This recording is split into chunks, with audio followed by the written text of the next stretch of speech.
it's you, Cass. I finished the anthology of poems you lent me. Here it is. I thought you'd be too preoccupied to find time for reading. Precisely because of these obligations, I felt compelled to read it swiftly. Wouldn't all these preoccupations slow your pace? On the contrary, knowing that time is limited can push one to overcome their limitations. The weight of these responsibilities seems to have enhanced my reading efficiency. I understand completely. During my time at the Grove, the closer exams drew, the more efficient I became at tackling everyday mundane tasks. Anything but my actual studies. Precisely. As I remember, you and Finon were both disciples of the new Sporists. I assume that Anaxa's exams were as unreasonable as the man himself, correct? The courses Professor Anaxa taught were Introduction to Alchemy and History of Mythology. And to be perfectly honest, those two courses were the students' greatest nightmares. The history of mythology, taught by the blasphemous great performer himself. I can imagine their fear. Now that I think about it, students would often rush to the podium during class to challenge him on those blasphemous ideas. May I ask, Lady Aglaya, has your relationship with Professor Anaxa always been like this? He openly dismisses people's faith and questions the very justification of the Flame Chase journey. Our positions have been destined to be at odds. While you were studying there, I assume you must have heard of his nickname. A Dromus draped in finery? As I see it, this nickname is more of an insult to the Dromas.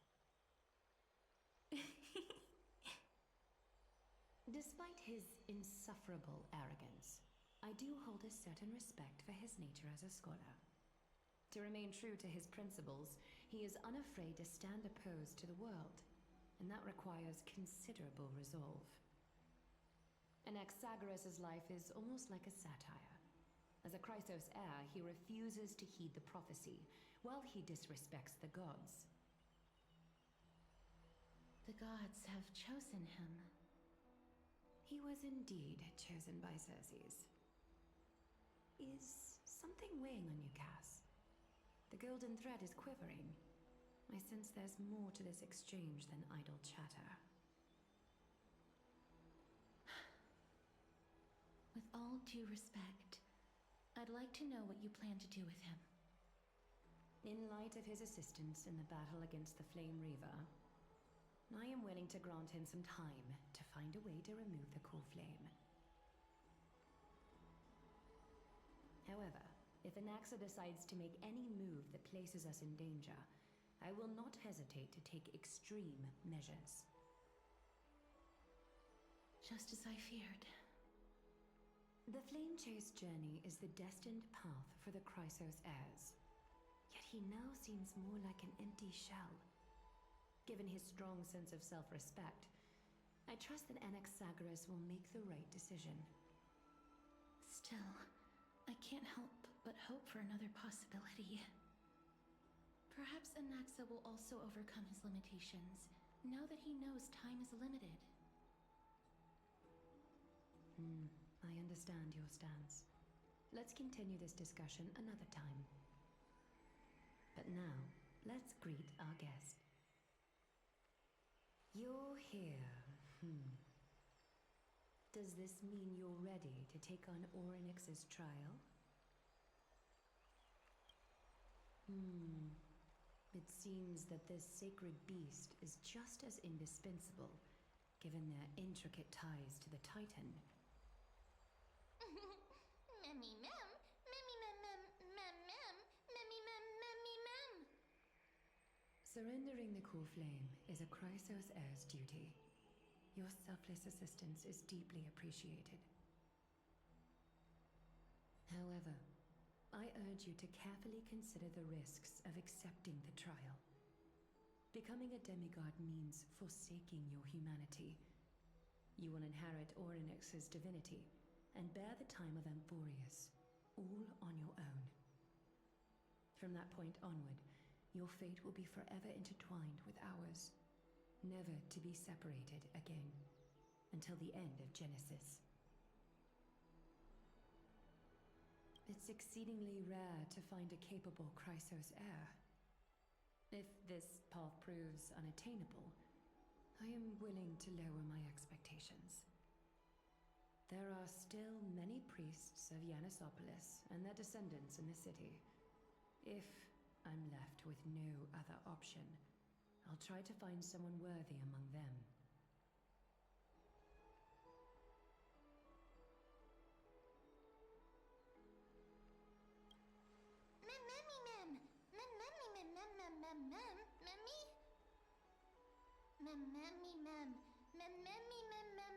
Hero.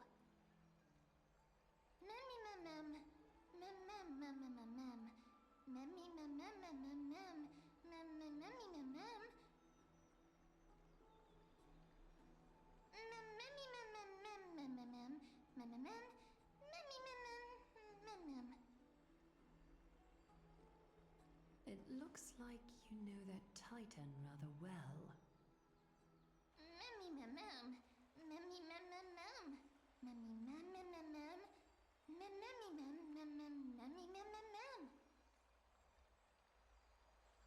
Memories that exist outside of your own experiences. I can't explain why, but I can vouch for Mem's words. When I was in the abyss, I heard the Titan's groans, full of pain and grievances, yet without any ill will.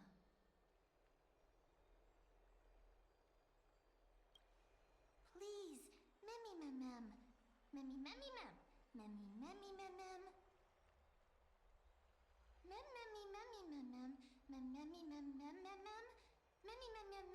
Huge. Since you've made your decision, go back to the bath chamber and get some rest. Trinem will call for you when the ceremony is ready. It is difficult for me, as the guide, to absolve myself from blame for things to have progressed to this point. Time and again, you have risen to the occasion for Akima. Nearly rewarding you with some honeydew is no longer able to express the extent of our gratitude. When the dust settles, I hope that we'll have the chance to have a long chat regarding your return journey and the curse of the sky. It's about time that we lift the taboo and discuss things openly.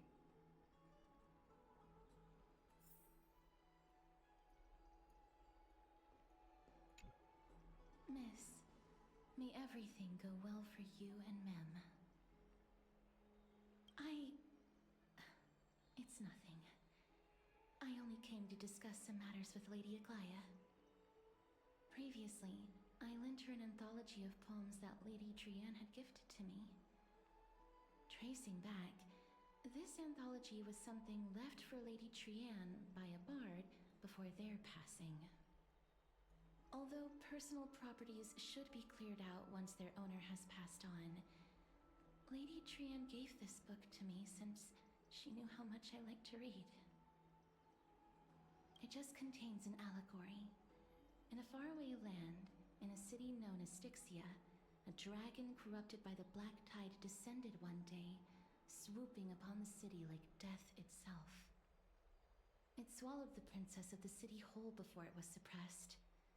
After taking down the evil dragon, the warriors discovered that the princess's life had already met its end. Overwhelmed by grief, the queen hired an alchemist to resurrect the princess using the dragon's flesh and blood.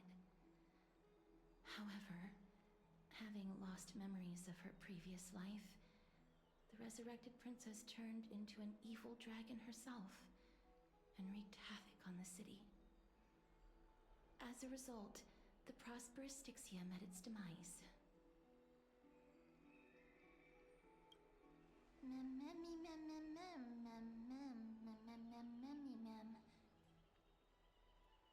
of this book is Archepia, a wandering bard who traveled to many cities.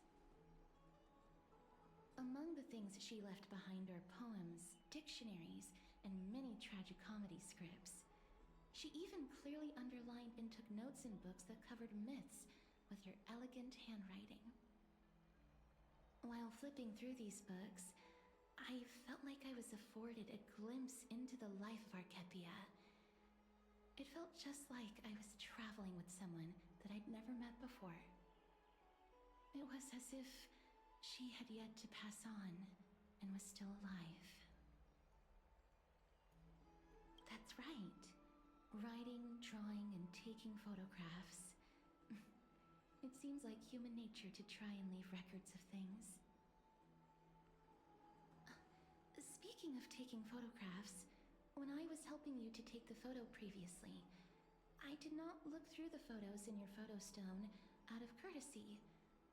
But I'm also very curious about the story of the Rosy Celestial Maiden. Despite having visited many cities in Amphorius, I still understand nothing about the world beyond the sky. If there is an opportunity... forget it. Let's talk about this in the future. For now, I only hope that you'll be able to complete the trial safely and obtain Orynyx's blessing.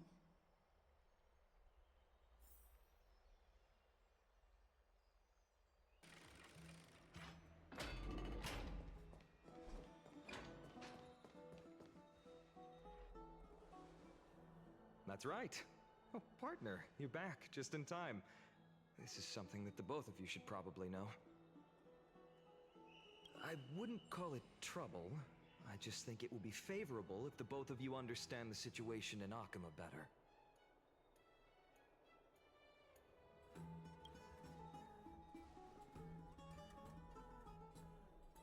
Some background information for you.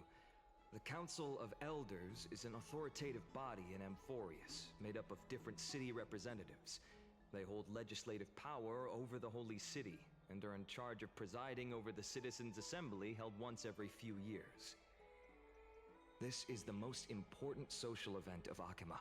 It is highly influential, and can even affect what happens to the Flame Chase journey.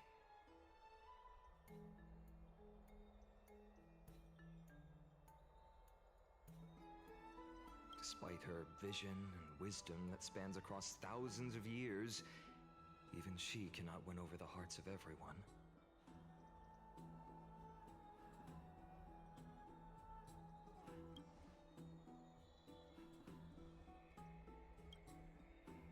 Every 5 to 10 years, the Council of Elders organizes a Citizens' Assembly at Dawncloud. During the assembly, the representatives will vote on major issues, such as whether the Chrysos heirs led by Aglaya should still hold the right to govern the Holy City, and whether the Titan's conquest should continue.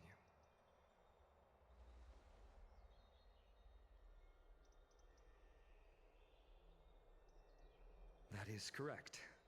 However, the problem lies in the fact that there are ill-intentioned extremists in the Council of Elders. They view the Citizens' Assembly as a way to restrain the Chrysos heirs, and hope to take complete control over the Flame Chase journey. We can refer to them as the Opposition. During the assemblies held in the past 100 years, the voices supporting the Opposition have been growing stronger in the shadows. It's only thanks to Aglaya that the Flame Chase journey has been able to continue to this day. The Citizens' Assembly is just around the corner, but this time, there seems to be a new variable to the situation.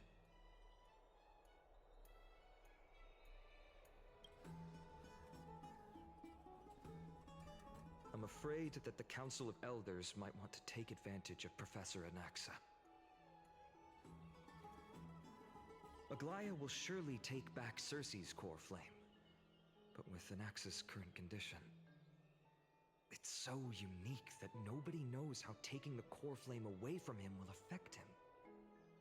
He has always been someone that is only concerned about his own research. I'm certain that he must want to escape from the monitoring of the Golden Thread and protect himself, the opposition were to offer an olive branch at this time.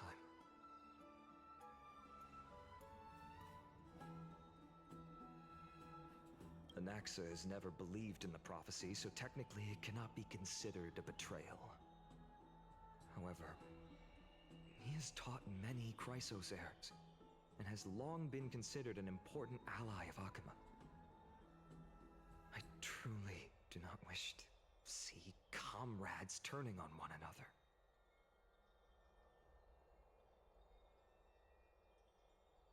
As I believe in his character, I plan to plead with Aglaya and try to buy more time for him. Then, the greatest way in which you can help is for you to know what I am fighting for.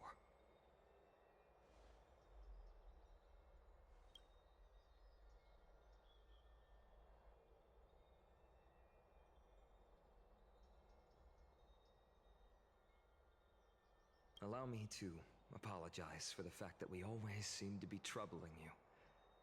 I hope that Orynyx will show more benevolence and be more accommodating.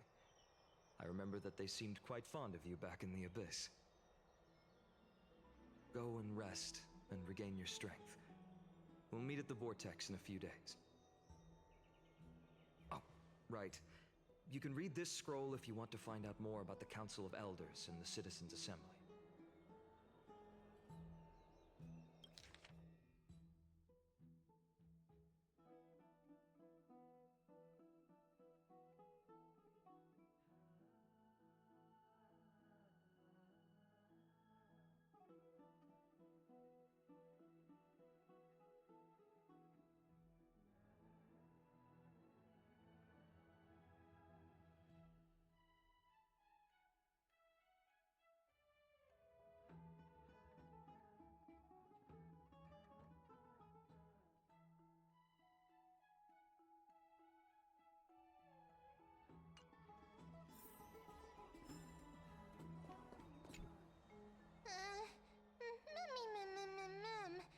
Mem nervous.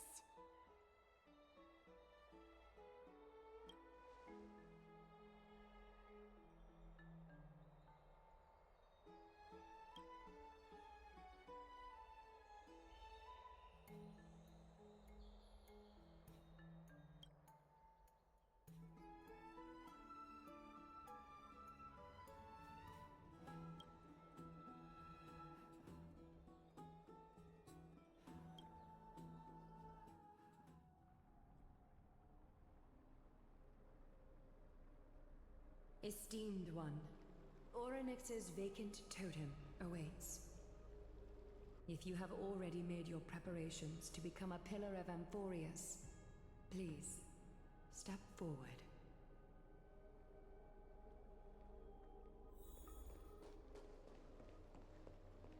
Accepting a Titan's trial is a very peculiar experience. I'm afraid that I'm not able to accurately describe it. You can only go and experience it for yourself. I believe that you'll be able to pull it off. Miss... I'm sorry. I'm not sure what I should say to help calm your nerves. Right. Perhaps something like... As long as you can successfully complete this trial, the rest of the Flame Chase journey will be smooth sailing? No, that sounds a little strange. Don't worry. It won't take up too much of your time. Don't worry. You'll definitely make it back alive? Oh, sorry. It seems like I've made the mood even heavier. In any case, may everything go your way. I can still vividly recall when you entered the Vortex of Genesis for the first time. At that time, I could never have imagined that a guest from beyond the sky would shoulder the fate of Amphorius. Don't feel burdened. Just like during the trial of strife, Trinan and Finon will be waiting for you outside. If something unforeseen were to occur, they will intervene in the trial and rescue you. May Kefali bless you. Little Gray and Mem, thank you. Your resolves cannot be questioned. We praise your pure selflessness and courage. May Kefali light your path forward. Get ready to assume Orynyx's divinity, Trailblazer.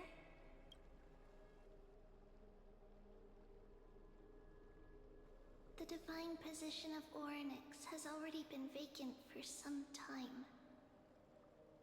We can feel the space of the trial closing. As there isn't much of their soul left, we'll have to complete the ceremony before their soul completely dissipates.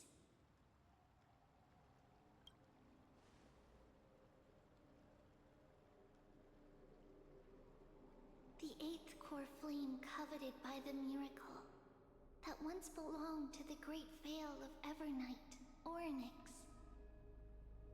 It shall now be returned by the two elected heroes of the Chrysosaurs.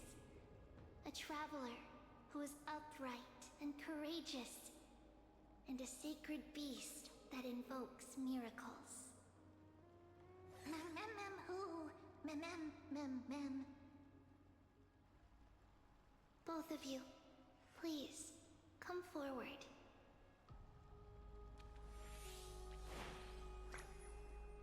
Recite along with us. O Majesty of the 12 Titans, pillars of the world, we seek your divinity to mend the rifts of the world. Fill our bodies with blood of gold, till we wither in willing service to the prophecy.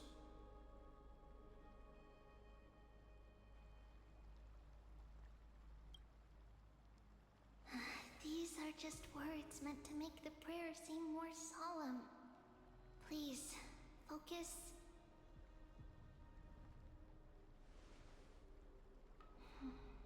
And surrender the core flame.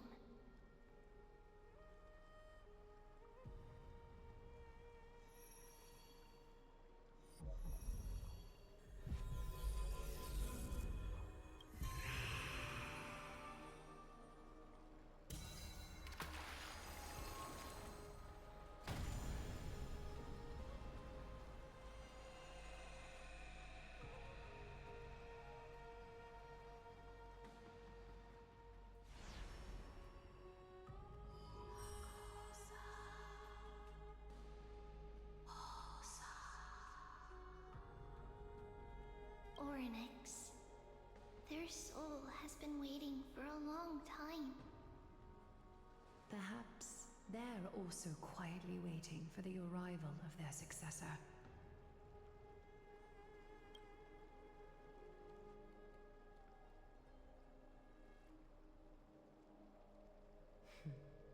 The last time I heard this, things didn't turn out that well. Don't worry, Aglaya. She's tougher than I am, right?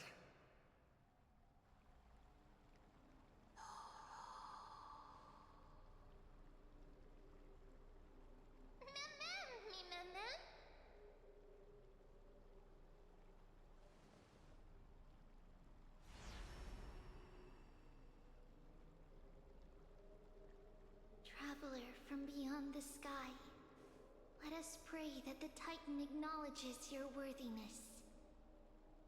Although she loves cracking jokes at inopportune times, her determination is as strong as the Chrysosaurs. She will definitely succeed.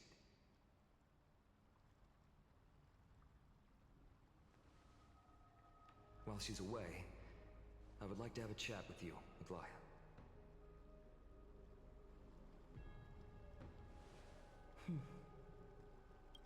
Speak. I'm listening.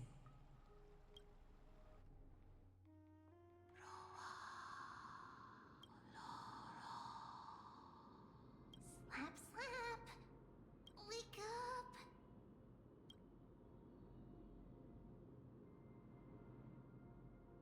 How is it? How do you feel? Right? I think that it's amazing too! Testing, testing, 1, 2, 3! Testing, testing, 1, 2, because of all the memories that I collected. They allowed me to grow beyond expectations. Also, listen. The words of the Titan are becoming clearer. Mother. It hurts. Have I finally reached the end?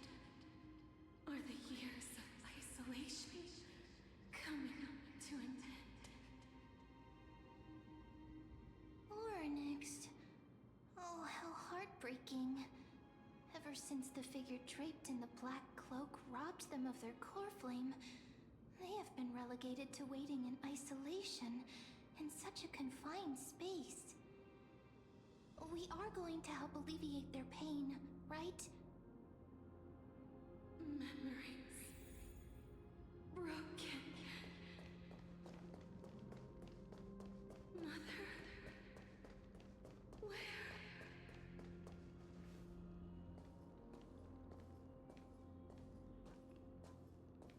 You. It's you. I remember you. Skyfather has gazed upon you.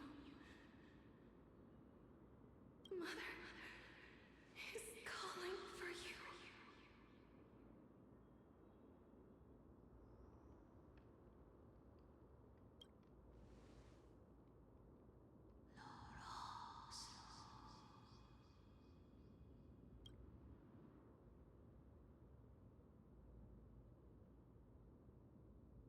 Skyfather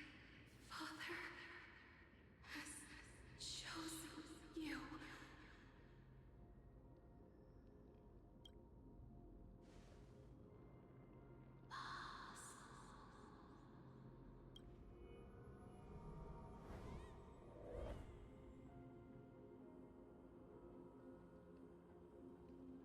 Mother is no longer responding.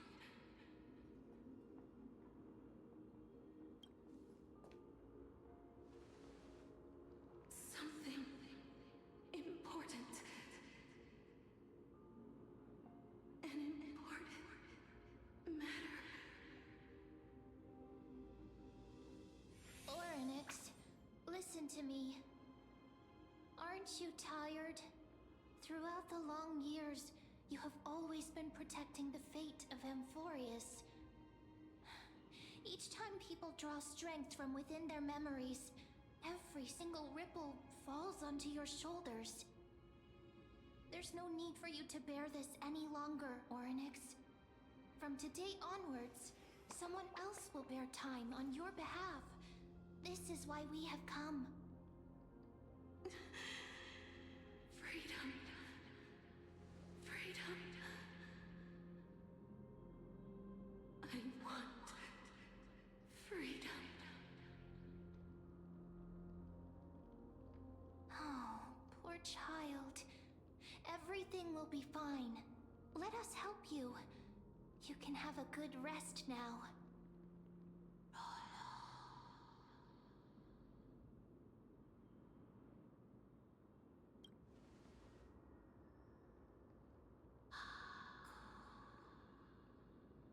You have potential, strength,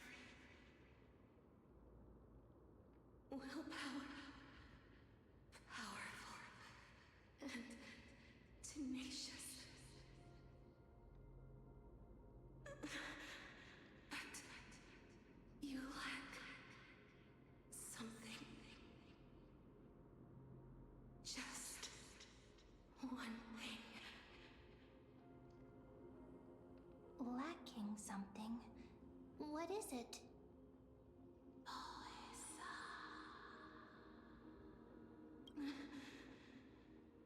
What you lack is a future.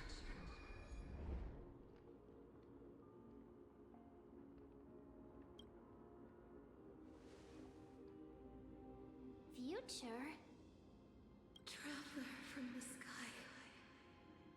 You should have dissipated already.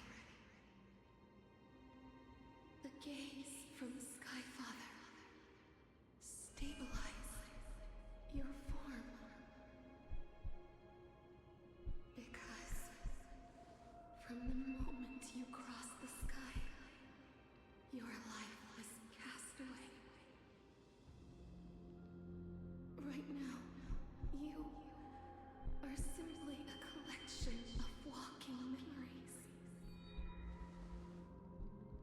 What? How is that possible?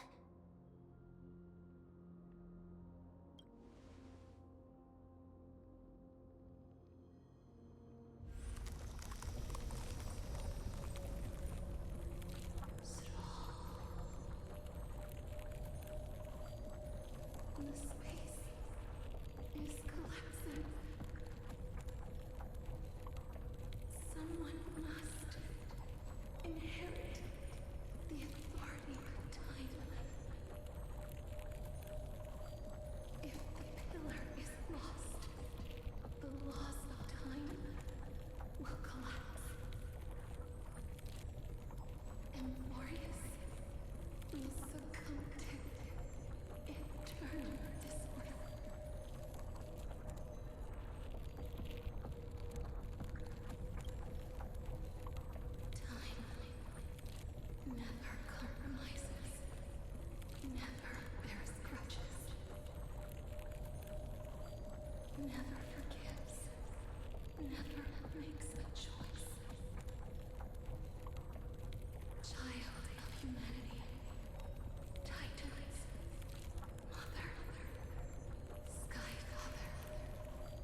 heard you two talking about Thanatos. Cass is also very concerned about the warning. She has left the vortex and returned to the garden. Shall we go and look for her? Thanatos is the Titan that Cass has always been looking for. Regardless of whether there are any clues, there's probably no one else that understands death better than her. Oh, right. There's something that I have to tell you. The Chrysosaurs already know everything that has happened to you. I was too worried, so I told them everything. Please don't hate me, okay?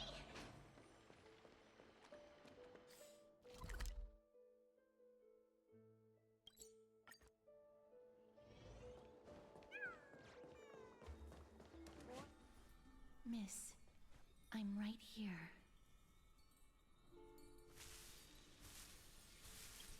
Please stay there and slowly turn around.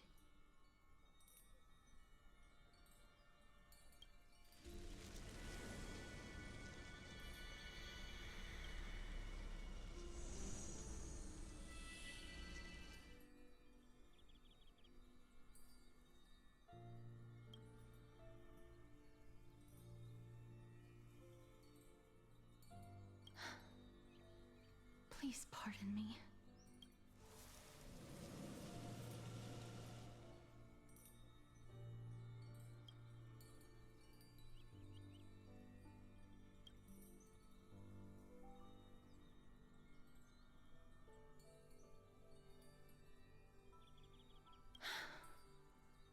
Just as I expected. I cannot feel anything. Back at the Grove, I was puzzled as to why you were not affected by my curse. I thought that it might have been the special ability of a traveler from beyond the sky. Never did I expect that this would be the true reason. I'm sorry. I should have noticed that something was amiss earlier. Miss, if my abrupt behavior just now offended you, I hope that you can forgive me. I'm just thinking, if your soul has really left your body, as a mortician, I might be able to trace where it has gone to. Cass, did you find anything? My apologies. Not as of yet. Perhaps I have overestimated my capabilities. But, Miss, would you be willing to let me try again? This time, I'll increase the area of contact slightly. Perhaps the result might be different this time. I have never touched the living in this way before. If my actions are in any way disrespectful, I hope that you can forgive me.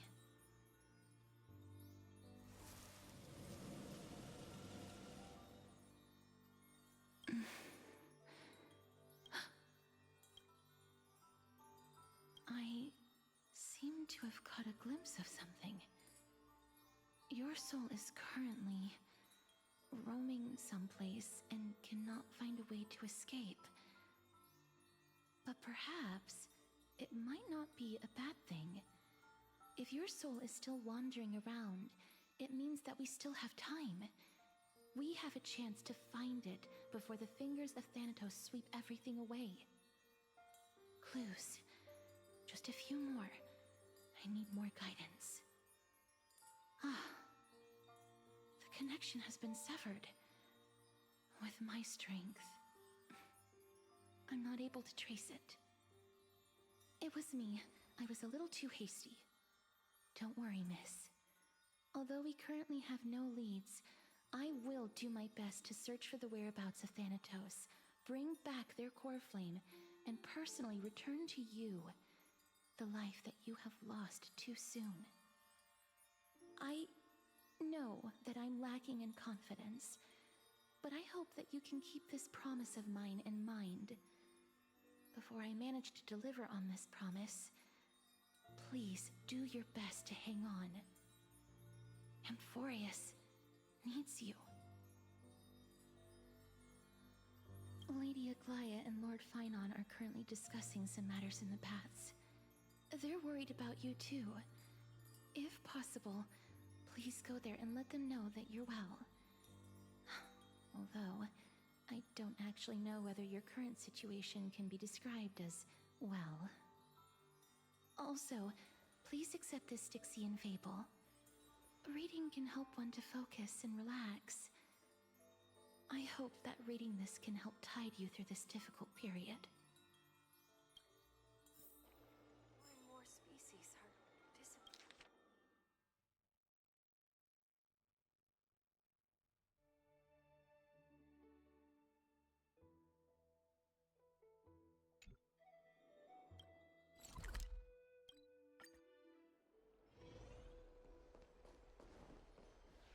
They're here.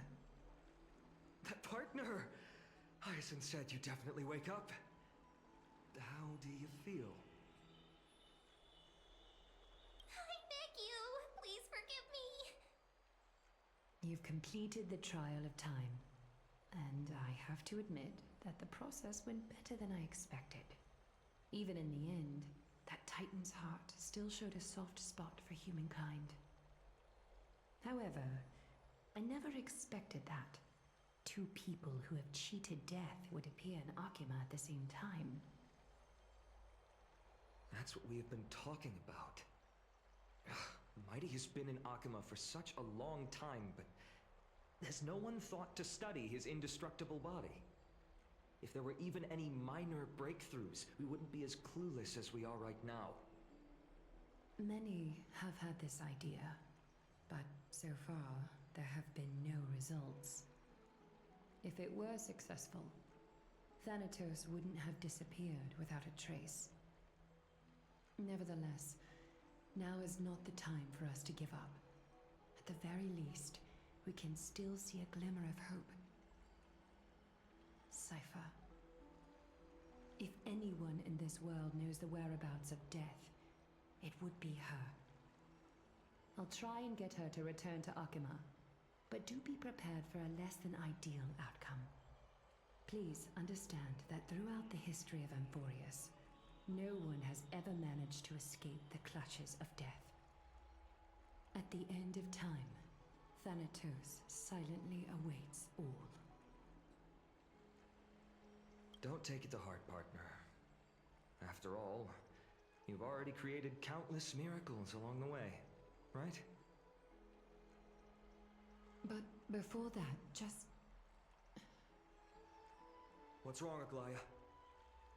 Omens always come in pairs.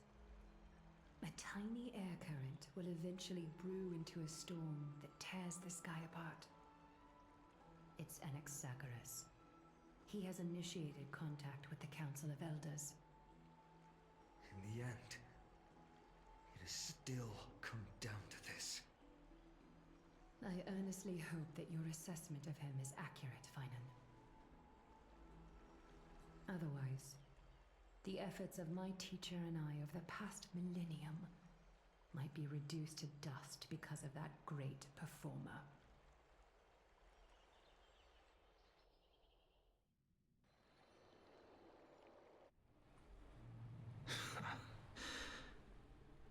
I'm back here again. I remember this dream. This realm is covered in a silk-like fog, and the land is barren and harsh. The crowd of travelers leaves tracks everywhere. Hey! Excuse me! What is this place? Where in Amphorius are we?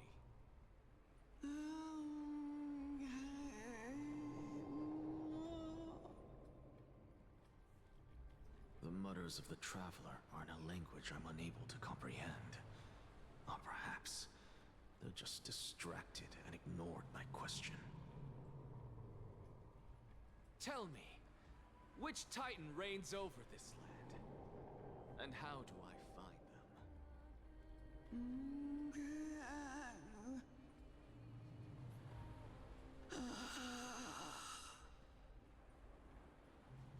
Hand of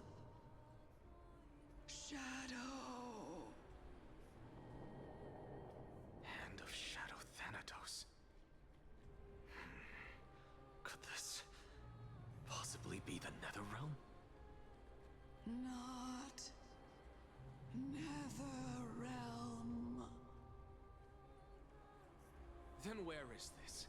River of Souls? The outskirts of the Netherrealm? Are you heading downstream toward the Netherrealm?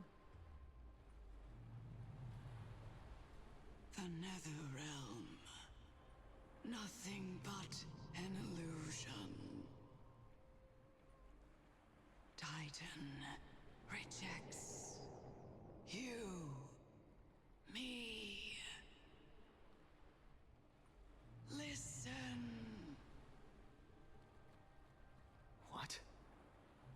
The Traveler lifts their wrinkled fingers and remains silent.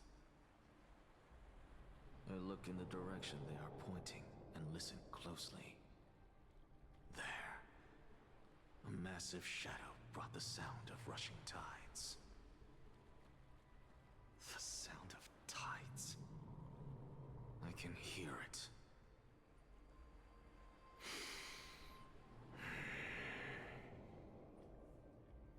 I hear it, deep within the tides, beyond the closed gates of the Void World.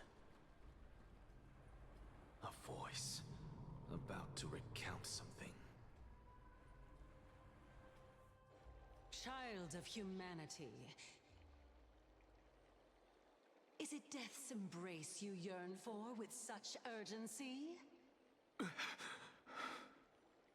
Oh, you have awoken. Welcome back to the mortal realm. Your consciousness is dissipating much faster than I expected. Ultimately, it seems like the Titan's core flame is incompatible with a mortal body. How much longer can my consciousness remain in the mortal realm? In my estimation, at best, you'll see 15 more entry hours. 15 days and nights. What is it? Are you finally starting to become attached to the mortal world now? On the contrary, 15 days feels a little too long for solving a singular problem.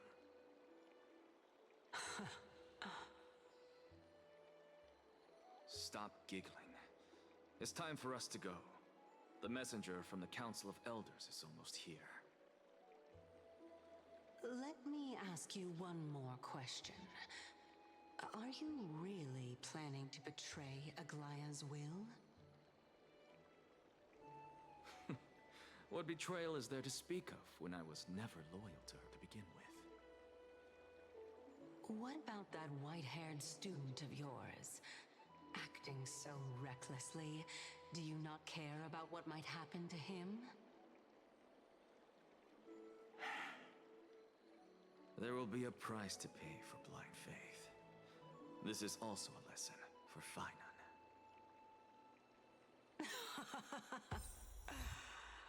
You truly are a strict teacher.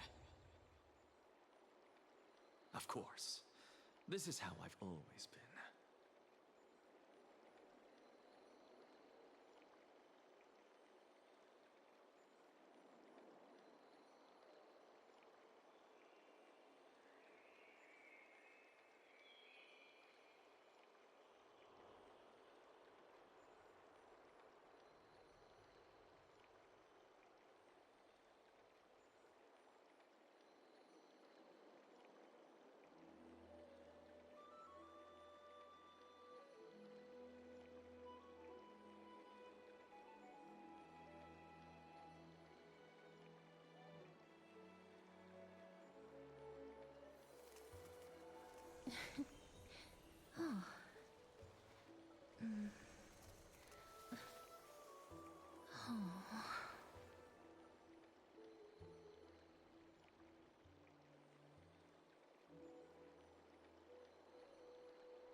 You're better off.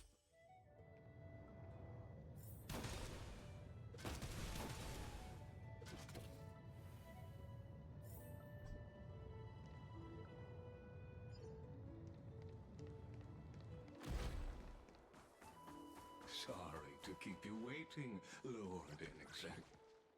It's been a while, Lord Enexagaris. I greet you on behalf of all the citizens of Akima and express my deepest regret about what happened at the Grove of Epiphany. It's you. I never expected that you would personally come and meet me. By carefully into Lenten above, I have come as a testament to the justice of the Council of Elders. There are Antikytherans here? They have been a rare sight ever since the Chrysos War. I extend to you my utmost respect, revered Titan. I am Lycurgus, though you may call me Lygus, holding an honorary position within the Council of Elders in Akima, and as the Theoros, I stand to protect the right of all upright citizens to express themselves freely. You can see them too? You know about us. We Antikytherans perceive the world through the amplitude and frequency of souls. Just as I am conscious that Lady Aglaya is secretly listening in on our private meeting from afar, if necessary, Lord Enexagaris, I can sever the golden thread to protect your fundamental rights. The demigod should know better, for such is her station. Spare those poor threats, and just let her listen to my words. They shall serve only to unveil her own folly. May I interpret this as you having a countermeasure? I need not any plan, because she can do nothing other than petty espionage. As the Citizens' Assembly approaches, and with Orynyx's fall, any attempt to capture the core flame within me will only usher chaos and calamity. A truth she undoubtedly comprehends.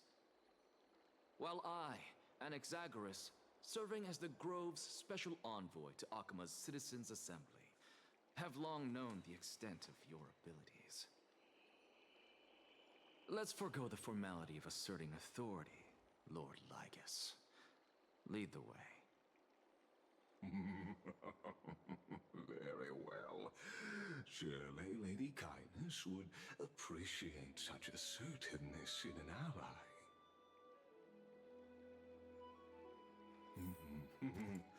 She's been waiting for...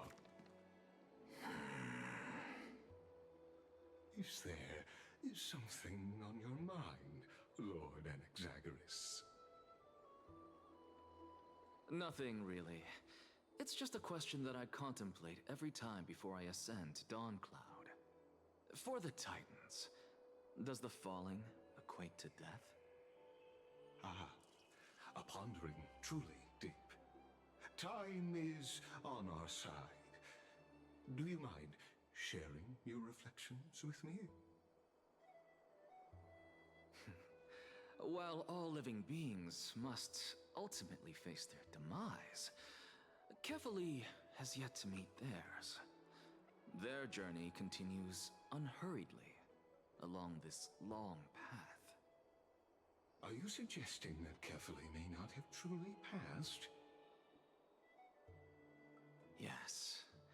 For dying implies an ongoing process, an action, whereas death signifies a static state, a definitive termination. In contrast to mortals, Titans exist on a grander scale of space and time, thus elongating their passage into death. The notion of their fall is but a misinterpretation born of mortal ignorance. Ah, an intriguing concept, albeit challenging to substantiate. After all, Kefali has maintained a profound silence ever since the era Arasa, while scholars and priests alike have conveyed the message of the gods' imminent fall. Perhaps the gods, in their arrogance, deemed it beneath them to reveal their perspectives to mortals. Could you elaborate on your statement? Circes, the kin of the Sky Father as recounted in myths, now resides within my brain. Were I to inquire, Kefali would have no cause to refuse. Oh. That very well could be true. But what if the world-bearing Titan still chooses to remain silent? In that case, the myths crafted by the people of Amphorius are nothing more than pitiful jests. It's worth a try. I believe, and I'd love to witness the fruits of your theory and the change it may bring to this imperiled world. Because I completely concur with you on this aspect. If the Titan has indeed met their end, any response from them would be impossible.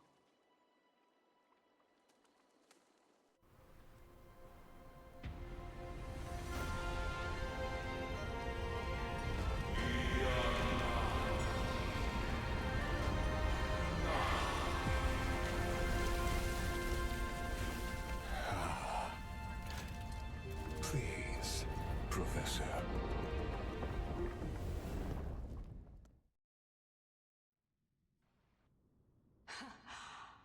The children of humanity have indeed created a spectacle. Welcome to Dawn Cloud. The atmosphere here carries a greater sense of solemnity than the mundane clamor of the Marmorial Palace, with entry permitted only to the invited. Only esteemed beings grace this place, and among them I've received priests, scholars, warriors, and now we even have the honor to be in the presence of a Titan. Oh, what a joyous occasion. Once deemed a blasphemer, now a surrogate for revered divinity. The honor should rightfully be mine, shouldn't it? I'll notify Kindness and the others of your arrival. Kindly wait for a moment. A soldier will be here to guide you shortly. In the meanwhile, you're welcome to explore the vicinity, but kindly remain within the guard's view. Delaying the crucial meeting is something none of us wish to see, I presume. I'm well aware of Kindness's methods. There's no need to emphasize that. As you wish. Your cooperation is much appreciated.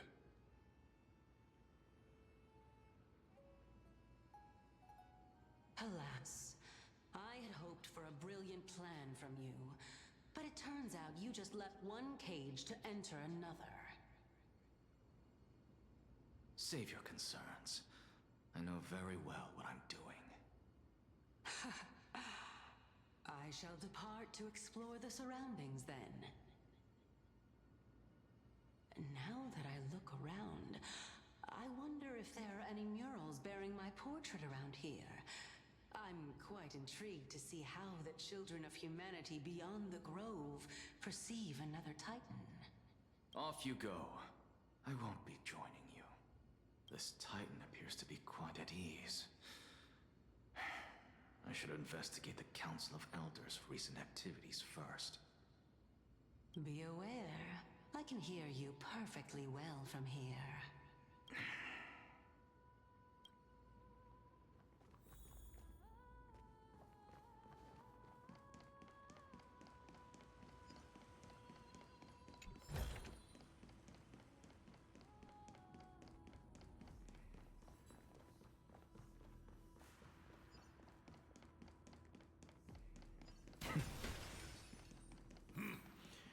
Even blasphemous scholars can come here, it seems.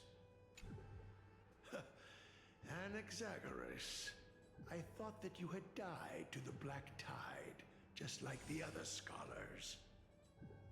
As Kephales's priest, are you not aware of the decorum of respecting the dead? Surely you jest. You blasphemous heretics are not worthy of respect from the Supreme Being. Let me remind you that you're currently in Dawn Cloud, so you'd better keep your deranged language to yourself. I am no longer that altar servant from years ago, who could only acquiesce to the commands of others. Now, I have plenty of ways to deal with people like you. I'm not sure whether I should laugh or cry right now. I can't believe that a follower such as you could have been made by a creation titan. As I see it, a dead titan can't provide you with this level of confidence, right? Then who is it exactly? Could it be kindness? You. Seeing how fond of you Elder Kindness is, I shall let that slide for now. Leave immediately, and don't impede us from receiving the Supreme Being's blessings. Seeing as we were able to hear of this matter from the mouths of others, it seems that kindness is indeed quite sincere toward us. Perhaps this affair will proceed smoother than I had anticipated. Oh my, what a thrilling confrontation. As expected of one of Kephales's followers. Are you praising or insulting him? Praising him, of course. As a believer of the god of deliverance, it is only natural that he detests evil. Didn't you hear me? I asked you to leave. Go as far away from here as possible. Don't mutter to yourself like some sort of madman and disturb my meditation.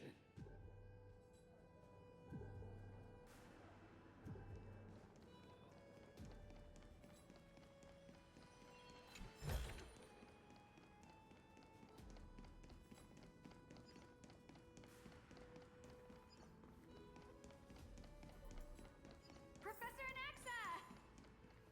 Over here!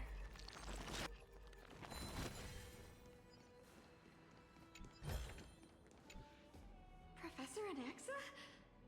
Word has it that the scholars of the Grove valiantly perished resisting the Black Tide. To find you here safe and sound, thank the Fates. You could say it's the Fates toying with us. It's only the Kremnoans and Idonians who chase glory through death. But your survival is a victory in itself. I'd settle for that gladly. So, are you here to report the incident to the Council? I heard that after the Black Tide devoured the Grove, Akuma would be next in line, even with the demigod of strife standing alongside humankind. Tell me, how much does the Council of Elders know about the Black Tide? Once Kindness and her followers learned of Circe's and Orynyx's fall, they proclaimed in the council that the Flame Chasers could no longer stand against the calamity alone. Yet, when the Crown Prince ascended to godhood and repelled the Black Tide, she immediately altered her tune, declaring that all was resolved beyond Akama, with the only remaining menace now being Aglaya and her adherents. They might well make their move at the upcoming Citizens' Assembly. No surprises there, those shifty opportunists. Thank you for your honesty, virtuous student. Being an opportunist could very well be a facet of wisdom. Shouldn't you be searching for murals of yourself? I've had enough of your prattling. I was really curious to see how you would find the middle ground between both factions, so I came to listen in. But it seems as though this kindness is much more ruthless than Aglaya. If so, why do you want to work with her? Could it be that perhaps you've decided to readily surrender this hollow shell of yours, just because you feel like death is fast approaching? I'm afraid you'll be sorely disappointed if that's what you truly think. I've had enough of this. Could the 15th entry hour arrive any faster?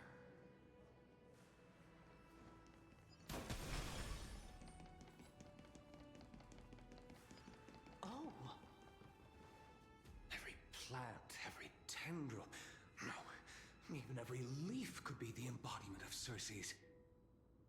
As a result, mere mortals who did not know what the Titan actually looked like chose to paint them as a giant tree instead. Their wisdom was portrayed as fruit, to symbolize how they shared their knowledge equally among the masses. Such exquisiteness indeed. This mural is quite abstract. I really can't tell whether you are praising or demeaning yourself.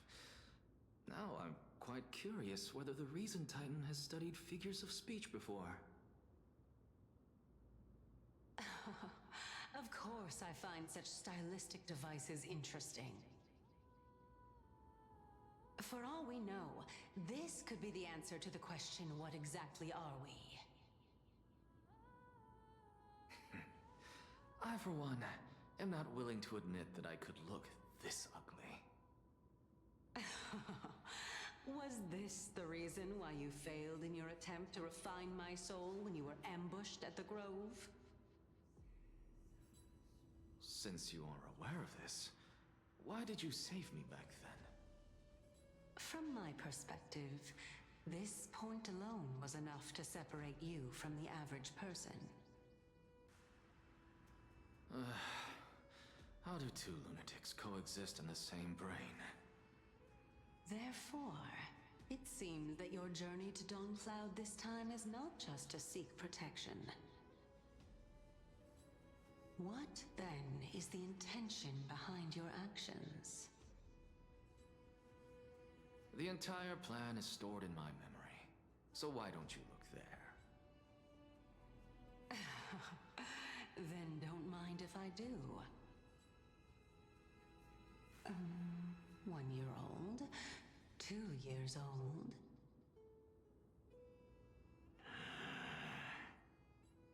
Oh my! Even a member of the preeminent 7 sages must hug his droma stall to sleep? How interesting. That's enough. How unusual. Your soul is actually trembling. This must mean that behind this toy hides a secret that nobody knows, right?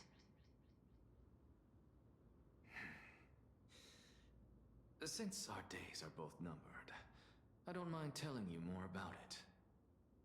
This is a present that my sister gave to me. It's a doll that was made to look like our family pet. So there are other members in your family, eh? Are they also living in Akama? Don't you just love to pick through my brain? Go on, continue flipping through my memories. It won't take long. You'll discover the answer when you reach the memories of when I was 5. Oh, the black tide is everywhere. I can't bear to look. When I was young, I couldn't accept this outcome either. Georios, Aquila, Kefali, and you, of course. Although I prayed to every Titan that I could think of for help, my efforts were ultimately futile. This...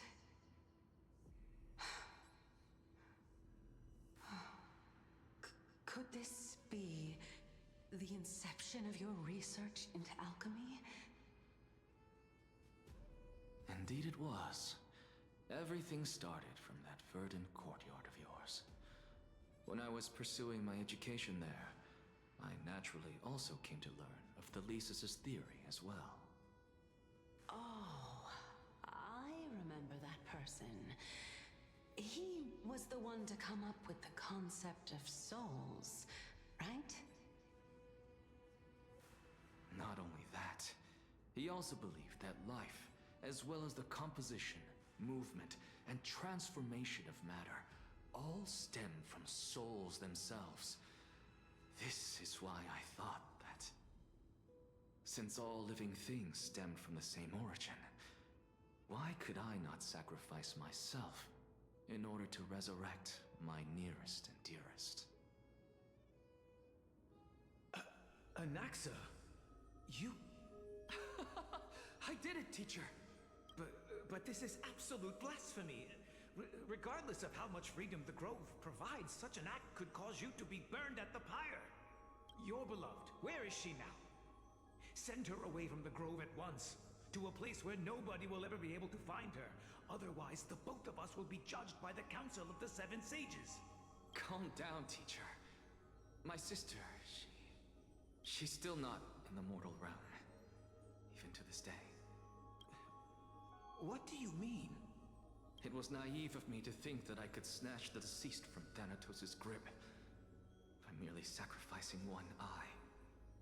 Equivalent exchange. All I received for that price was but an opportunity to see her for one final time. Nothing more.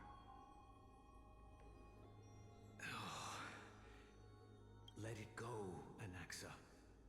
As one of my best students, I cannot watch you go down the wrong path without doing anything to stop it. Never do something taboo ever again. Don't disappoint the deceased, and never harm yourself. If you can do that, this classroom will still be yours, and you'll have a chance to live out your own life. Since I was able to see her one last time, I have no other desires. You're right, teacher. It's time for me to start a new life. I am sincerely glad for you, child. Now then, what topic would you like to study? I wish to continue Thesis' research. Continue the research into souls, but you know that the Grove has long since understood his philosophy like the back of their hands. Even if you continue digging into this subject, your efforts will likely be futile. No, teacher. After my fleeting glimpse of the deathly fog, I finally understood a single truth. Since ancient days, our understanding of the souls is but the tip of the iceberg. I may have lost an eye, but my view of the world has become clearer than ever. I have grasped the truth with my bare hands. Watch as I turn this farcical world upside down.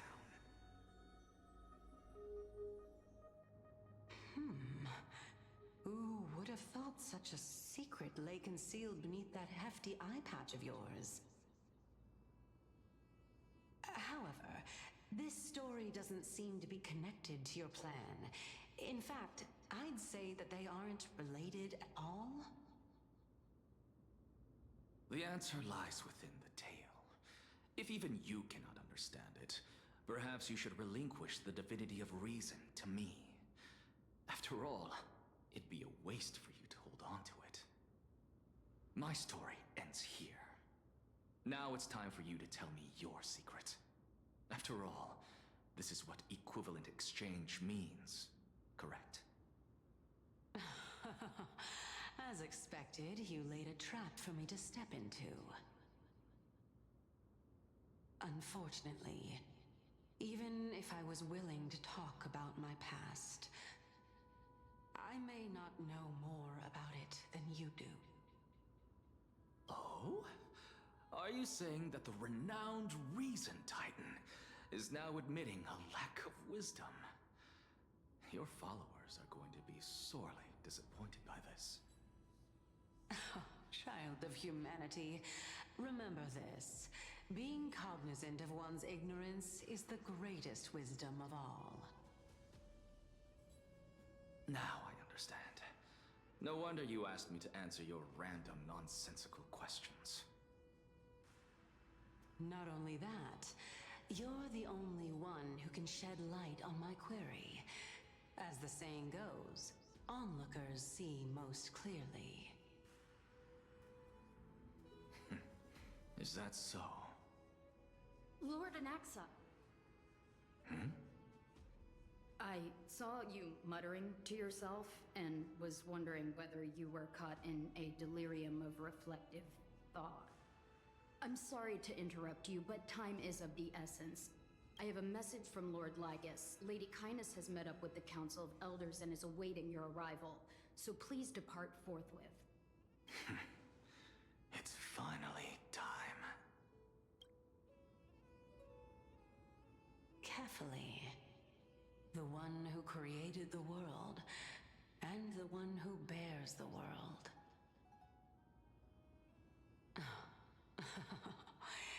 If you truly have not met your end, how will you answer the challenges of those who defy you? I didn't expect you to agree to Lady Kindness's invitation. What a wonderful turn of events. To tell you the truth, there are many people who hold grudges against that Lady Goldweaver. Isn't that the Dromas draped in finery? Avoid his gaze. I don't acquaint myself with blasphemers. Don't worry. He's too full of pride to pay us any attention. A student of Empedocles? I hear that his views run counter to the Venerationists. This is what being a scholar is about. A collision of ideas only occurs when there are differences in beliefs. And it is such collisions that lead to progress. Yet in Lord Lygus and Lady Kindness are just ahead. I'll take my leave for now.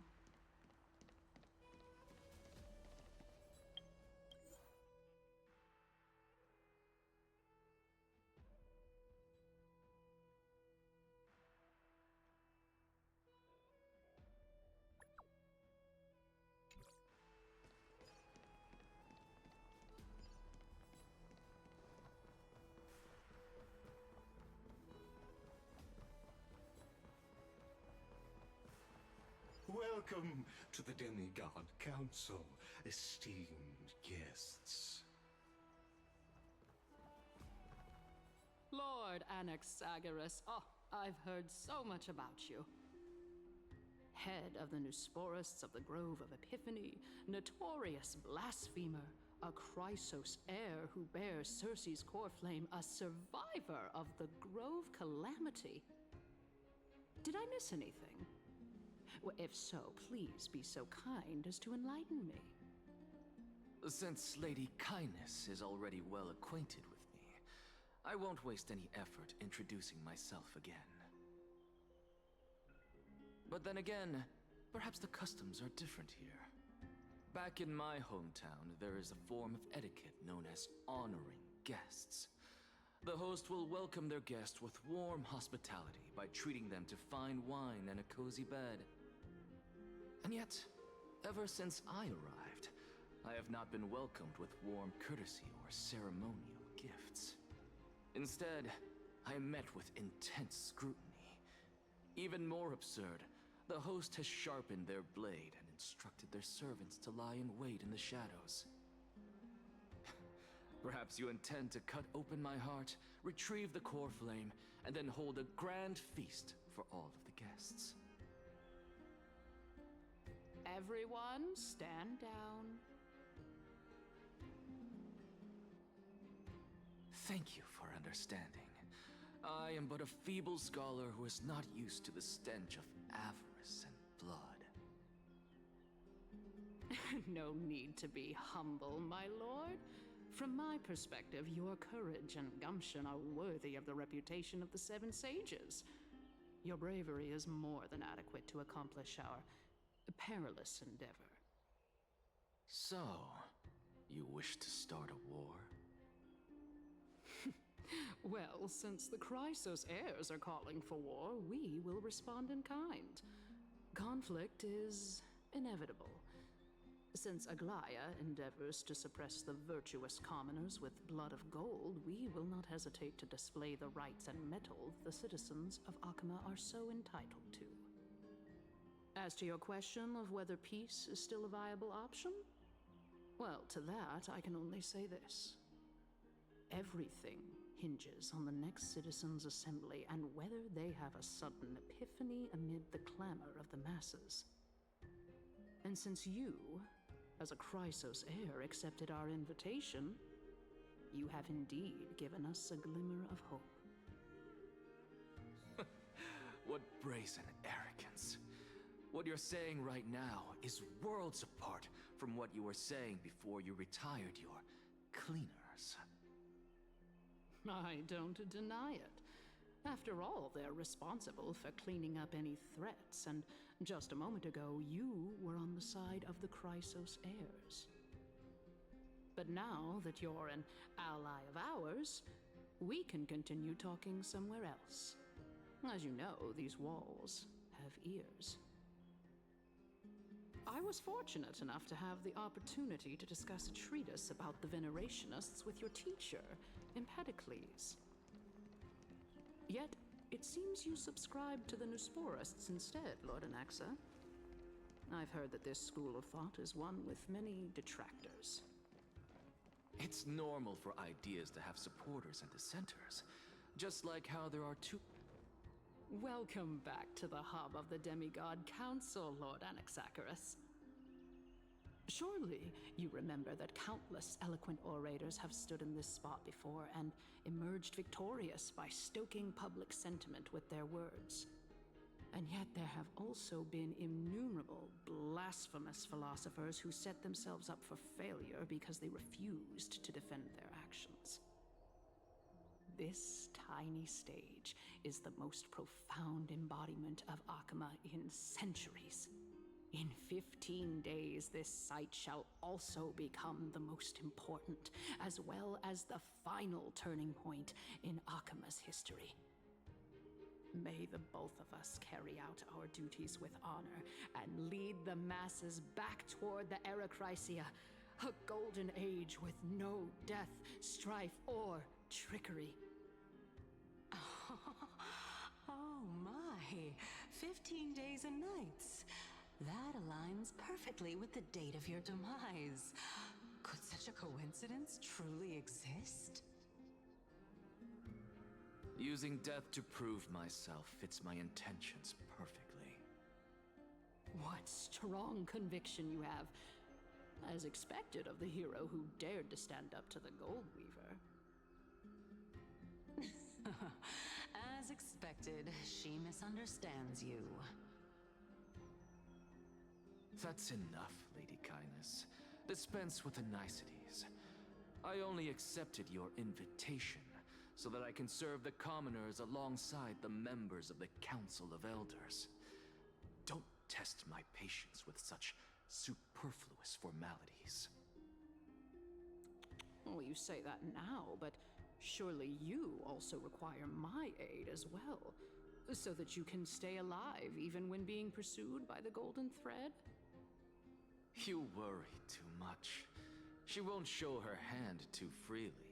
as she still needs to garner support from the masses at the Citizens' Assembly. Even someone like me can tell that only a sliver of her humanity remains. Surely you're not asserting that she will definitely act in a rational manner. As you're no doubt aware, Aglaya covets the core flame that I possess, which makes it the bargaining chip that allows me and the rest of you to negotiate with her. However, in return, I'll need the Council of Elders to support me as much as possible. Naturally, this includes the guards as well. You're well aware how valuable Cersei's core flame will be in the era Chrysia that you are desperately pursuing. Talk is cheap, so you'd better act prudently as well. I understand. After all, this battle of wits is just a means for each party to acquire what they need. As long as your request is reasonable, the Council of Elders never shortchanges its allies. Since we're both intent on mutual cooperation, let's not mince words and just speak plainly to each other. Let us decide how much we can secure for ourselves and how much we're willing to sacrifice, like true philosophers, with our words and wisdom. Continuing from the earlier topic, let us discuss our common enemy, Aglaya. She is the second most experienced Chrysos heir across the whole of Akama, who has gradually lost her humanity to the ravages of time and the ablation of the core flame. A formidable opponent indeed. Admittedly, there is ample reason for her to take your life. Yet your previous reasoning is quite sound. As a seasoned political animal, it's unclear whether she will actually cross that irreversible boundary. Moreover, she still needs you alive so that the Titan's trial can be completed.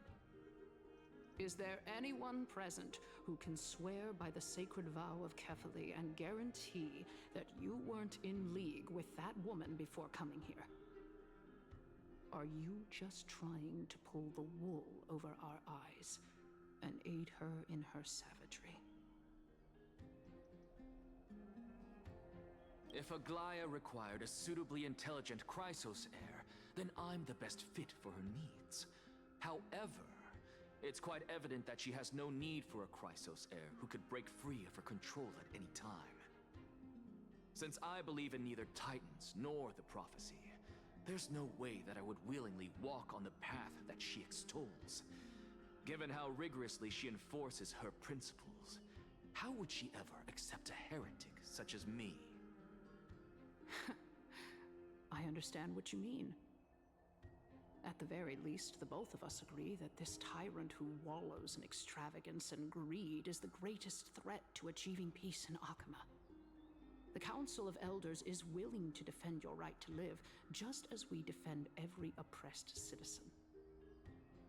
However, I regret to say that sentiments in favor of the Chrysos heirs and Aglaya are only growing in magnitude. The peace that we are aspiring toward, as well as everything that we hold dear, will be destroyed completely. The city will be burned to ashes, and the citizens' blood will be shed. Tell me, what are you willing to do for our esteemed citizens so that they can vanquish the enemies of our fine city?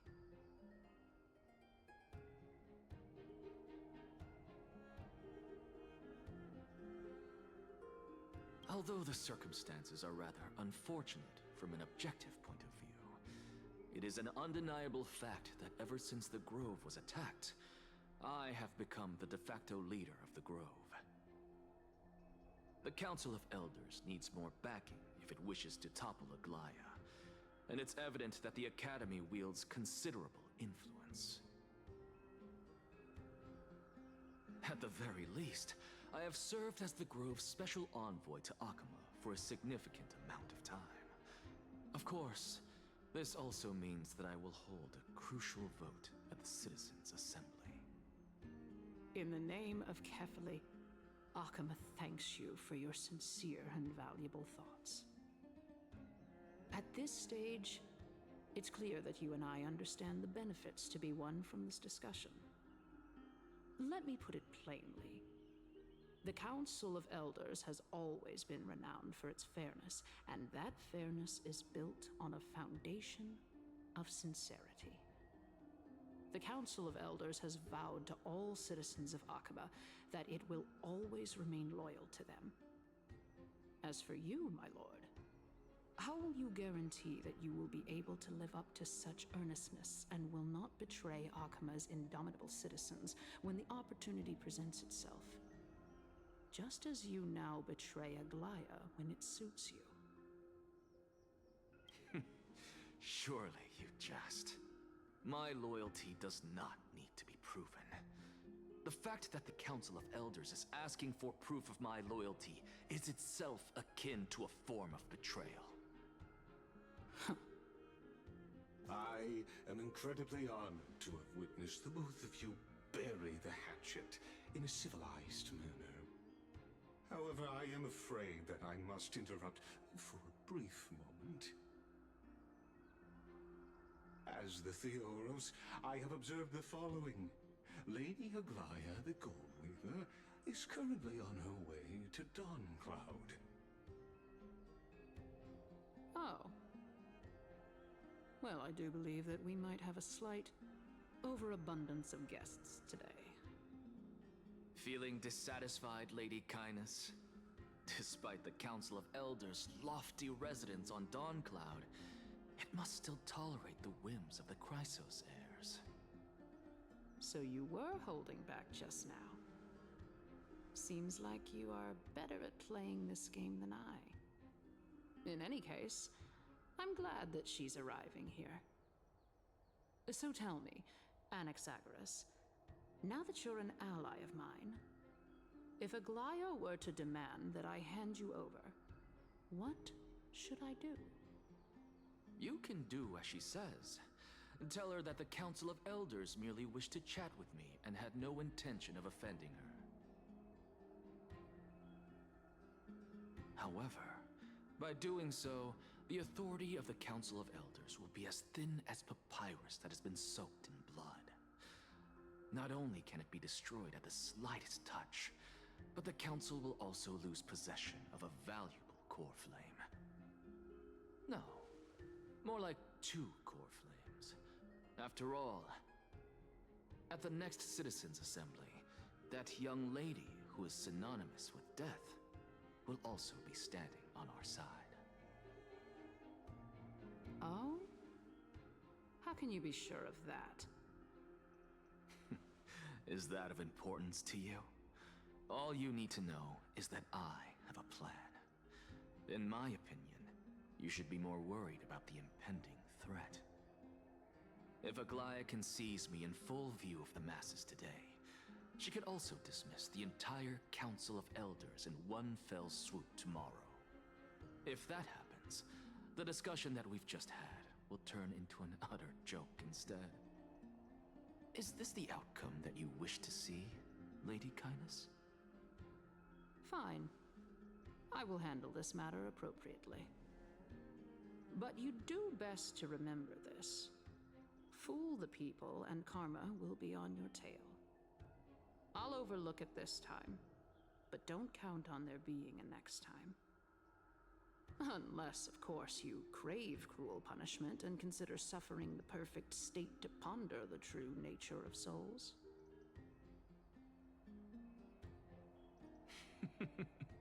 Well, what do you know? That happens to be one of my rare talents. We shall see, then. I've got to say that you've managed to really impress me again. But shouldn't you be going after more? Dying to know what I'm after, hmm? I mean, I'm the reason Titan after all. It is in me to ask and seek answers. Easy there. You'll learn the answers soon enough. I didn't bring it up with her purely because she doesn't have have the means to give me what I truly want. It's as they say, onlookers see most clearly. The true masters of Dawncloud have always been the Theoros, who watches over everything.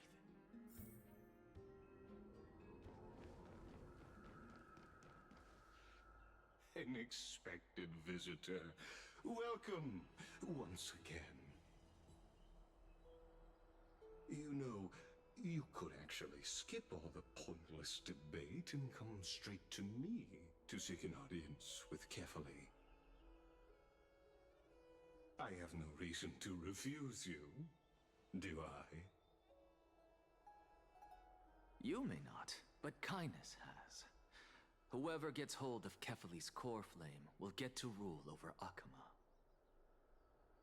She's wary of me, so naturally I had to gain her trust. I would say that debate was not at all pointless. Very true. In my view, this individual has gone to great lengths to get close to Kefali. He might very well be plotting something nefarious against the Titan. Are you still willing to let him pass, knowing this? Yes, very much so. All living creations are always free to visit Kefali's transcendent vessel. This comes with being the World-Bearer. How convenient it is to be able to hear what they say. It is truly my honor to speak to a venerated Titan in person. Please, go ahead. Let me join you both on this journey. Oh, a bygone myth tells of an occasion where Kefali once answered their followers' questions on the peak of the Holy Mountain. Their followers have since believed that scaling this Titan cliff is one way of being with the god. Hear that? It's not every day that you get to climb a mountain with Circes. You should sing me a hymn of praise. Titan hymns are beyond me.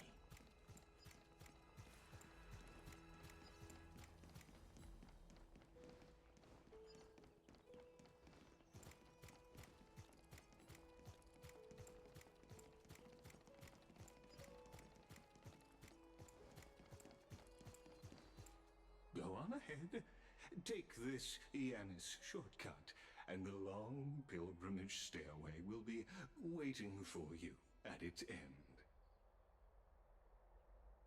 I have to admit, I never expected you to not ask me anything.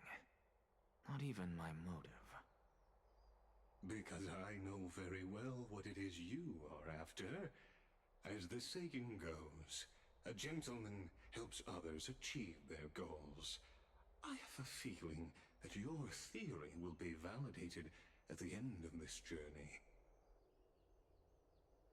I believe Kefali will not deprive you of your right to ask your question, especially now that you're on the brink of death. You must be closer to Kefali than anyone else. Wouldn't you agree? I hope things go as you say, then. Putting a child of justice into a farcical world is bound to turn it upside down.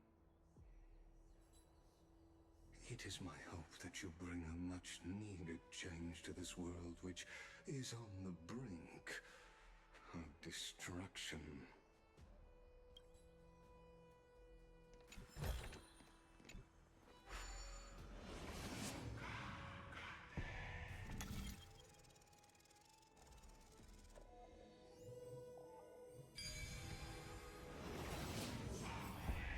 Honestly, this is my first time going up to Dawncloud's peak. What a splendid view. Isn't it about time you recognize the magnificence of us Titans? Well, I don't see how this place is different from those temples in the city. All they have are magnificent facades. And even though I've come this far, I'm still doubtful about getting useful clues from him. I must be getting ahead of myself to be expecting to hear something nice from you. Oh? Haven't you been in my head for some time now? It's high time you get used to how I feel about things. All right, we're just a short hike away from Kefali. No time to waste here. So the intellectual debate from earlier was too draining for you, huh? If Amphorius gets a new lease on life, you should focus on strengthening your body and stop shirking social interactions. Save your concern. The Titan is in sight. Can you make it? Why? Are you going to carry me up if I were to fall now? I know how far I can go, so just hold your tongue and come along. Fine then. I guess I won't say any more. I'll just wait till your soul dissipates completely to gain control over your body. Wait. Who is that? Cersei's? Hey, look at that. Huh?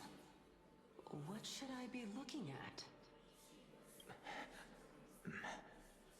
Am I hallucinating? Or do we even get to see souls when we're close to dying?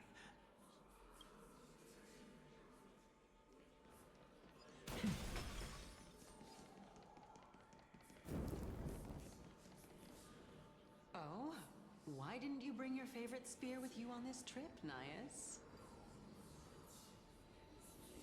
Nias. I know I've heard this name somewhere. Huh. It's unfortunate. The Black Tide destroyed every last inch of my calyx. How could that be? Even a creation of Georios, from their prized ores and molten fire, couldn't escape the fate of destruction? Hey, Cersei's. Do you know a certain Nias?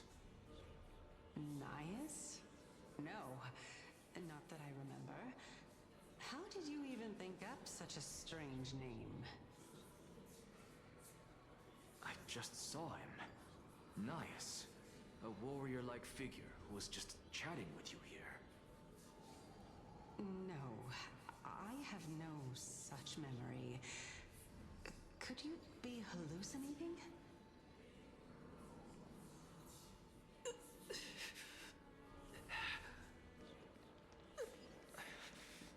This is a departed spirit.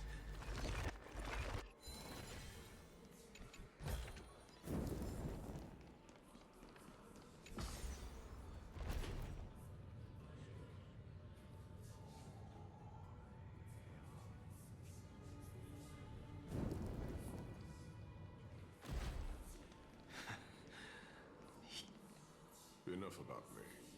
Did Kaos ever reply to you? Well, regrettably. Seems like the price of becoming a demigod is a lot heftier than we thought. Kaos. Demigod. I've never heard of this person. Which Titan's authority did he inherit? Look on the bright side, Nias. Since we've come all this way, I doubt he'd snub his old friends, would he? Let's just hope we mean as much as the world to him. Hey! Are you seeing that same hallucination again? It's still you, Anais, but you're now talking about a certain Kaos. I'm guessing he's one of your companions? Chaos? This name sounds just as strange to me. Never mind. I think I know what this is about. If things are as I thought, then they aren't hallucinations, but the souls of people. What? But if those are the souls of the dead, then what am I? Beats me. For all I know, you're just an illusion I conjured up in my dying moments. Let's just keep going. As long as I take in more sights and hear more stories. Know your limits. Wander too far among the dead, and even I might not be able to save you.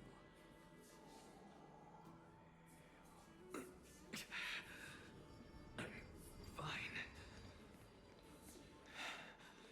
If this is indeed as I thought, then this will be very amusing.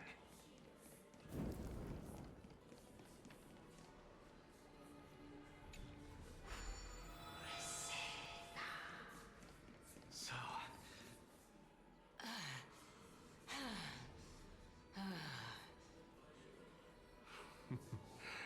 Can you keep going?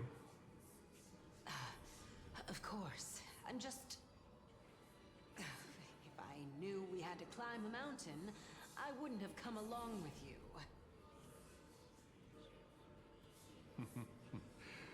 I guess this also counts as one aspect of the world-bearing burden. If Amphorius does have a next life, you may want to get your body in shape. Keep your sarcasm to yourself.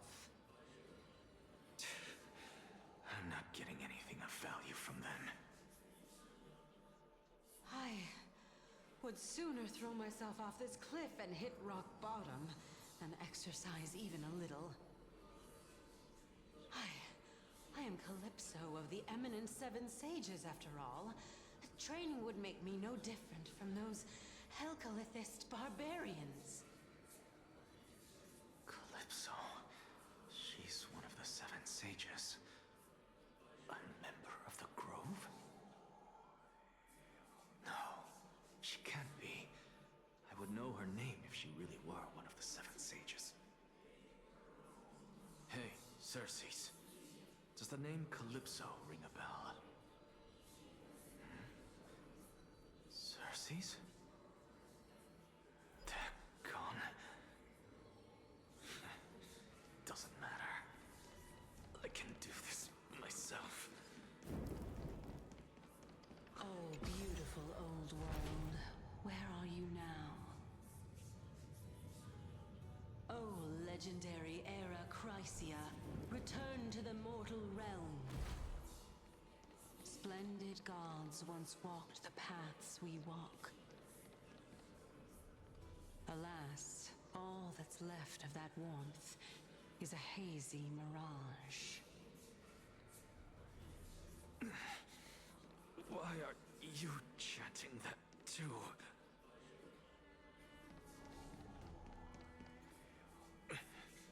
We're here, finally. So, I don't get to ask the Titan my question, but all of you make for a pleasant surprise, nonetheless. Very well then, let me uncover the truth for myself.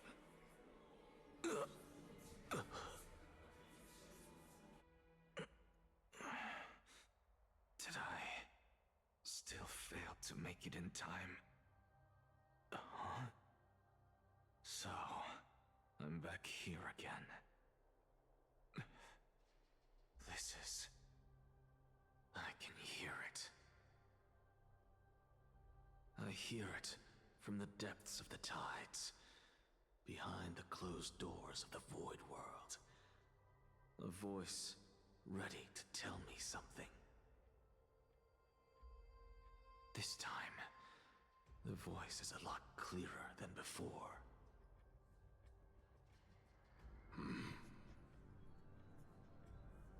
Since we've come this far, let's just wait.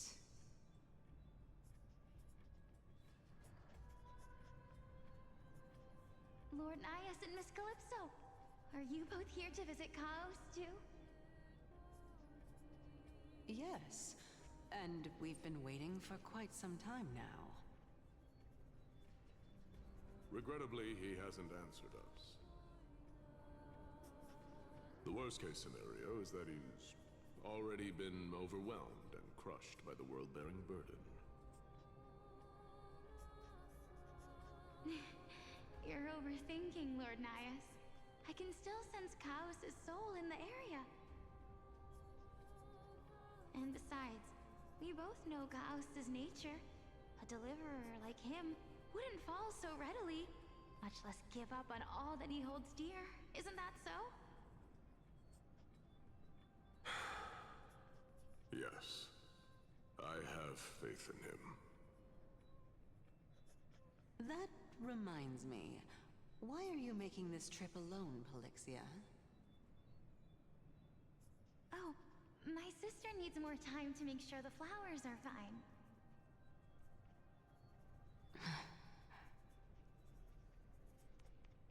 Such a pity. Both of you have hearts kinder than anyone else. Yet you are born only to take over Thanatos' divinity.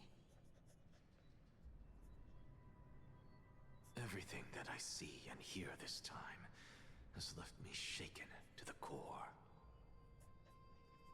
What may seem like a mundane conversation is in truth a once-in-a-lifetime exchange that has revealed the ultimate answer to Circe's question. The conjecture has taken shape and must now be solidified into a theorem. Next, I only need to seek verification from Kefali. By doing so, I can answer Circe's question and reclaim my body. But no, I will not do that. That isn't important. Because another one of my conjectures, one that I have always dreamed of proving, has been proved right this very instant. Fusing a mortal soul with that of a Titan to replace said Titan is not a ludicrous idea after all.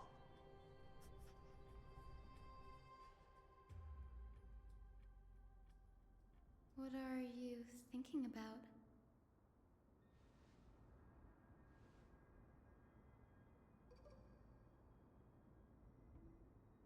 Is that so? You don't look the slightest bit amazed, though. Plus, you seem to be strangely familiar with the city around the Great Tree.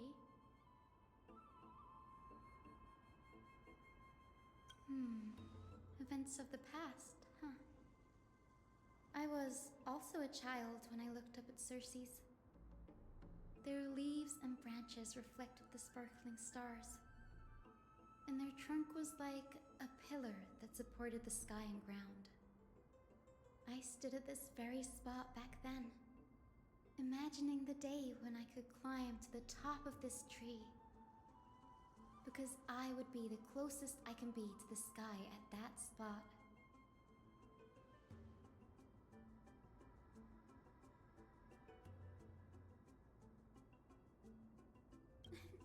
Don't read too much into it.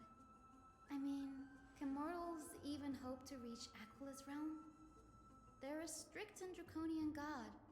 Nothing like Circe's. Reason is willing to share what is theirs with others, but Sky only expects people to revere them. You get what I'm saying, right, Denny? After all, the titan that imprisoned you and Grey here in Amphorius is none other than Aquila themselves.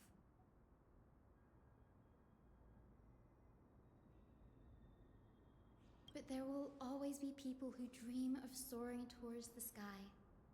The Grove has a wealth of research on Aquila, and that is exactly what we are here for. It's just... I never thought Grey would meet with something like that before we set off. As a physician, I should have been there by his side.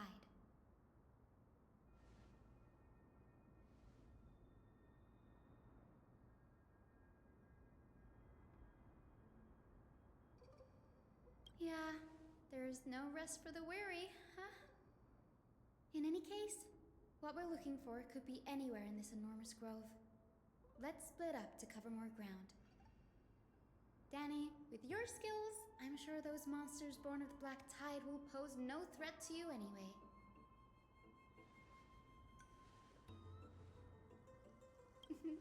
Have you forgotten that you're talking to the chief physician of the Twilight Courtyard?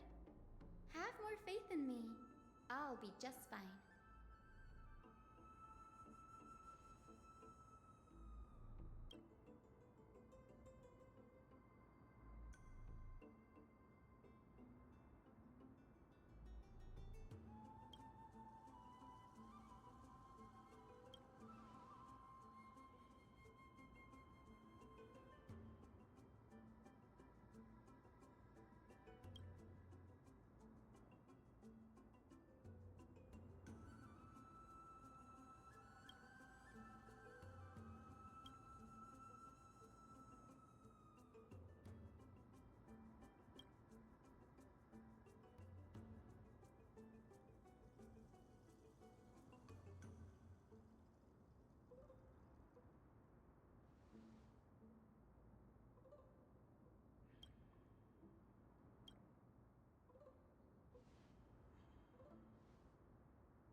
Really now? This is way more trouble than I could have asked for. Or you could sit back and watch.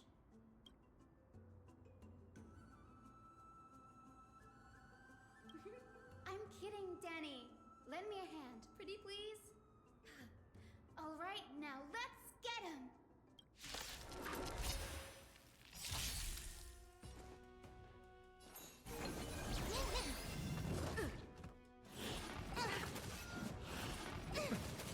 Nice second, my friends. Indulge yourselves!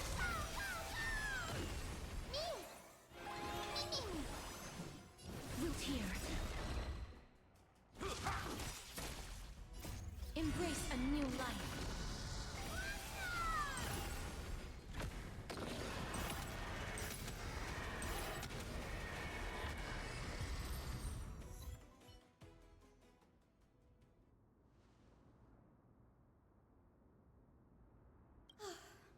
The Black Tide is remarkably quick to detect the light of Amphorius. So or rather, the blessings of the Sky Priest in me, might have unknowingly called them to me. Anyway, never mind that for now. Here, you might want to have a look at this. I found it around here and thought it might be of interest to you.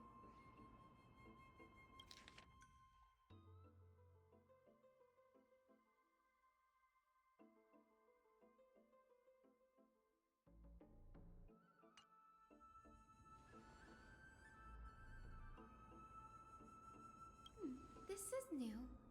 I didn't know Professor Anaxa was researching the sky. He's never mentioned anything about it.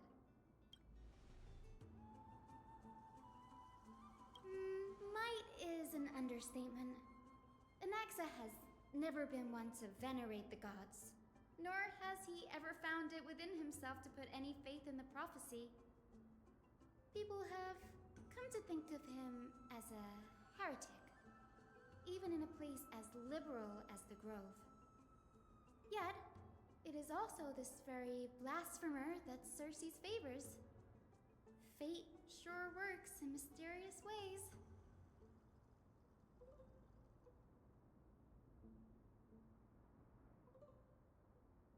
Oh, let me have a look.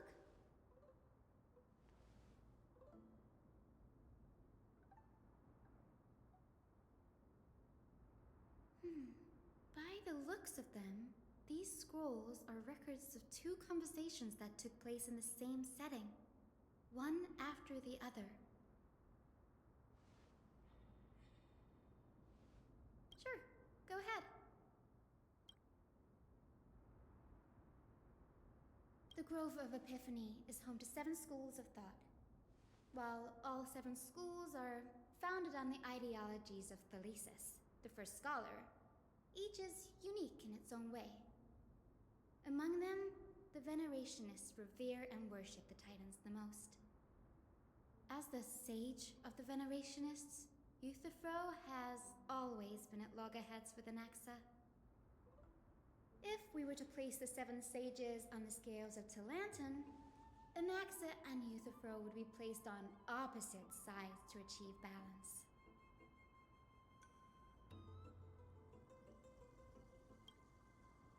Nearly everyone in Amphorius has heard the story of the skyships by now.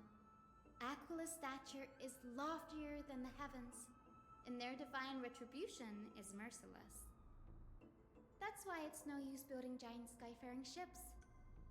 Oh, but I do wonder if a supercharged mini Treaty cannon could slip past their watch.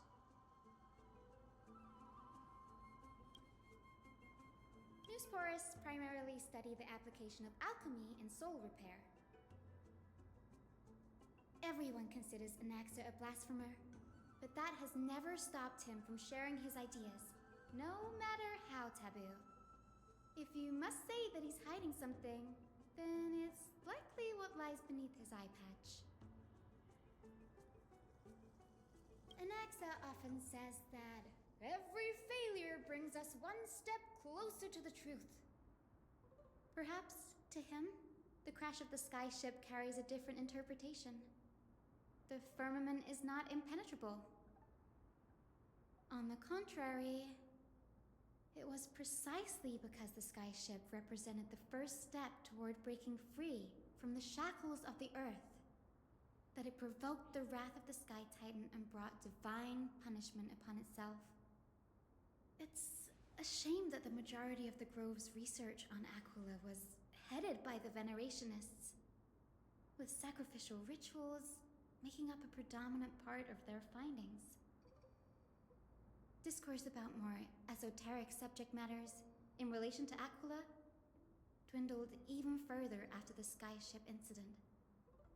So much so that even this scroll is completely new to me.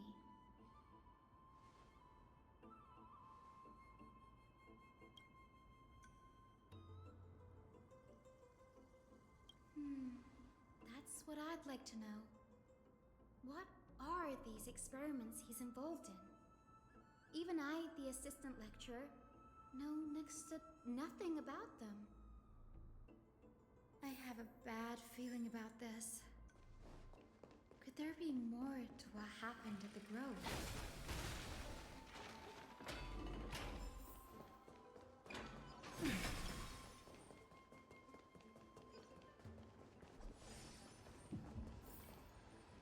This is the Library of Philia, a place where the Grove stores its collection of tomes.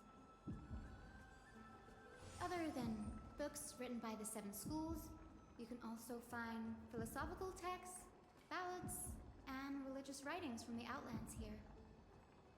Cities that desire to learn from the Grove were apparently expected to contribute knowledge of equal value to what they saw. We've had more than our fair share of hilarious episodes over the years. For instance, it's said that the Erythrocheramists once borrowed a manuscript from a certain author, but ended up returning a copy instead of the original. What's more, the original manuscript was supposedly then hidden here.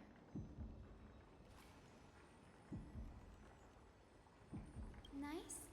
No need to hold yourself back, Danny. You can just tell it like it is. Their behavior was no different from bandits.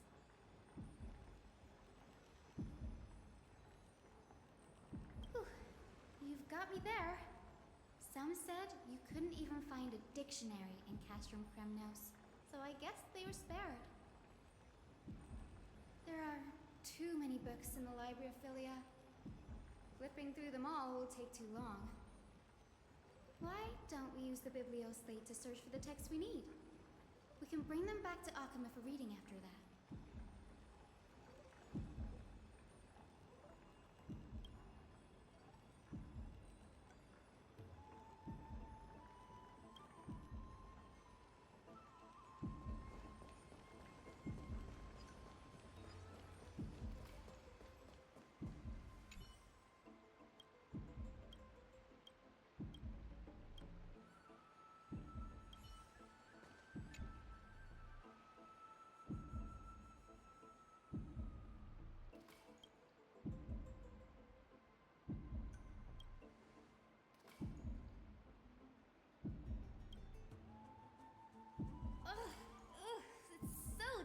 In here.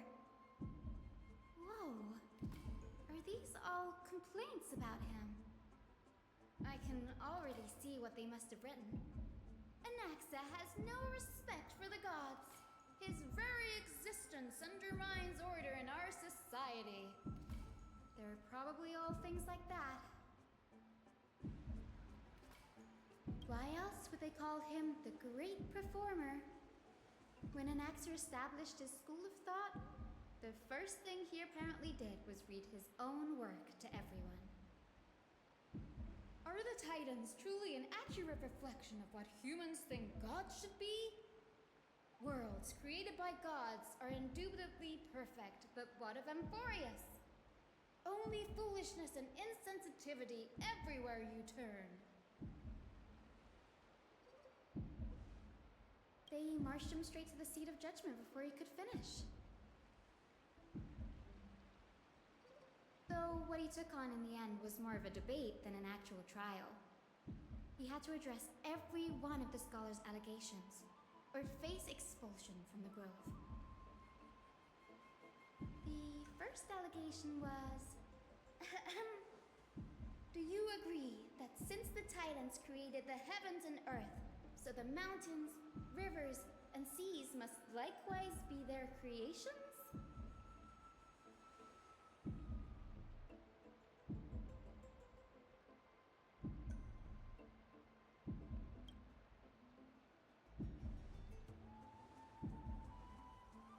Anaxa would have probably been spared a lot of trouble if he had answered this way.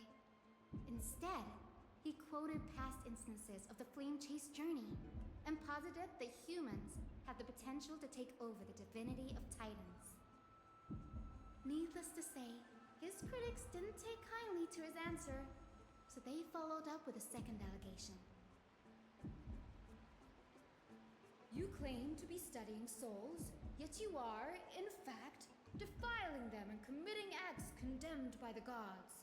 Do you admit it?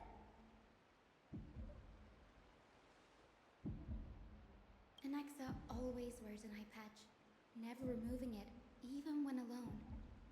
Some say he used one of his eyes as an alchemical ingredient. Every being in the world owes their safekeeping to Kifili, and this is even more so for the Chrysos heirs who have divine blood coursing through them. If he has really done something of that nature, then it'd indeed be sacrilegious. Thankfully, they had no way to prove it, so it amounted to nothing more than an allegation in the end. One by one, Anaxa engaged in wars of words against those who would challenge him. Toward the end, a scholar asked him, "Anaxagoras, have you any respect for the gods?" It was only after a brief silence that he answered, "I have never denied that titans are meant to be noble constructs."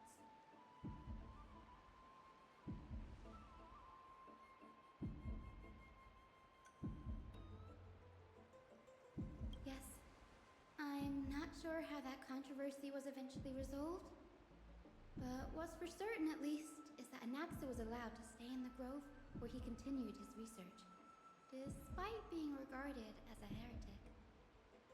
By the way, this stack of complaint letters has reminded me of a place in the grove. We may find clues there that aren't on the teleslate.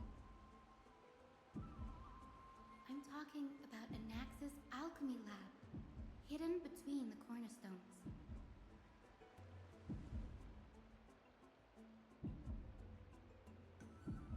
It's a well-kept secret. Among the 7 sages, excluding the nominal chief sage, each has a private sanctuary where they can conduct research undisturbed in their free time. Even the administrators of the Library of Philia are restricted from accessing those places and documenting the sage's research. But with the grove in this state, I'm sure Anaxa won't be mad even if we sneak into the lab for a short while, right?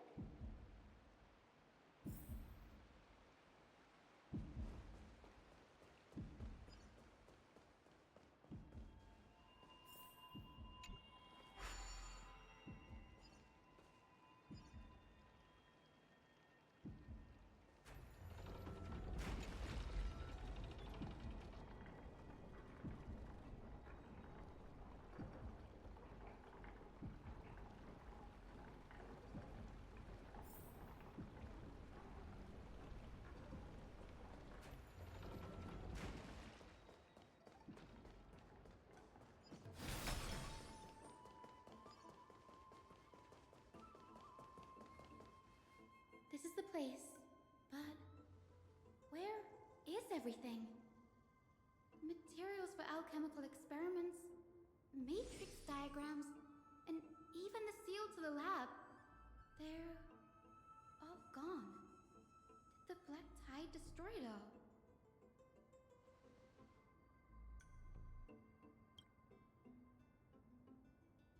No, not even close.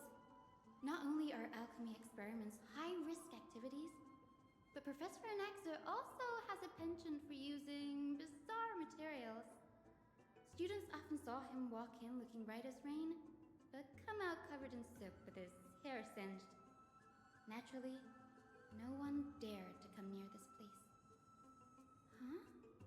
That bookshelf over there seems to be the only thing still intact.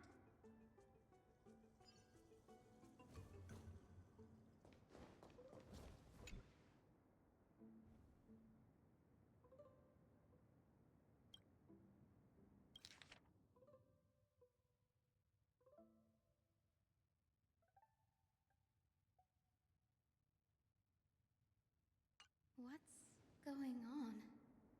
Anaxa is conducting research on our friends in Alchema and me?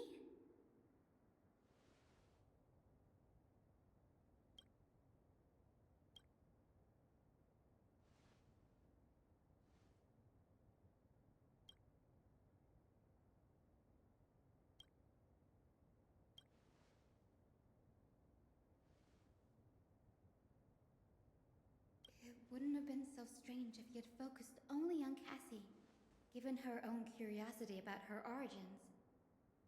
Plus, considering that the new sporists have crafted omnipotent medicines capable of curing diseases, it also makes sense that he would conduct research on immortal Chrysos heirs. But now, it seems Anaxa's objective was never to create medicine, but to identify the origin of the golden blood and figure out its inner workings.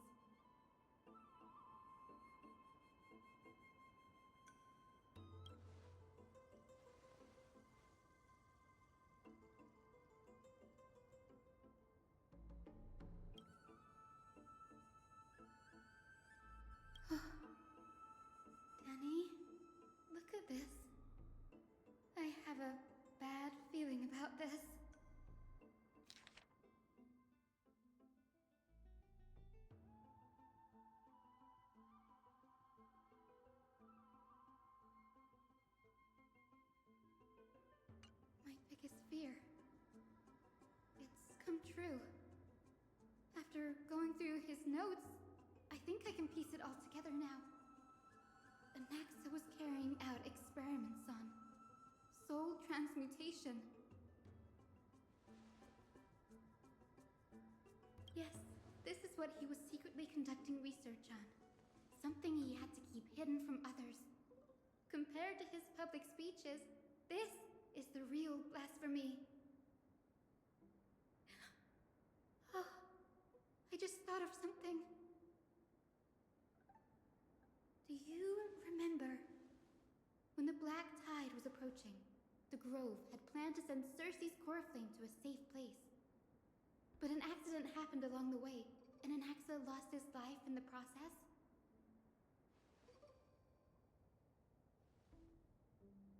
That's right. But what if Professor Anaxa's fusion with the core flame of reason wasn't an accident? Put yourself in his shoes. Knowing that the Black Tide was closing in and your time was running out, what would you have done?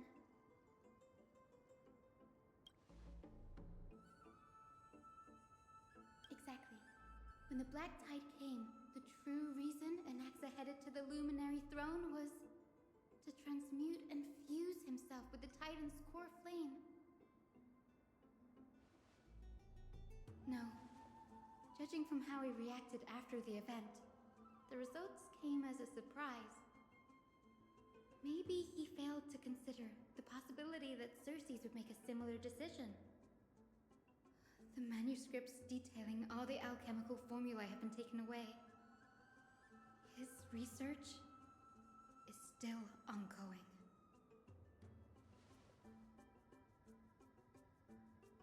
Like what? There's only one Titan left in the world now. No. No way.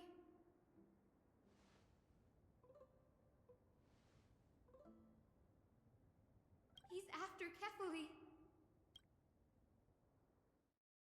Sir, this sky above us, it's not real, is it?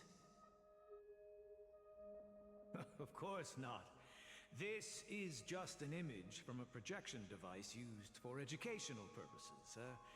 A simple trick. The day-night cycle has been lost to this world.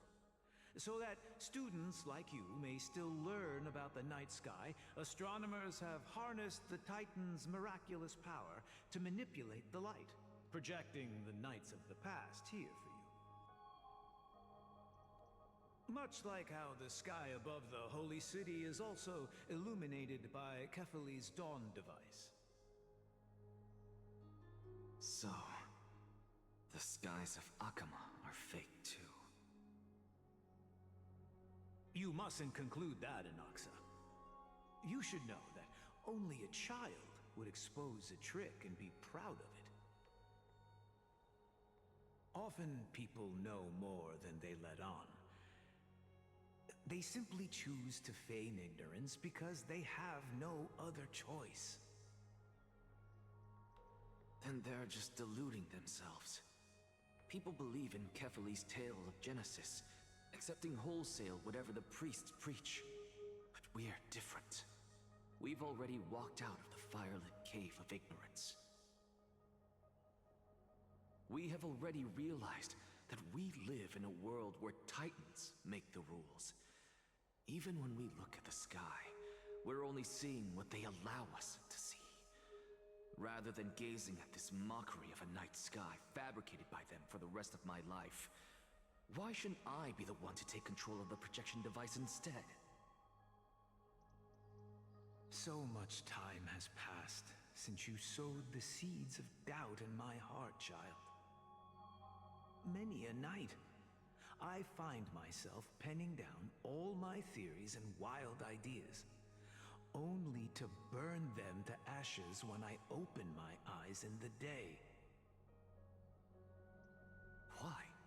Because we'll face death by burning if word gets out? As a sage of the Venerationists, my soul has already become inextricably linked to the Great Tree. Every word I say and every move I make is certain to influence every leaf, every branch, even the tree itself. But above all else, my days are numbered. Instinctively, I have my doubts about the golden blood and the human soul, yet I have no means of verifying them. The golden blood in my veins is woefully thin, and I am loath to waste what little time I have left obsessing over a hypothesis that cannot even be proven in the first place. But I can, sir. I can do it for us. The time is right. Give me all that I need, and I shall accomplish this grand feat on your behalf.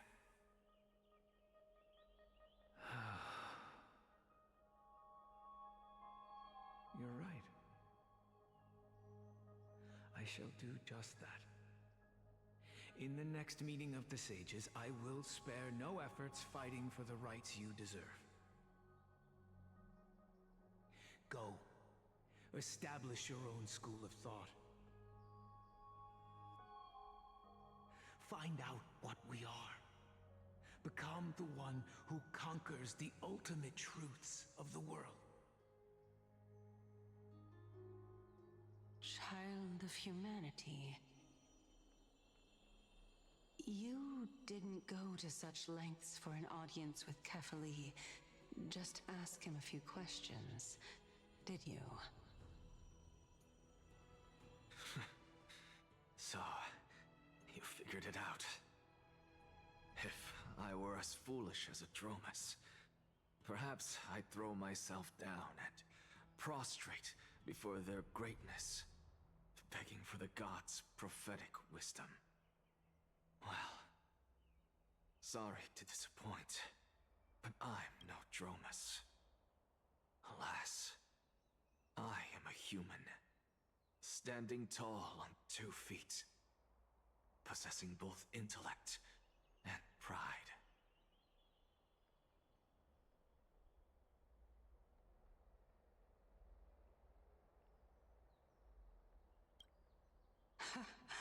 Before such power, does it make any difference whether you're a human or a Dromus? I'm sure you're familiar with the story of the Styxians. When the raging waves threatened to swallow them, they didn't just give up and become sitting ducks. No. They constructed a dam that kept the roaring tide at bay, chaining down the mad Fagusa. They call me a blasphemer, Circes. But that doesn't mean I deny the existence of gods. It's just, as I see it, Titans are simply a force that mankind has yet to find a way to tame. Oh? If power that rivals the Titans is what you crave, why not conform to the prophecy and brave the trial? Why stop at harnessing the power of the Titans when I can do so much more?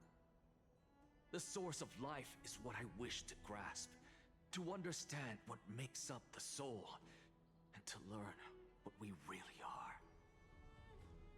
Thanks to you, I've had the chance to personally verify, in more ways than one, that the soul indeed ceases to exist in death.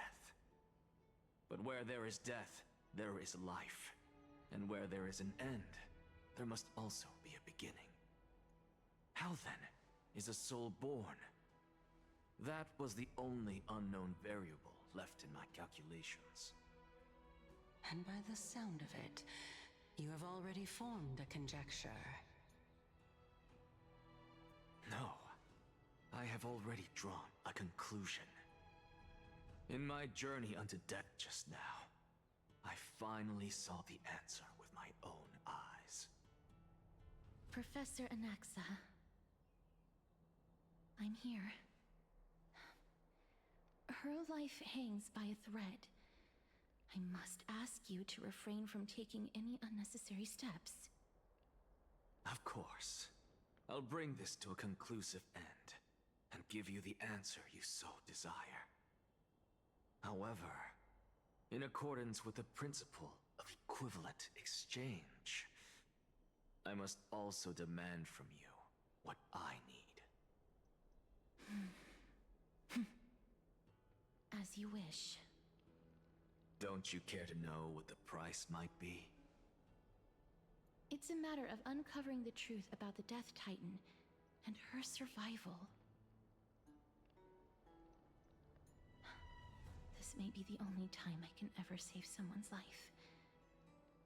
There is no need for me to think twice. I see. In that case, let the show begin. Indulge me. Am I correct to say that you intend to prove Thanatos' whereabouts and prove the nature of our existence now? Before I begin, I must confess I had been stuck in a cognitive trap all this time. As unrelated as these two propositions may seem at first glance, they are in fact logical equivalents. They are merely two different ways of telling us about what the soul is at its core. The reason I say this is, as I've mentioned earlier, the answer was hidden in my journey unto death. Anaxa, you were in the Netherrealm? Yes, I am but a living dead man now, but that's not important. What truly matters is, I overheard a conversation between heroes. That's not all. Remember how I said you were a part of that conversation too, Circes? And I've told you that I have no recollection of such an event. That was likely just an illusion conjured up by the mind of a dying man. Of course you would remember. Because that wasn't you. That was Calypso, one of the 7 sages of the Grove. Calypso? Huh? Oh, that's the name I made up on a whim when speaking to this girl. How do you know of it? And surely you jest. Don't you think I, of all people, would know if that were the name of one of the 7 sages under the shade of my tree? Don't you claim to know the Grove's past like the back of your hand? It seems you've lost even the memories seared into your soul. Use your head, Circes. Since all of this took place in the realm of the dead, it stands to reason their likenesses are of souls from the past. The living cannot step foot into that world, so who could they be? Think about Calypso.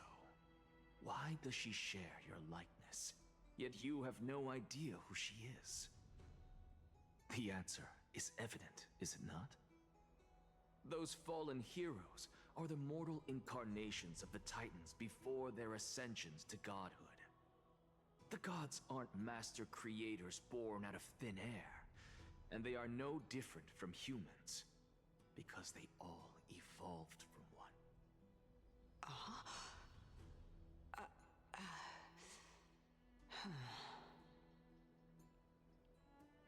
Does this answer disappoint you? Yes, because you've answered nothing. If I truly was once human, as you claim, then where do the children of humanity come from? Even on the off chance that you speak the truth, this brings us no closer to grasping Thanatos' whereabouts. How are we to find them? I knew you would say that.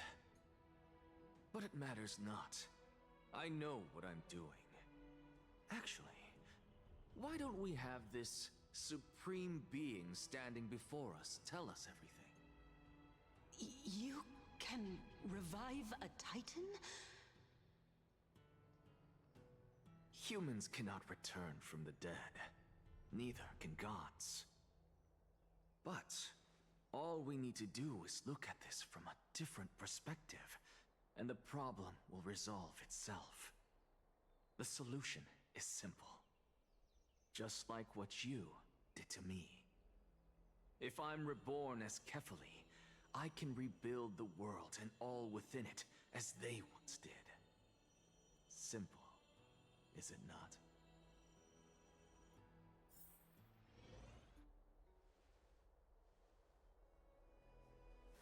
I have news from Hyacinth and Danheng. Anaxa might be trying to do something with Kefali's divine body. Kefali? But what could Anaxa want? Is the Council of Elders going to sit around and let such a sacrilegious act unfold? That is not possible. He is indeed the great performer, capable of fooling anyone and everyone with his tricks. I'm sorry. No need for guilt, for this is good news to us. The Council of Elders has found themselves a traitorous ally. Anaxa's ambitious desires will be something we can exploit. What we should be doing now is to keep our eyes peeled for whichever trickery Kynus is up to, and react accordingly to thwart her plans. Being Akima's political center, the Demigod Council holds just as much significance as the Vortex of Genesis. Someday, after my duty is over, this site will take the place of the battlefield where you hunt gods. Become the next challenge you ought to overcome. Till then, it's best to get used to this place as soon as possible.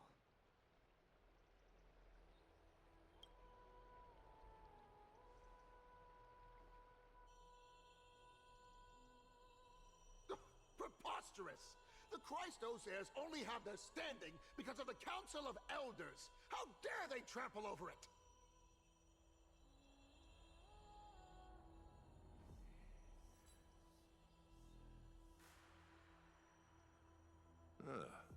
It's been a while. What is that supposed to mean? Is this really the sort of person that the young lord praised as a ferocious warrior? It has indeed been some time, Lord Krateros. What brings you here in such haste? Shh, keep it down. Be more vigilant. See those duplicitous dogs over there? They do the dirty work for Kynus. I've already ordered my people to hold them back, but we should still lay low. Unless you're itching for a bloody fight to get a workout in. My bad. So, did something happen? Did you hear thunderclaps last night? Thunderclaps are beacon signals of strife. They are a message from the young lord. He threw a spear bearing several words at Akama. Watch out. The Flame Reaver is back. I guessed as much. We didn't actually kill them back at the Kremnos Arena. I figured this is something you would want to know. We Kremnoans never back down from a fight. So if you plan to take that thing down in a battle, reach out to me anytime. You have my gratitude. I will let Aglaya know about this right away. Remind her to be on her toes while you're at it. That vicious Kynus has been unusually active lately. Those lackeys she keeps under cover have been going in and out of the city a lot more frequently these days. Some even seem to be getting Kremnoans to defect to the council.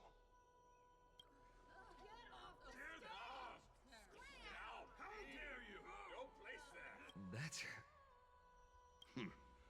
Looks like you can see it for yourself. We should get back.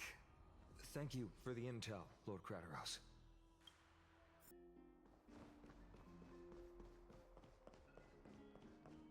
By Kefali into Lenten above, as the Theoros, I have Aglaya! What happened here? I know about the poisonous fangs of that king snake through the golden threads.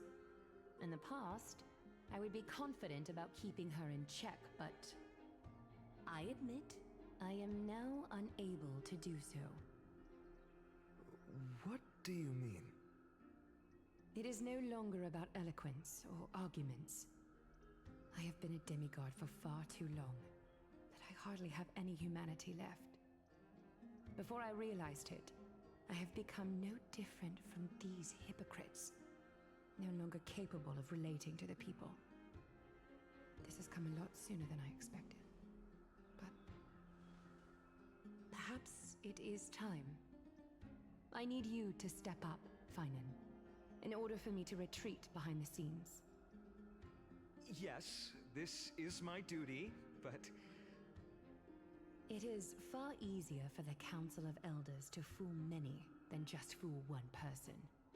Their so-called more support is no more than a ruse to distribute power using words instead of lances. There is no glory in winning this debate, but that makes having respect for humans so much more priceless. Finan, you are a Chrysos heir without flaw, capable of relating deeply with humans. I appreciate what you've taught me, Aglaya. I hope we'll live up to your expectations and win this debate.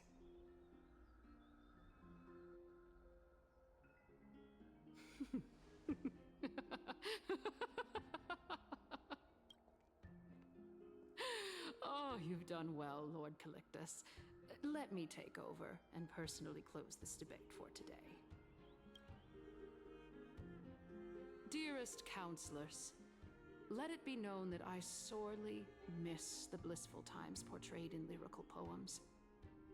Back then, Amphorius was home to nearly 1,000 cities, each with their own local faith, while gods walked the earth and shared close bonds with humans. Yet, in the present, people from all over are forced to leave their homeland to seek refuge in the holy city, where they hope to rest under Kethali's protection. All of us have long been in the same boat, with no way out of this plight. We didn't have a choice in the past, but now, the Council of Elders brings to the table a new possibility. All I have left is one question for you. Would you rather strive toward the unheard of Era Nova, or return to the prosperous Era Chrysia of our past? Make your choice. Now, which of the two would lead mortals to an ideal future?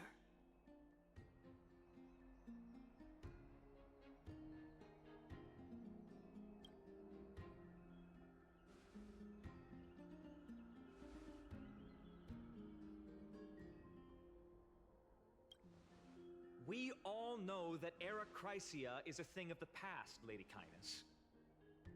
Please, enlighten me. How does the Council of Elders plan to turn back time? Let the 3 Titans of Calamity be born, and Era Chrysia is nevermore.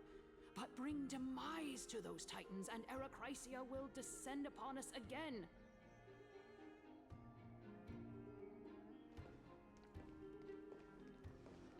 Know that the Council of Elders is never one to make empty promises. Look at who we have on our side. Anaxagoras, one of the Grove's 7 sages, and Castorus, Idonia's goddess of death. With the help of these 2 heroes, I can promise all of you that Era Chrysia will exist once more.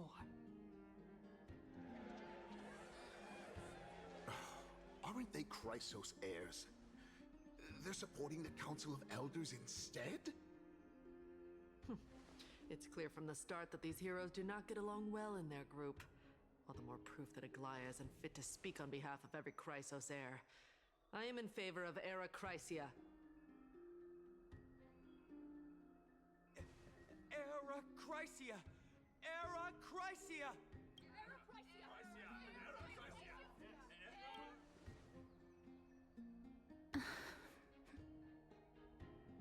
Castorus? Why are you standing over there? You finally arrived, Anaxa. So have you, Cass. Don't worry, Aglaya. Well, I know that you have many queries. Could you continue to converse like how the citizens normally do? Tell me, dear citizens, if we successfully retrieve and return Thanatos' core flame without anyone passing the Death Titan's trial, what would happen next? The answer is simple. We will have a chance to rid the world of death and bring Amphorius back to an era when all beings live forever. We'll usher in a new future that will be entirely different from the Flame Chase journey. He's one of the seven sages. Your proposal is much too idealistic. As long as the Black Tide still exists, how can we go back to the old days? Remember what I previously said? Kefali's core flame is guarded by the secret power of the Council of Elders. Plus, Fagusa's water curtain will be able to block out any external perceptions. Tell me, dear citizens, have any of you ever seen even a glimpse of the threat that this person is talking about anywhere within the walls of this majestic holy city? Oh? Could it be that you heard that from the Flame Reaver themselves? Citizens, let's loudly sing the blessed hymn. Oh, beautiful old world, where are you now? Oh, legendary Erechrysia, return to the mortal realm! After the destruction of the three Titans of Calamity, the Flame Chase journey will have to end.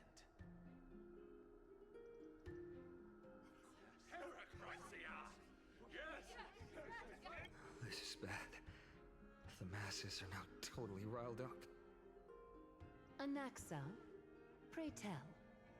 Everything that you've mentioned hinges on the premise that we can find Thanatos' existence, right? Thank you, Lady Aglaya, for still caring about this city. However, dear citizens, we are truly fortunate and blessed. For Castorus, Idonia's goddess of death, will surely find Thanatos under my guidance. What? With that, I solemnly promise that the core flame Lady Castorus brings back will be personally managed by the Council of Elders. Thereafter, if we are able to garner the support of all of you at the Citizens' Assembly, we shall spare no effort in ensuring that the Erechrysia will return to our world once again.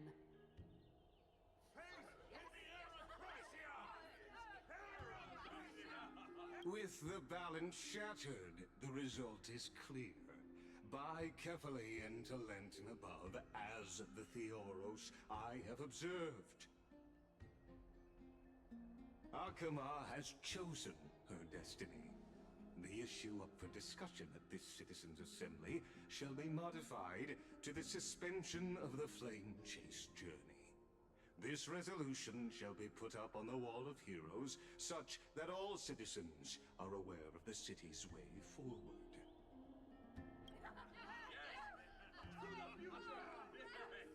Aglaya, dear Aglaya, what has caused your heart to soften? You also don't seem to be as quick-witted as before. Wag your tongue as much as you like. Since the Flame Chase journey has been preordained by the prophecy, our failure has never been on the cards. Well then, I guess we'll find out if that's true at the Citizens' Assembly.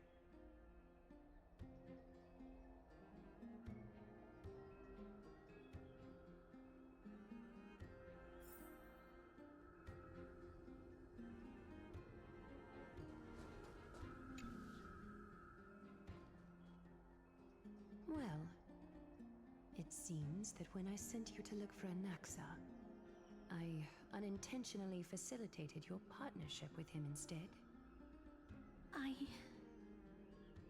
My apologies, everyone. I know that you have many questions to ask me.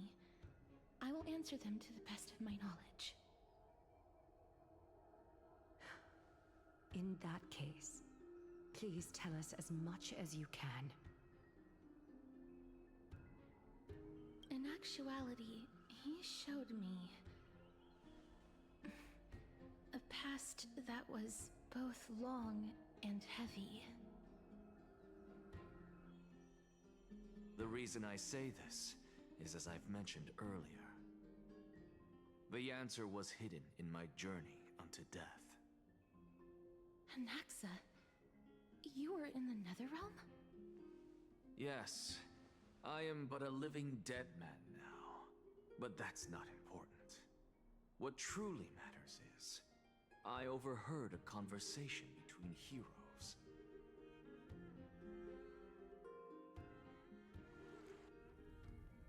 Have you heard of this tale before? A tale about the ocean god's treasured pearl, our hometown. It was a seaside town which enjoyed the ocean breeze and glorious, peaceful times, thanks to the wisdom of its ruling queen. Until one day, an evil dragon descended upon the town. Its wings were large enough to blot out the sun, while its claws were sharp enough to rip the waves apart. It barged into the tall tower and devoured the queen's beloved daughter. It even settled itself in her bedroom, like a tyrant king. The queen assembled 300 warriors who managed to subdue the evil dragon by chaining it up. However, when the queen slit open the dragon's belly, she realized that the princess had long since been digested, and all that was left of her was a pile of bones. Devastated, the queen wept for several days. It was then that a devious, smooth-talking scholar arrived at the palace and suggested that the princess could be revived through the use of dragon bone and dragon blood. That liar called this process the secret art of alchemy. The princess was reborn! The queen was overjoyed, blissfully unaware that the evil dragon's soul still lurked within the princess's body. As revenge, the evil dragon swallowed the poor queen, the glib liar, the courageous warriors, and all of the town's innocent civilians in a single gulp. Worse still, the souls of the deceased were refused entry to the Netherrealm because they were filled with regret. Forced to roam the mortal realm, these resentful souls ultimately converged into a river of souls that would not retreat for a long time. The terrifying death had consumed all. Thereafter, our hometown fell into ruin as well. Until...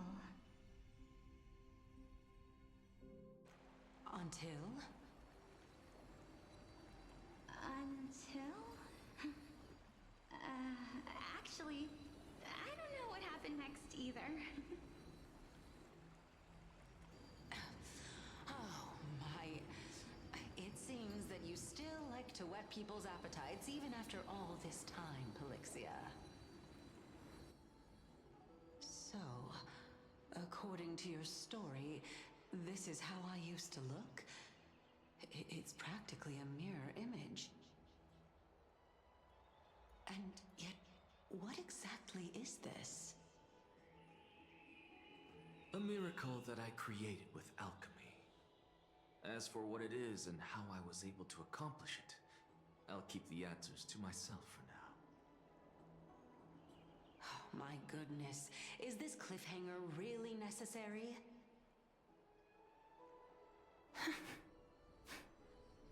Quiet, Titan. Continue to enjoy this splendid play, and the truth will naturally reveal itself. dragon, huh? I've heard this legend before. In that case, what do you think of it? I think that this so-called alchemy was a tenuous analogy added to the story by future generations. After all, you've never heard of a tradition of alchemy in your hometown before, have you? Indeed. Before I left home to pursue my education, I never even knew that anybody was looking into this area of study. Therefore, we can just treat this tale as a fable told to young children. A fable, you say? If so, what moral is it trying to impart to the kids? I guess it might be the concept of equivalent exchange? Oh? I thought the moral might be closer to something like honor the dead.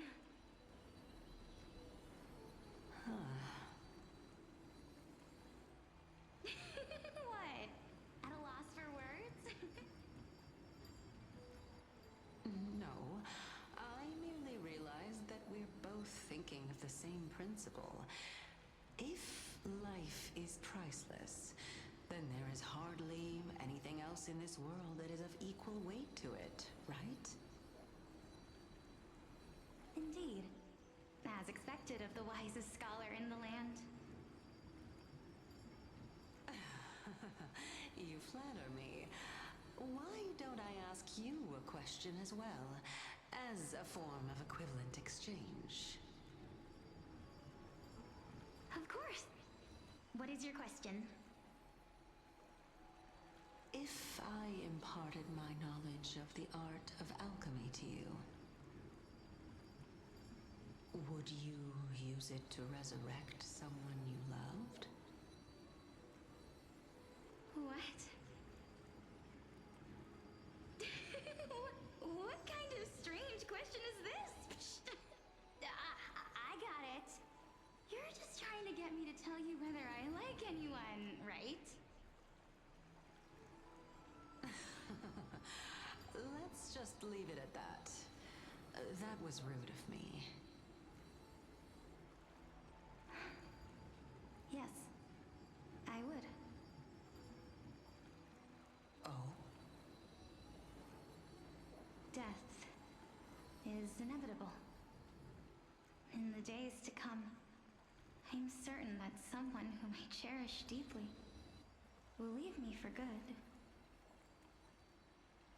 If such a mighty power really existed, I think I would use it without hesitation. After all, you, me, and the rest will all have to face that fateful moment eventually.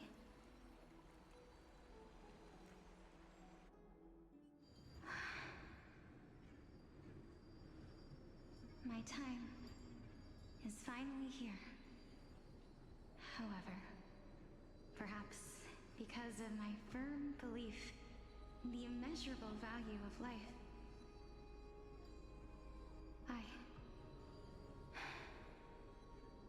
I am unable to complete the trial. You shall wither, and through that, the dead will sprout again from the remains and be reborn with the dead flame. It is a pity that fate is such a cruel mistress. Is there no other way of interpreting those words? I'm afraid that the meaning is clear. Between my sister and me, one must pay the price. Our trial can only be completed when the one chosen sacrifices her life.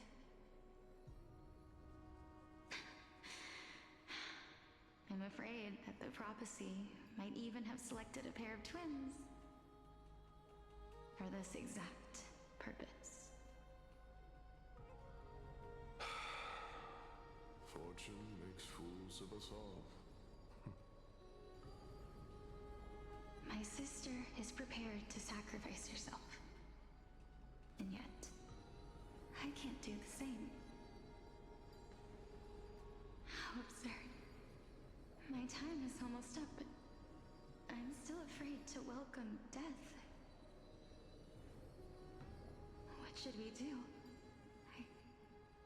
If I'm ultimately not able to make up my mind...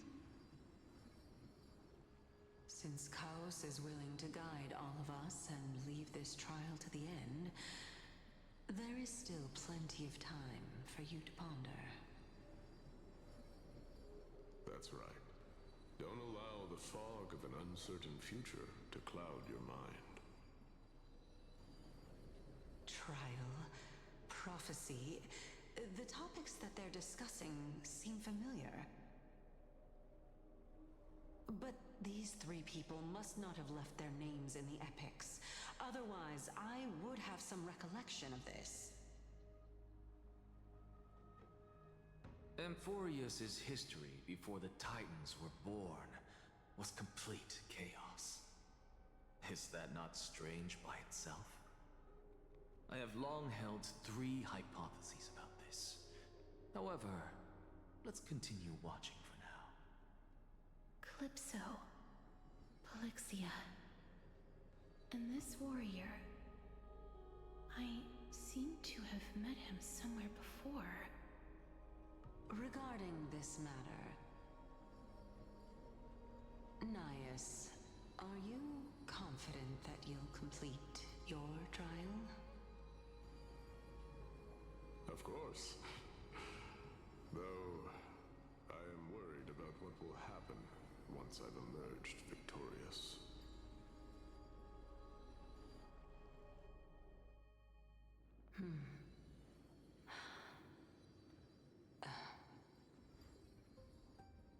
Looks like you have made up your mind. Yes, this is the safest course of action. Completely separating courage, honor, tenacity, sacrifice, and reason. You really know how to make things difficult.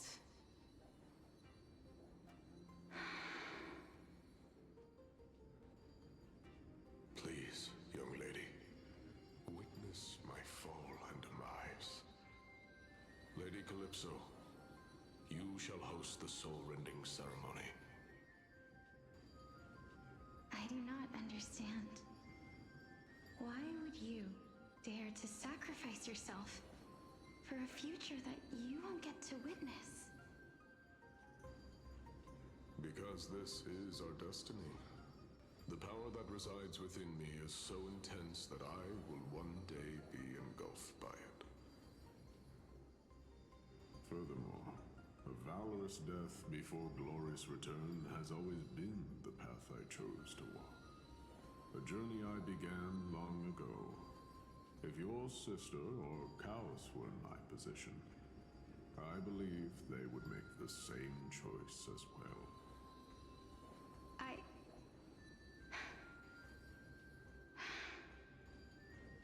I'm not that brave. I don't know how I'm supposed to face such a serious affair.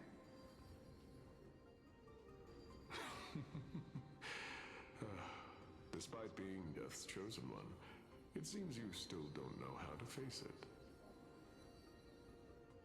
Let's chat, young lady. Perhaps I shouldn't end my journey so hastily.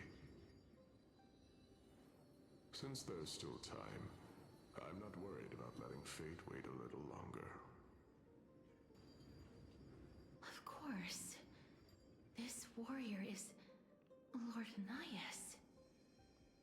As the embodiment of Nikador's divinity, he entrusted his life to us and allowed humankind to end his madness. That means that what I'm currently seeing before my eyes is in fact... Looks like one hypothesis of mine has already been proven true. These heroes are the true forms of the Titans, before they attain their divinity. If so, the chosen one of death that he speaks of is actually...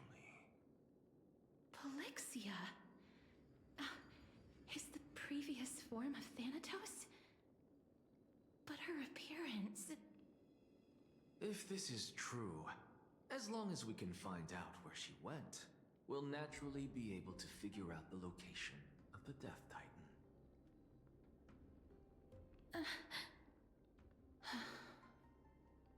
But before that, we first need to witness what ultimately happened to Lord Anaias.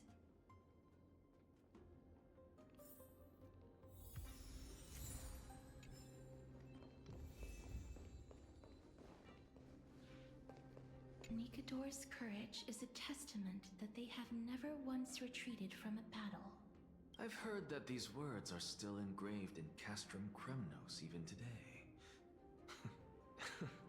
It didn't occur to me that they were actually part of an alchemical formula.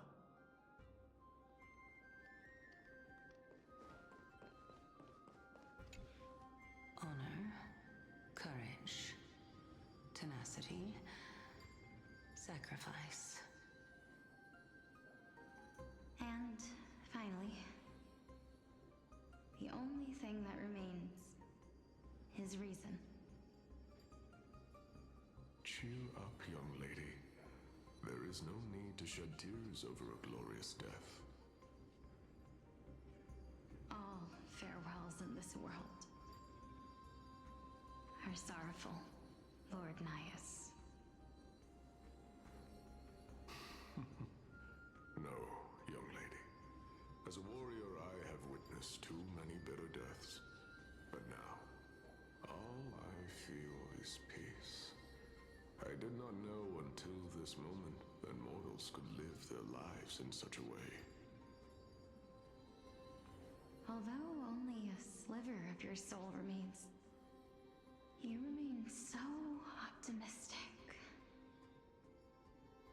Or maybe the truth is that you aren't able to feel sorrow anymore.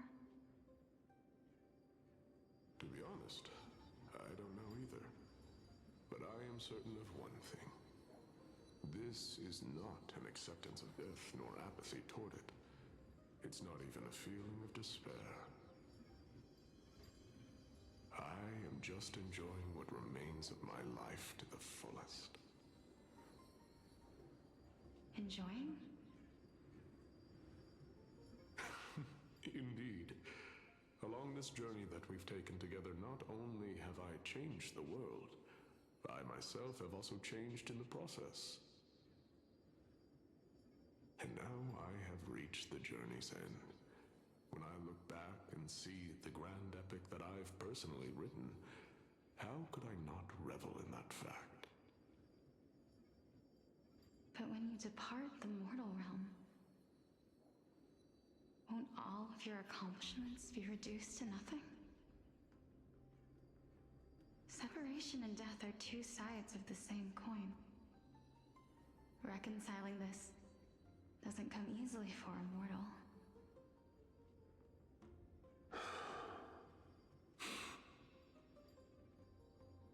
Finally, let me recount to you a story of mine, young lady. The first time I returned from the battlefield, I felt extremely hollow. The calamity had devoured everybody on the battlefield but me. When I returned to the city alone, the citizens held a banquet for me that was far from pleasant. I felt as though I was still on the battlefield, and the person who had returned was nothing but an empty shell. It was late into the night by the time the banquet ended. My head still reeling, I returned alone to the barracks. On the way back, I encountered someone. It was a crazed scholar looking at the night sky and muttering to himself by the side of the road. Although I tripped over him and fell, I wasn't angry in the slightest. And Maybe because I saw myself in him, I inexplicably asked him a question. Do you think that it'd be better if we just died on the roadside like a couple of stray dogs? To my surprise, he shrugged his shoulders and sighed. How does someone who is currently experiencing death, dying and living, afford the same amount of bliss? Now please go away and don't block my starlight. Are you trying to say that there is no difference between living and dying? For they are both journeys that lead toward death? That's exactly what life is, and death is, but a scale to measure how valuable the journey was. Journeys and epics are only glorious and magnificent because all things eventually fade to dust. Therefore, young lady, don't detest your fate. Instead, willingly and respectfully embrace it.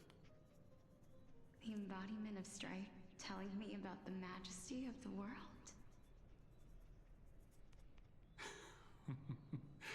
Indeed. I believe that when the fated moment eventually arrives, you will be able to understand my words. It is time for me to knock on death's door. I will set up a long table at the end of the road and humbly await your arrival. When that moment finally comes, let us drink and be merry then.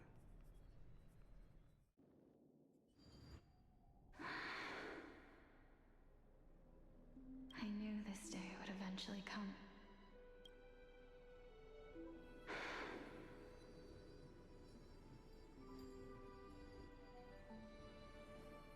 Are the both of you ready? Mm-hmm. Polixia. I'm here.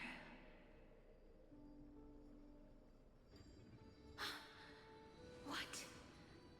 This... This is quite interesting indeed. Is this... Polixia's sister? Is it... me? Now, it's time for us to fulfill our promises.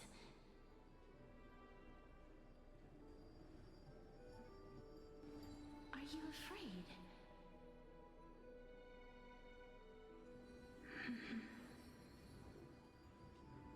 What are you afraid of? That I won't be able to do it.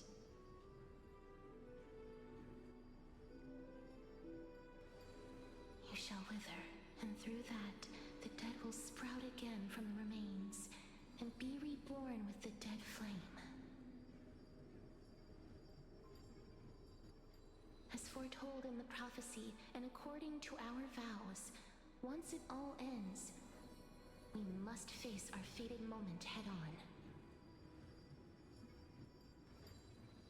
Even if it was prophesized, do we have no say in the matter?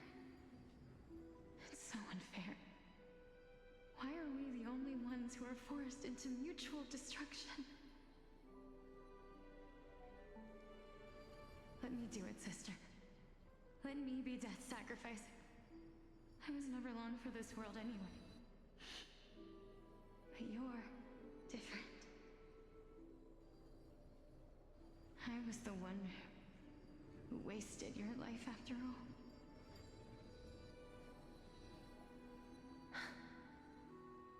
You're wrong, Polixia.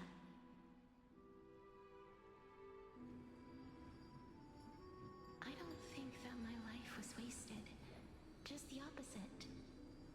When I finally arrived at this destination and looked back at the journey I took, I discovered that flowers had long since bloomed along the path I walked.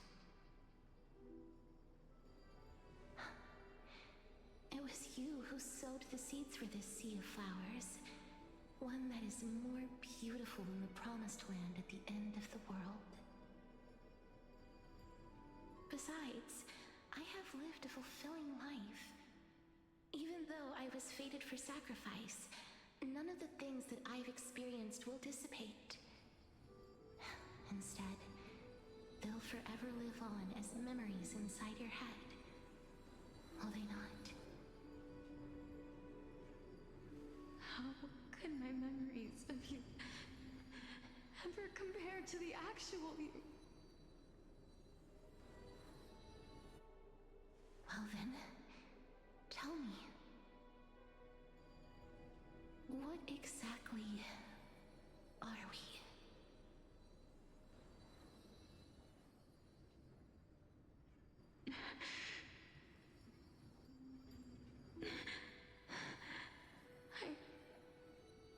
I don't know. I don't know either. But regardless of what the answer is, regardless of how we're shaped by others, or even by this world, ever since we were born, the fact that we existed was predestined, and nothing could erase it. This is why I will always, always be by your side.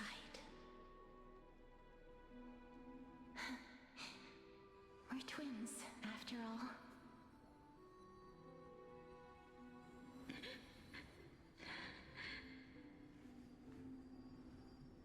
All right, my dear Polixia.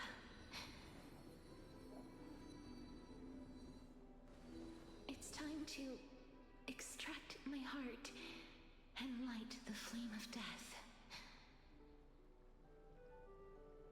After that, use it to plant the first bud in the prophesied new world.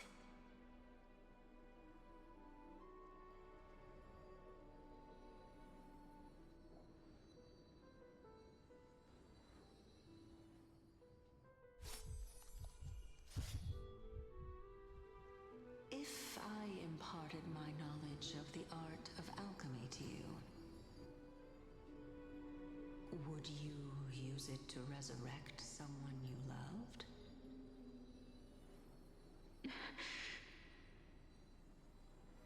Death is inevitable. In the days to come, I am certain that someone whom I cherish deeply will leave me for good.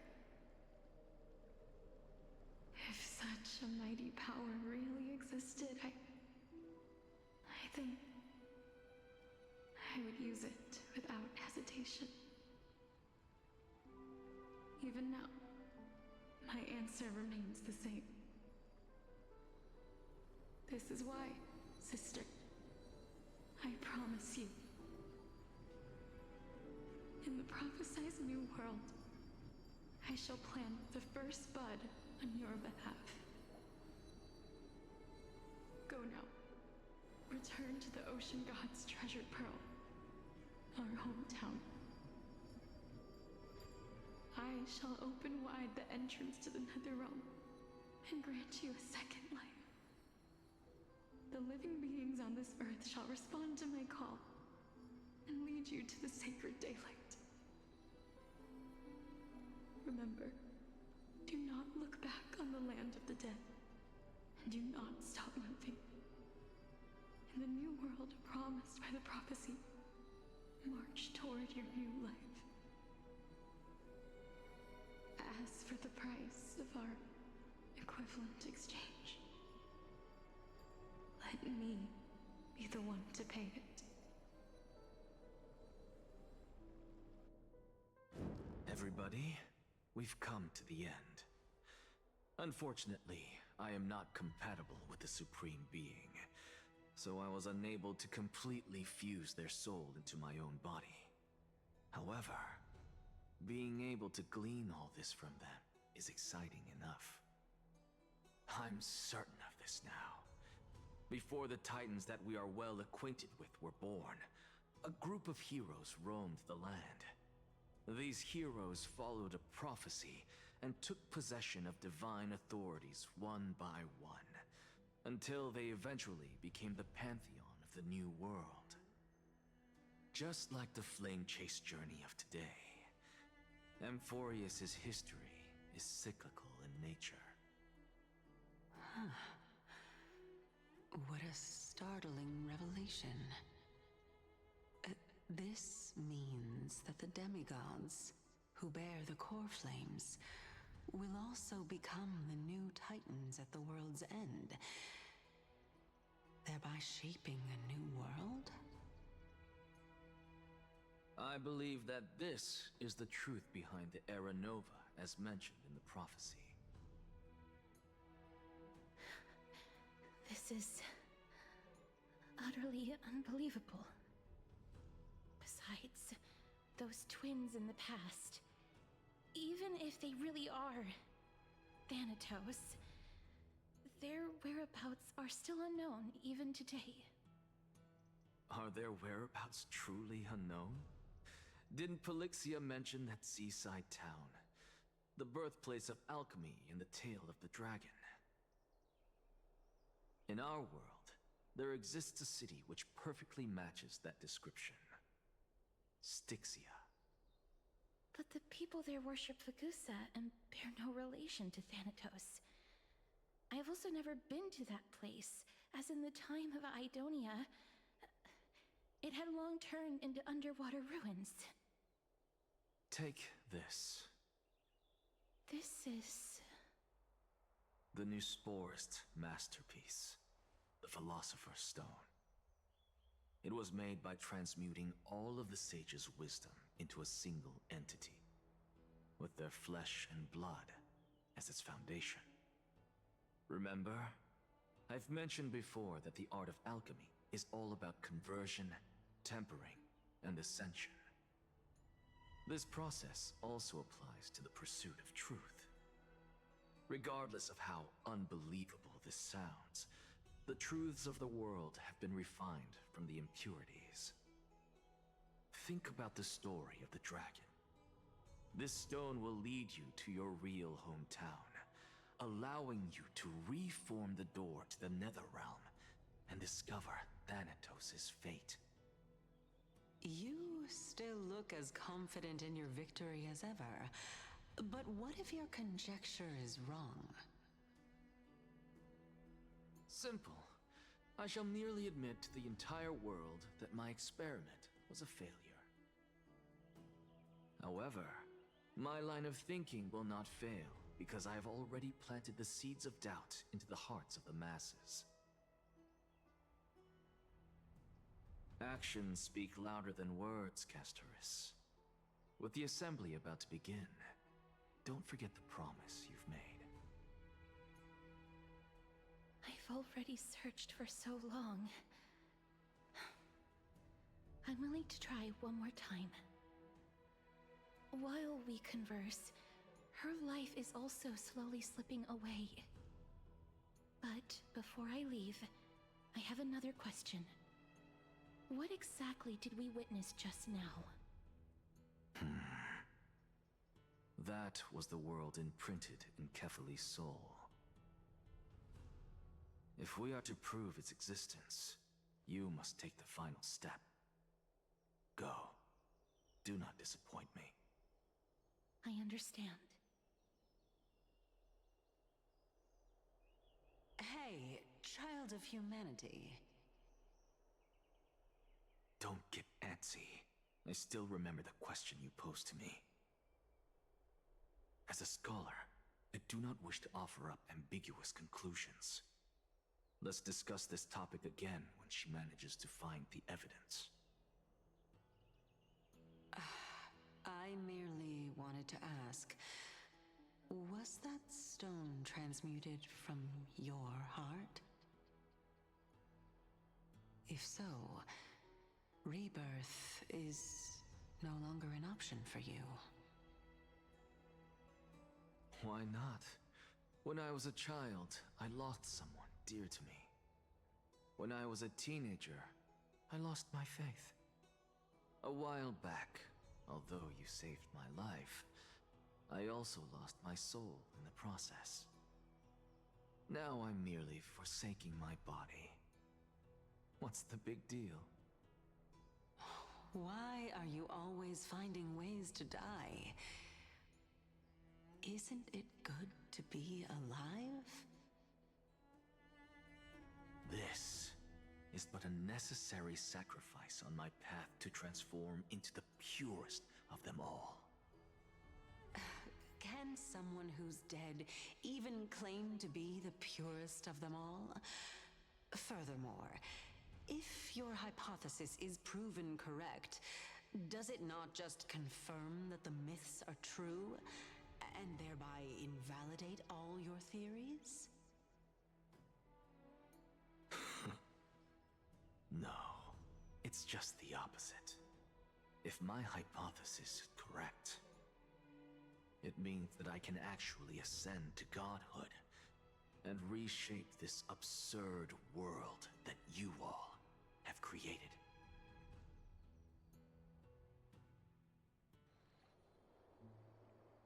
That's a lot to take in at once.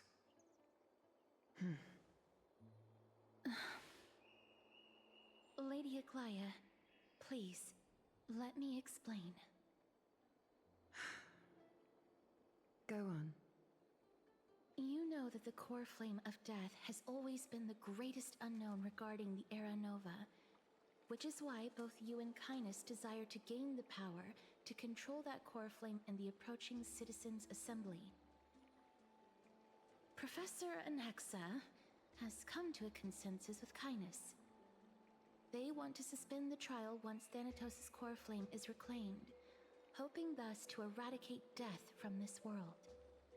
If they're successful, then the flame chase journey will cease, and Akama can enjoy everlasting peace.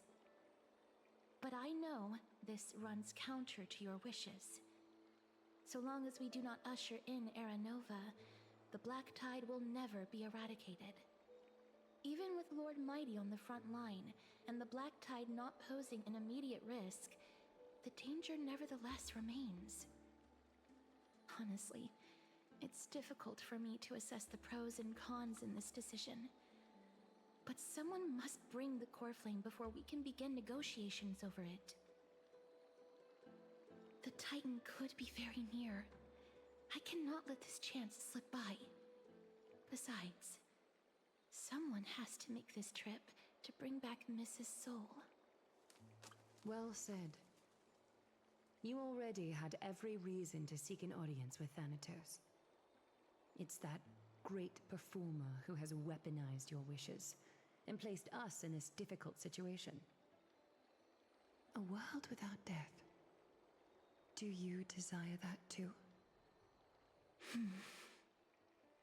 If fate dictates that my path must oppose yours, I will do all I can to resist it and protect what I aspire to achieve. Lord Mighty showed me that without taking the first step, all talk of what follows is moot. I am not going to punish her for that. I have always hoped to hear you speak your mind, Cass, and I am glad to have heard your true thoughts. Styxia. I visited that place in the past. Though it is now an island surrounded by the river of Soul's torrents, it's not hard to see its former splendor. Go. I will not stand in your way. As for you, you are someone who has cheated death. I believe you have more than enough reason to make the trip with Casterus and meet the god of death himself. Casterus, I too look forward to your journey. I wonder what kinds of new interpretations your completed story will bring to the Flame Chase journey. Thank you, Lady Aglaya. I hate to put a damper on this heartwarming moment, but if Styxia is now an island surrounded by the river of Soul's torrents, then how do we find a way in? Lady Treby is probably... The answer is quite simple. In the Mids, Zagreus once made the domain of the dead their treasure vault. That is to say, they could enter and leave the Netherrealm as they pleased. And if they could do that, then it follows that the demigod who inherited their divinity must be capable of the same. I'll see you at Memorial Palace at Action Hour tomorrow. Cypher shall be your guide to finding that ancient city.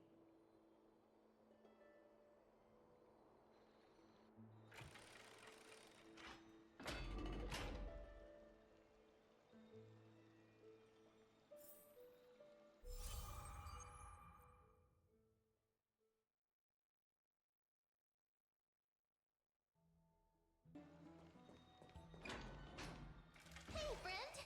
Is the debate finally over? Did you win?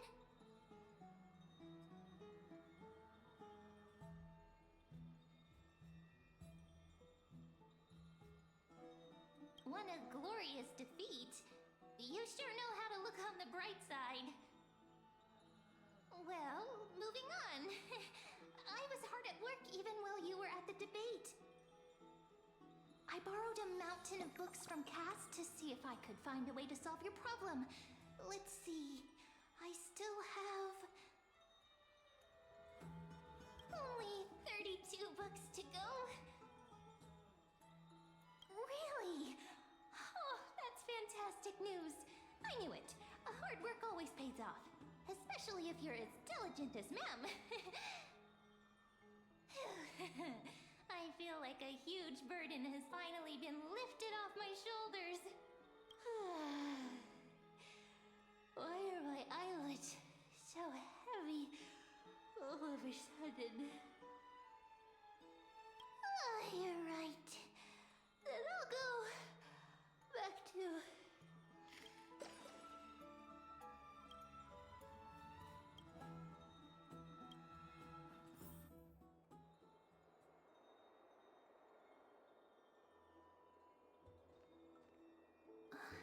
Cass?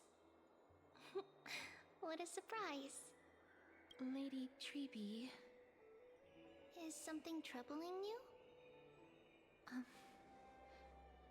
I just wanted to speak to Lady Trian for a bit before I set off. No matter how breathtakingly beautiful Styxia once was, the place is now the domain of the departed. There is no telling what we'll encounter there. I don't want to have any regrets. Has anyone told you that your eyes are sparkling today? Is that a figure of speech? In the past, when you did smile once in a while, all of us could see that your heart remained troubled even as you smiled. Lady Treeby, you know perfectly well that see you tomorrow is nothing but a white lie. I hope your toughness is not a mask hiding a lonely heart. Cass, you hardly ever talked of your past. None of us knows what you went through apart from Maggie. But we know it must have been filled with pain and hardships, as it is the fate every Chrysosaur is destined to live out. We are just happy for you that the core flame you're meant to inherit has finally surfaced. Isn't it a little too soon to say that? But you already know where tomorrow is, don't you? There is no need to rely on anyone else. Just give it your all and leave no regrets. We have always believed that your embrace is just as warm as everyone else's. Because we embrace others to comfort them. And Cass, you're the kindest Chrysosaur we know. Thank you, Lady Treeby. This feeling... it's hard to put into words. I suddenly found myself with so many wishes. So much I want to accomplish before setting off. Then go do it, Cass. Trian was actually working on a surprise gift for you. It's a pity she didn't get to finish it. But now Trinan and I are working on it, and we'll make sure to give it to you.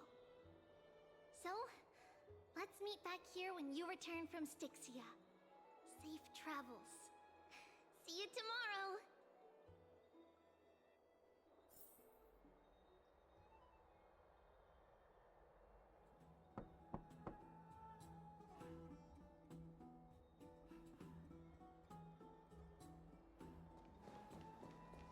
It's me.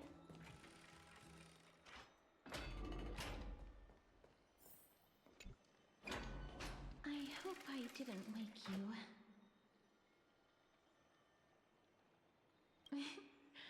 I'm glad to see you're as full of life as ever. I'm here because of private matters, actually. If it isn't too much to ask, I'd really like it if you could come along with me to retrieve something. Not to worry, it's nothing heavy. It isn't a long way from here. Shall we? I'd love to go in and take a look. Have you heard? Seems like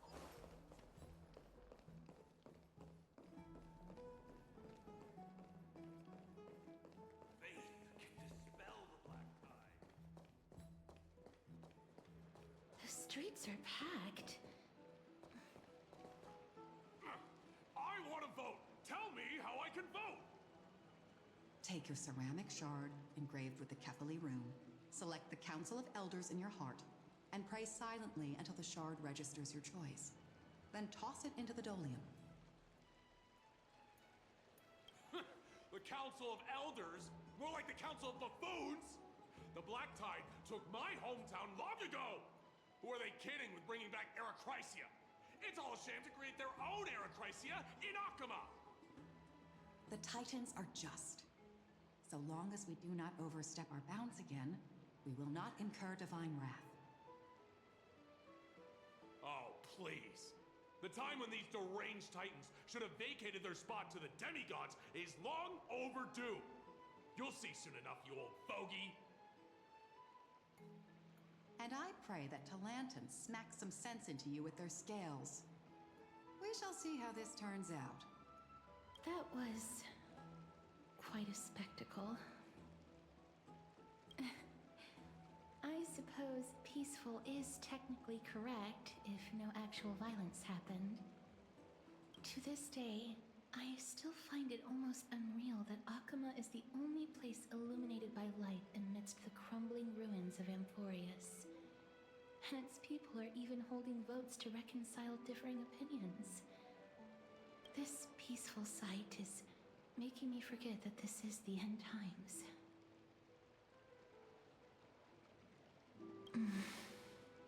Before coming here, I had lived for many years in Idonia, a city of rime and frost. The people there were devotees of Thanatos, and were well known for their unique burial rites and traditions. Traditions that I played a major role in.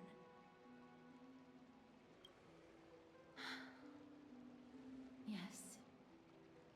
You now know me as the Mortician of Akama. But back in those days,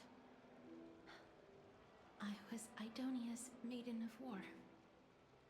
I was trudging across the frosty plains on my own when the Idonians found me.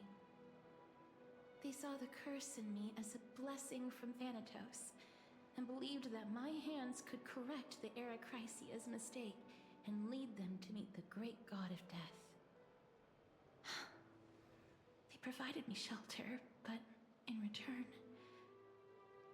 I was expected to grant merciful deaths to war captives, prisoners bound for execution, and heroes alike. Is that how you see it too? But no matter how kind or cruel the means, Nothing can change the essence of death.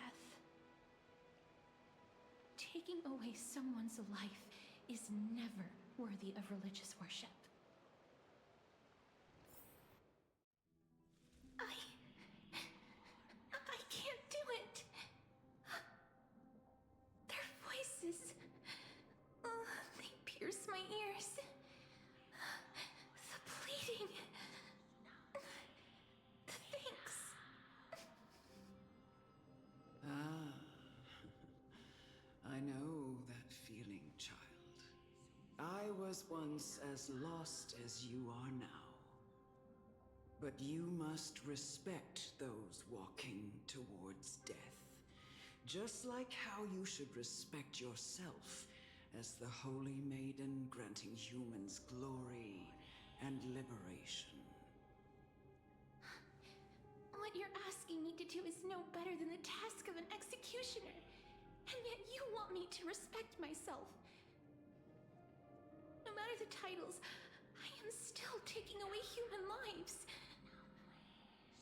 This won't be the first time that Edonia's fanatical nether warriors have faced death. On the contrary, recruits new to the battlefield often run away from their first fight. Death is the mightiest and gravest power in this world. The fact that you can wield it means you are deserving of respect. That's such a twisted reason. Then let me tell you a story. In Idonia, the great swords commonly used by executioners are called Draconian, in memory of Drakon, an elderly executioner. The sword has 3 air holes along its body. If the sword is swung down swiftly and accurately, the holes would make no sound, and the executed would also depart this world quickly and painlessly. But should the executioner have any hesitation, the holes would produce a piercing whistle. On that cue, the screams of the executed are sure to follow. Every executioner after Drakon is to hone their sword skills every day in preparation of future executions. Every swing of their blade must be more resolute than the last, for failing to do so will bring pain. Pain for the dying, as well as pain for themselves. No. I can never get used to this. You misunderstand, child. I am not telling you to get used to it. I'm asking you to consider the source of the dead's suffering and use that knowledge to fortify your future touches with more and more determination. Go, walk with the dead and love them as you love life. Then you'll no longer hear those noises.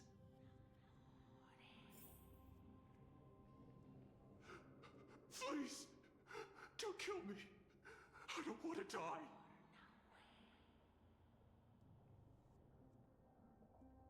This is your duty. Remember, consider the source of the dead's suffering, then give them the respect they deserve. Thank you. I beg you, don't listen to her. If you cannot learn to accept death, then Idonia has no place for you.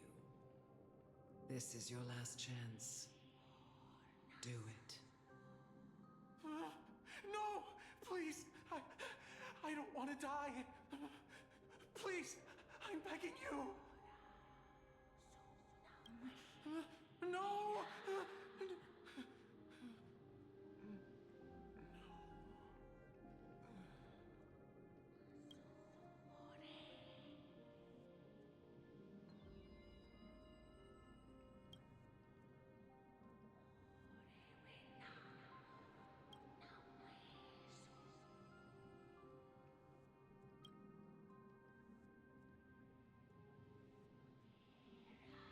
gain some insights through his sacrifice.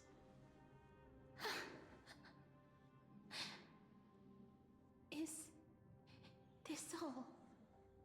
No. Come with me. This is just the beginning of your life as the Maiden. You executioner!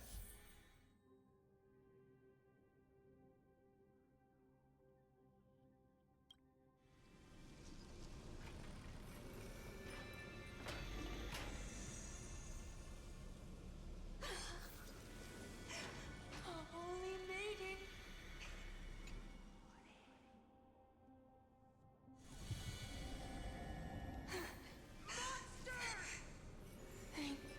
Do it then, executioner.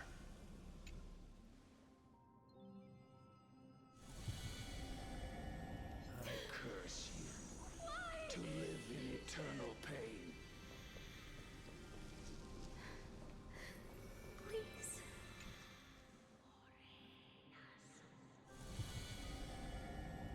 When will this ever end? You murderer!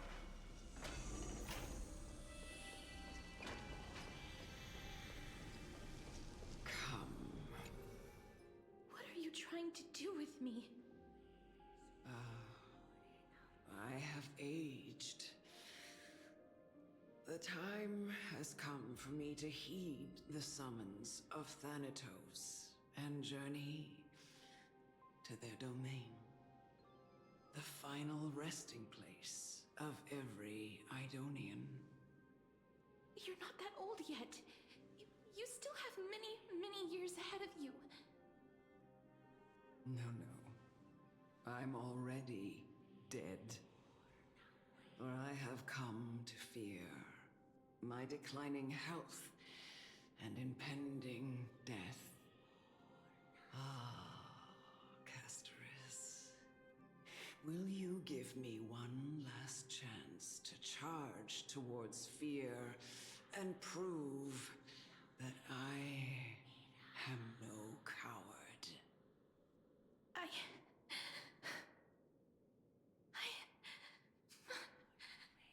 can't take this anymore!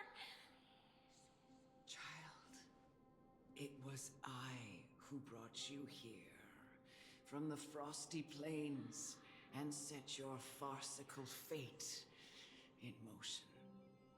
It was also I, Chief Executioner of Idonia, who forced the heavy duty of executing others onto you.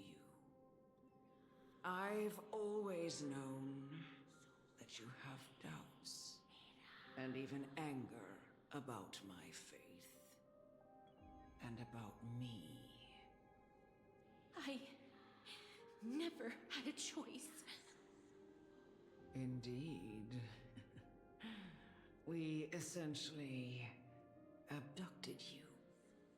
Yet you can end any sinful life with just a touch of your fingers. Shouldn't it be easy for you to escape from here? I'll never do that. It doesn't matter how lightly the Idonians take death, or how readily they accept it. I simply can't do it.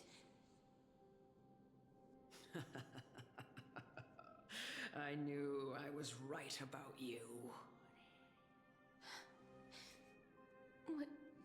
What do you mean? I've taught you and cared for you as my own daughter all this time because of this blessing that's been with you since your birth. I know no one else in the world would understand the weight of life and death more than you do.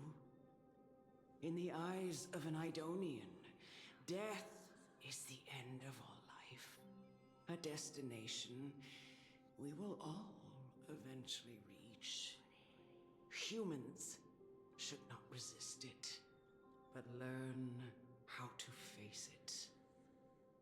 You can only live your life to the fullest after understanding this principle. And when you do, even if you eventually leave Idonia's protection,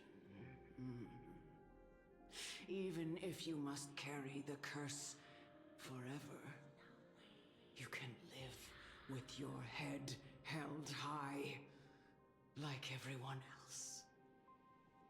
No! How can I? Come now. It's time. I've already taught you all that I know. Show me that you are a fitting holy maiden, or at least that you possess the resolve to become one. Come now. It's time. I've already taught you all that I know. Show me that you are a fitting holy maiden, or at least that you possess the resolve to become one.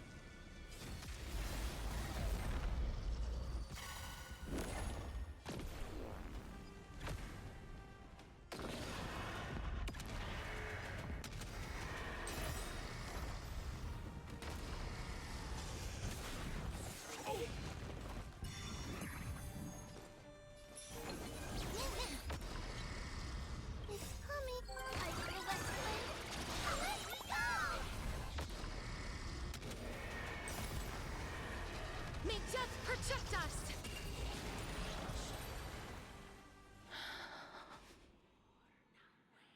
This was the last time I followed her command.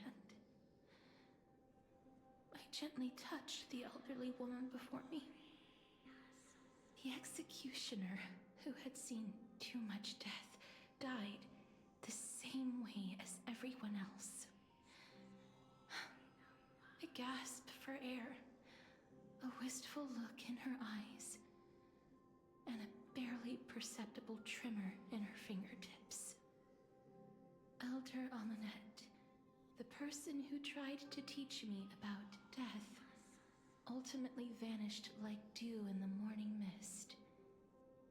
She spent her life embodying the beliefs of the Idonians, and when death finally came, she embraced it exactly as their doctrine had taught. I have nothing but respect for her. I erected a cenotaph in her honor in the marshes outside Idonia's city walls with the others I had laid to rest. Then, I set out once more in search of Thanatos. It was a long, long journey. I heard so many discussions about death along the way. Life finds meaning in death. The world improves because there is an end. It seems the most terrible darkness in this world. Everyone talks about its heavy weight. Some resist it, some worship it, and some even revere it. How did a disappeared Titan become the deepest fear of humankind? And why do they haunt my dreams? I continued my travels to seek an answer. Initially, I was running away. Then, I started searching for it. And now, at the end, I just want to know if my touch, if my embrace, can do more than taking things away. Can I make anything? Can I leave anything behind? I don't want to die. Please, I'm begging you, just let me go. I don't want to die, please. I don't want mercy like this. Just let me go, Adean. I don't...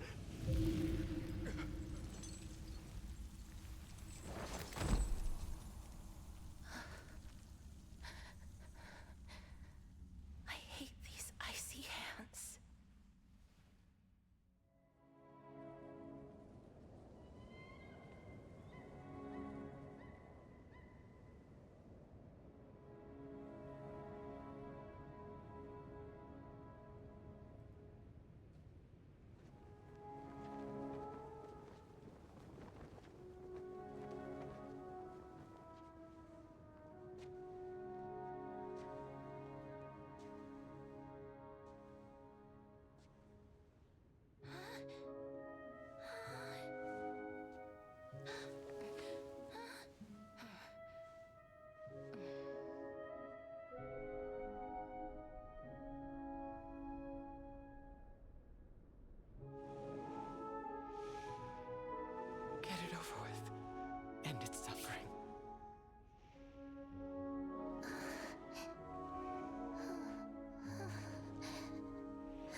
Reaper has blessed your hands.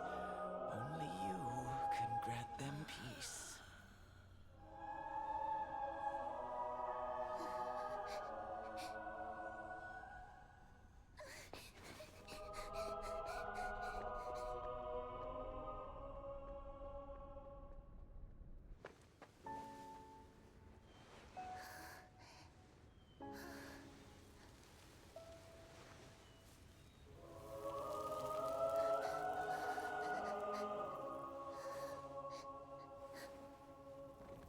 Embrace death. Walk alongside it.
Is that you, Castoris?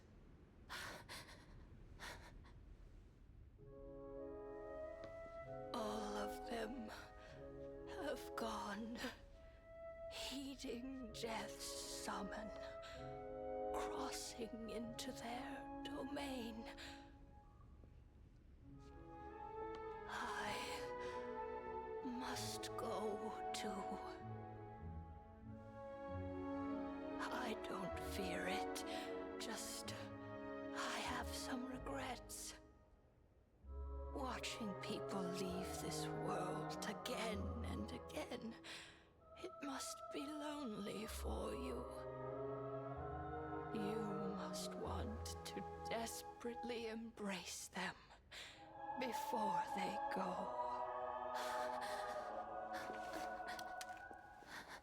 I can't. These hands, they're too cold.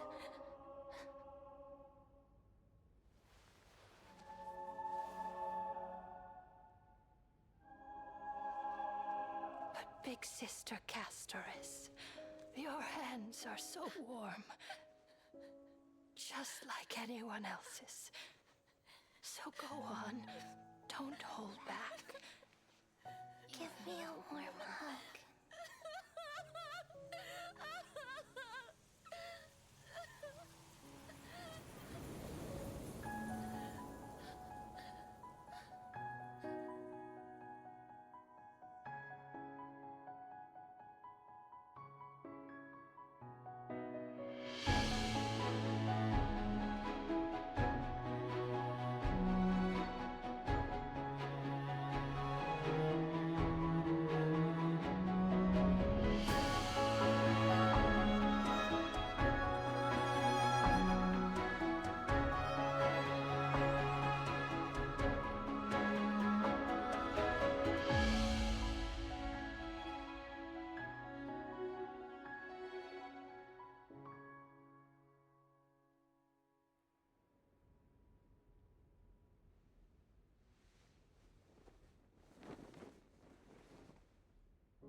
On the day that Orynyx's trial ended, you must have had many questions.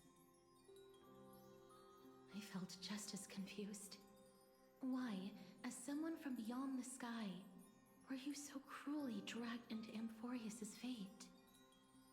I wished I could take action, but no matter how hard I try, I cannot simply interact with the living as ordinary people do. Even when we brushed against each other unintentionally in the grove,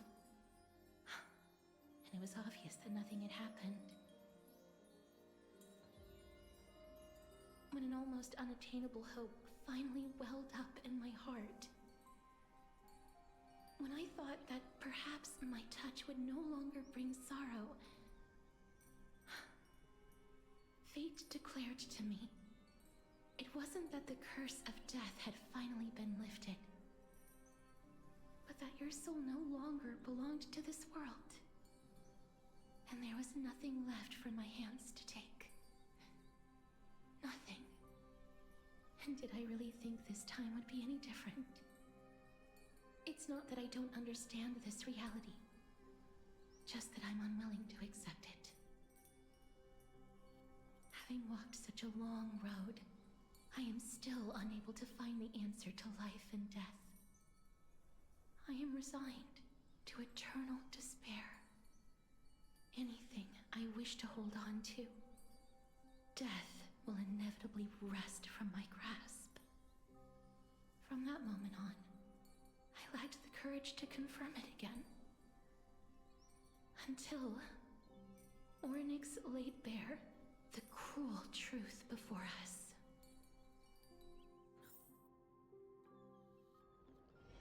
But now, perhaps I might have one last chance. Long ago, Trinan read a prophecy to me. At the end of the Sea of Flowers, the souls of the living shall warm thy fingertips, and after an embrace, there shall be eternal separation. I found no surprise in it, for her words sounded not like a foretelling, but a perfect reflection of my past. Embraces in this world are born of reunions. Yet, my touch speaks only of farewells. In that moment, I had no doubt that this destiny would weave itself through the entirety of my life. And yet, things have taken a turn for the better. Now that I can finally have an audience with Thanatos, perhaps I can rewrite the meaning of that fated prophecy. I have no reason not to give it my all. For your sake, and for my own. With that, I won't have any regrets.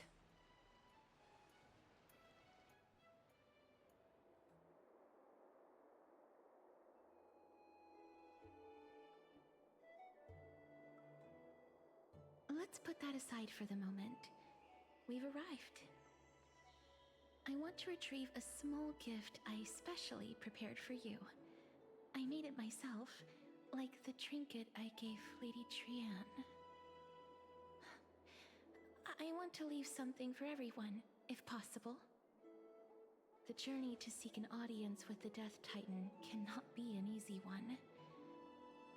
I want to make full use of every moment I have before we depart, so that I don't have any regrets. Then, perhaps you can have a look at it first. You don't have to take it if you don't like it. Look, it's right there. Huh? Where did it go? What's going on? This is the coin of Zagreus and a slate. So it's her. No doubt about it. This is her favorite symbol. It's Lady Cypher, the demigod of Zagreus whom Lady Aglaya had spoken of. She's a master thief who's left legendary tales all over Amphorius. So many years have passed, yet she's still announcing herself in such a crass manner. Let's just do as the slate says and look for Lady Cypher.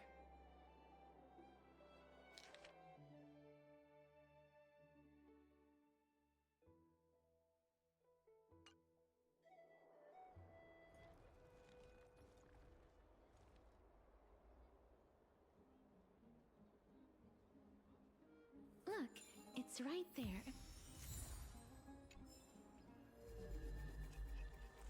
We must pursue her.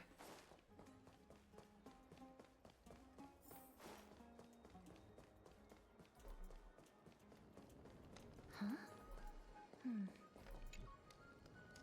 This is a trick she left for us.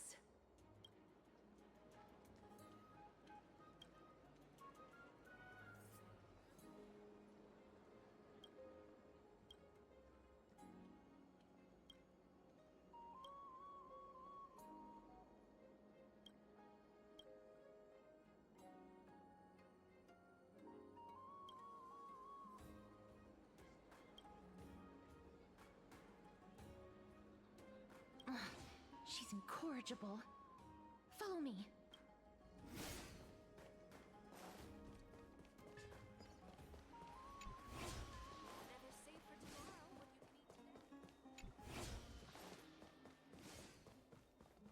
It's about time you do some exercise.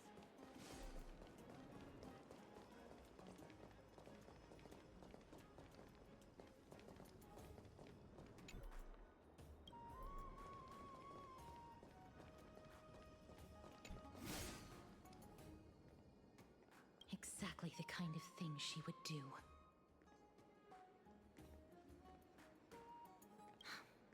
It isn't real.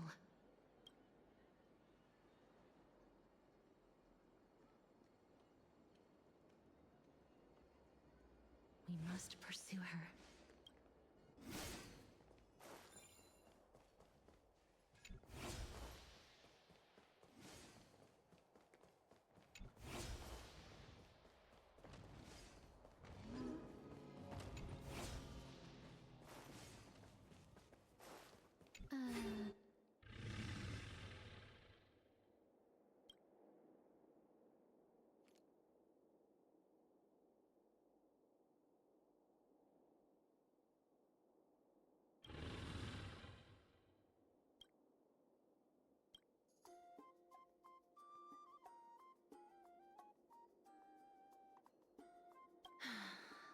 Lady Cypher, please come on out. You're still careless as ever. Shouldn't you keep such a precious gift near your bosom? Since you know it's a gift for someone else, please give it back to me. Stop hiding among the people and letting the wind carry your voice. Now, since I know it's a gift, that just means I need to milk its worth. The children of the wind never stay for long in one place. Unless your offer is tempting enough to still the wind. What say you? Name your price. I'll give you however much you want.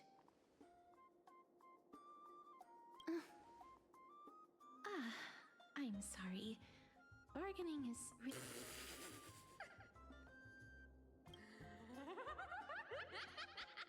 No wonder they call you Princess Homebody. Why don't you two come over to my place? It'll make a better venue for proper business discussions. You can find where I live through the winds I've sown. Right. piece of cake. I can do that even if I can only sense your soul. All right, I'll see you there. Oh, by the way, everyone cool with me collecting a deposit before we reach an agreement, right? Now, come this way.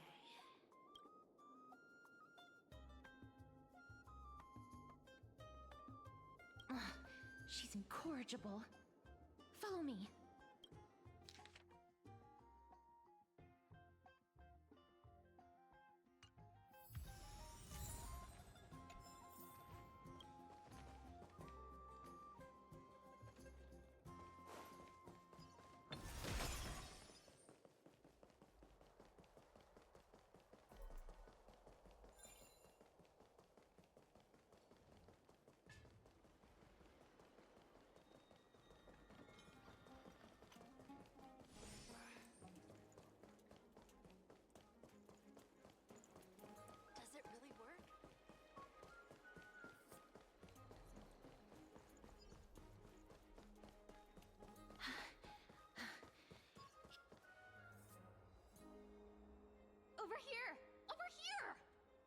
not that way! This way! Come on. If I really wanted to hide, you'd never find me. So relax, you two. No need to get your hackles up. I'm not that scary, am I? Meow. Whoa, that upset? Calm down. I'm just putting on a show with the meowing. Some people might have been into that a millennium ago, but it's long since gone out of style. Loosen up, buddy. Shall we get down to business? Give me the jewelry piece first, or everything's off the table. Oh, come now. Don't be so upset. Relax. Relax. Look, isn't the view here just great? You can see what everyone is doing and where they're going, and they won't even know you're here. Now that we've broken the ice, let's get to the point. Everything I've said so far has been a joke. I'm inviting you two here for 3 things. 1. The seamstress found me and wants me to take you to Styxia to look for the Death Titan. 2. The Council of Elders also found me and wants me to make sure the core flame of Thanatos ends up in their hands. And last, but not least, I'm telling you that I'm not interested in doing either of those things. Don't go look for the Death Titan. The end.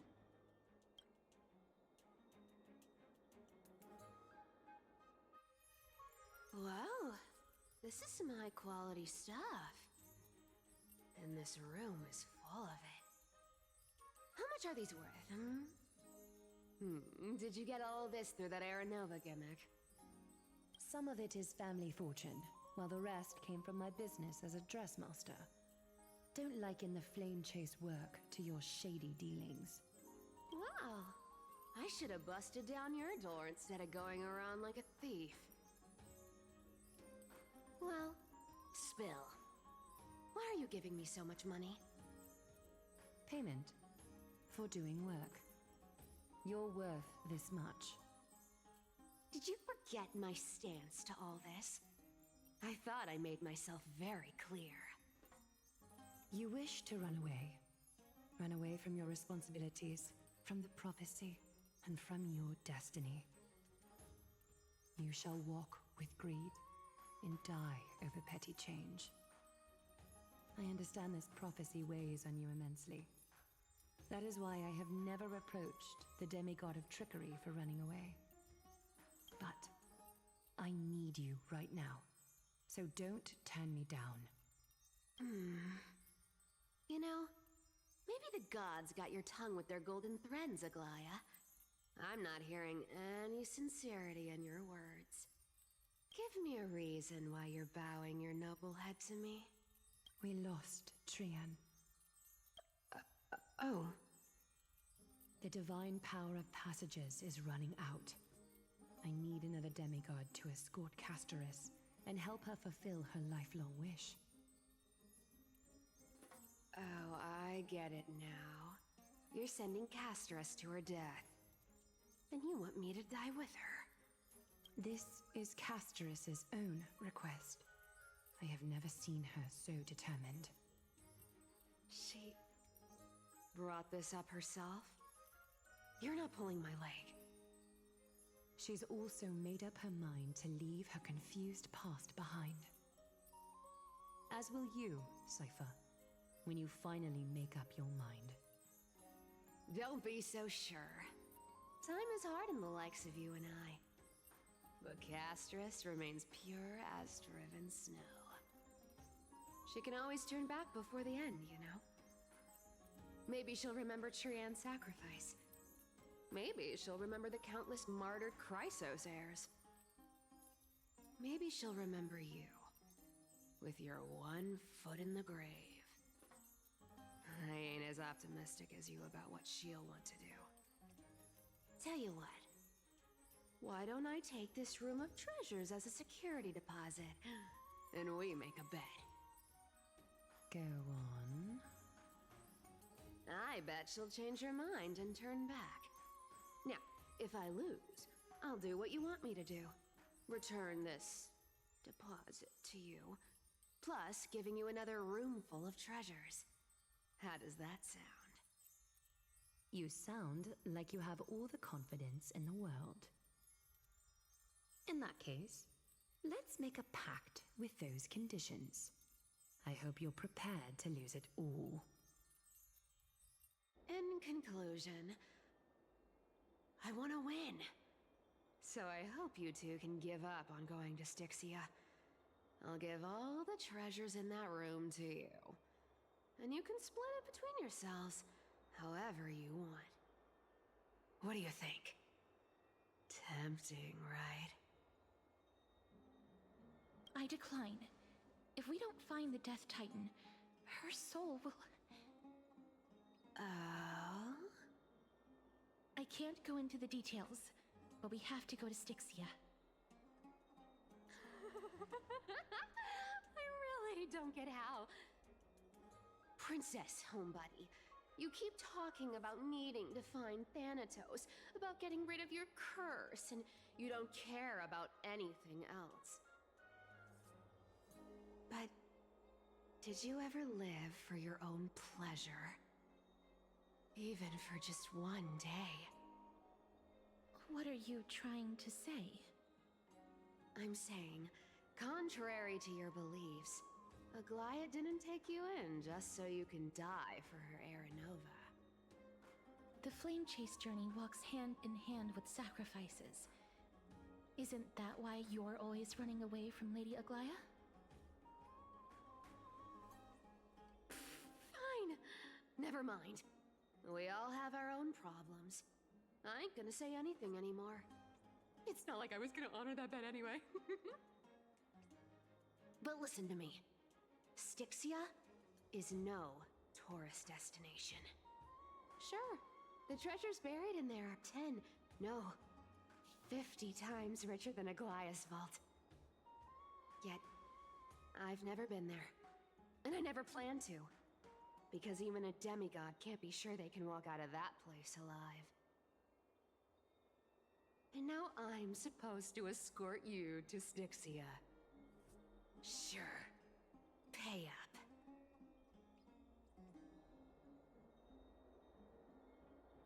You know, you're not wrong. At least it's part of my responsibilities. I don't like this. However, I have lived a longer life than most people. Though I'm not as good at doing business as Lady Aglaia, I still have some savings. I can give them all to you. Then how are you going to live the rest of your life? Then I'll give you 90, no, 80%. Well, don't mind if I do. 80% of Castrus's savings and a bottle of dew of divine blood. Not a bad trade.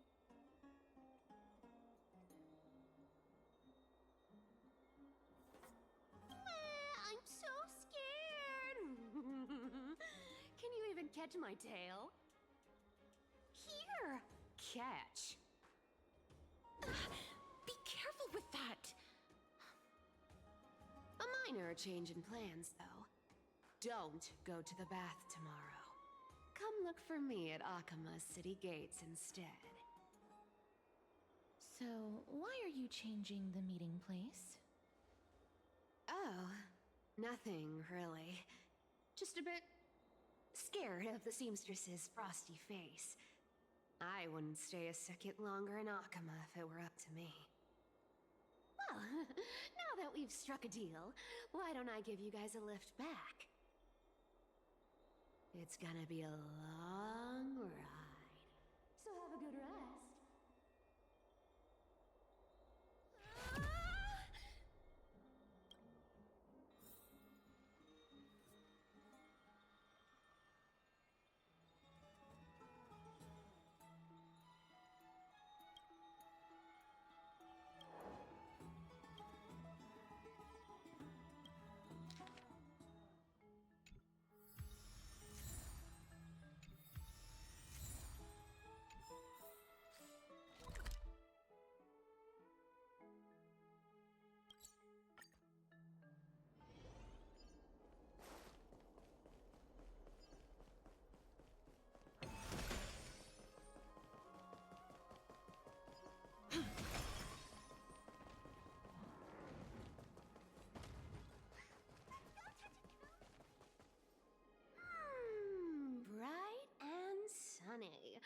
Just the weather for farewells.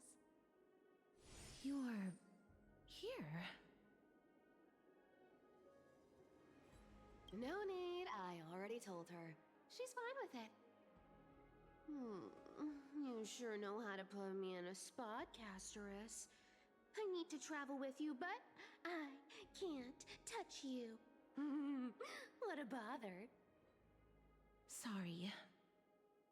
Oh, I was just teasing. Don't take it to heart. Did you know that the legends say you have to put an obol into the mouth of the dead or over their eyes if you want them to successfully cross the River of Souls, and that's the fairy fare for entering the Netherrealm. However, I honestly won't ask you to pay this time. I'll pay. And then we'll just have to go through the motions.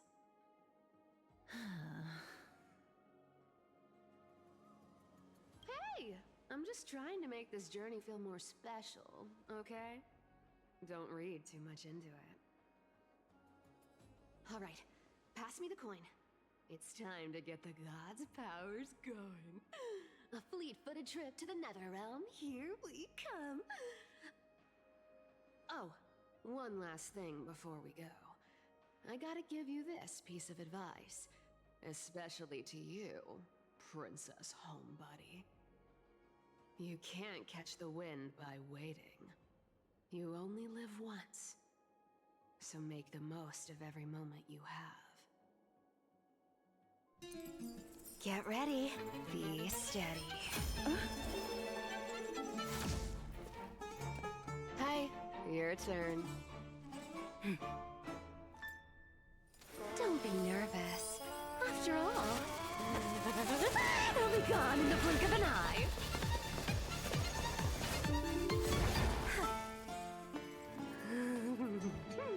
All done. Bye-bye.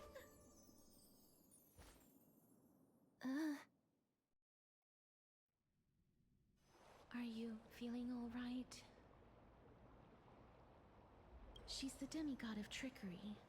When she flips the coin of whimsy into the air, she gains incredible speed that lets her travel anywhere in an instant. Just like how she clearly had no intention of lingering here for even a second longer. We can only depend on ourselves for the rest of the way. Don't worry, Mem's here to help. Being cute isn't my only forte. I'm strong too. This is Styxia, the city of dragons and waves. Anaxa hypothesizes that the missing Thanatos is somewhere in these ruins. This is the land of their birth. Or perhaps of their death. Anaxa had used a secret alchemical art to temporarily fuse his soul with Circe's and Kephae. And when he was on the verge of death, he was pulled by Thanatos and caught a glimpse of the flowing river of souls. This alchemy, considered a sacrilegious act, might actually make the souls of mortals and titans attract each other. Even though Thanatos has been missing for 1,000 years, and even their followers haven't been able to find them, perhaps that special attraction could summon them here. Oh, so are we going to use that Philosopher's Stone to conjure the Titan? I guess that's the only way. The only leads we have now are the name of this city and the fairy tale about the dragon. Thanatos is even more mysterious than I am. Indeed. Even one as erudite as Anaxa could only point us to this place, and no further. We will be entering the unknown as soon as we take our first steps. But that won't be the first time in my long journeys. I believe that, rather than standing still, taking action is by far the better option. Perhaps fate might take pity on us today and show some compassion.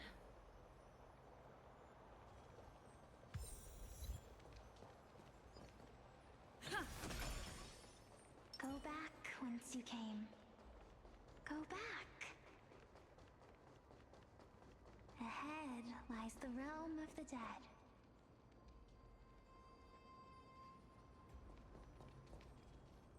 What a beautiful butterfly.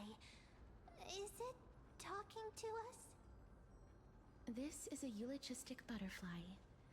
They are found in places where many have met their demise. In Idonia, some think of them as manifestations of Thanatos' benevolence. By turning the lingering obsessions of the deceased into these creatures, it is as if the Titan has made life into a specimen. Others think of them as Thanatos' messengers that guide the departed to the Netherrealm. The second theory sounds more believable. After all, the things they're saying are rather, direct. Perhaps. But the fact that we're able to hear their whispers proves that we're fast approaching the realm of the dead.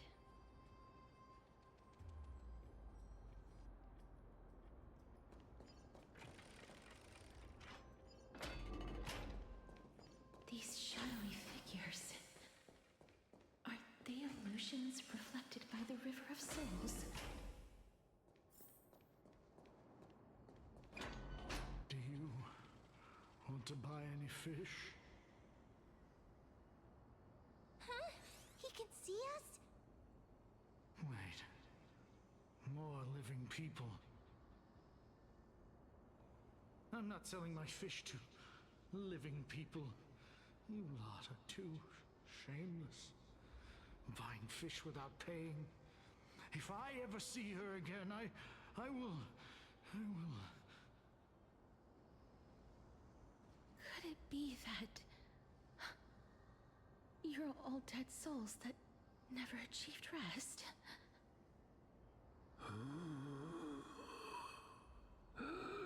The Netherrealm does not exist.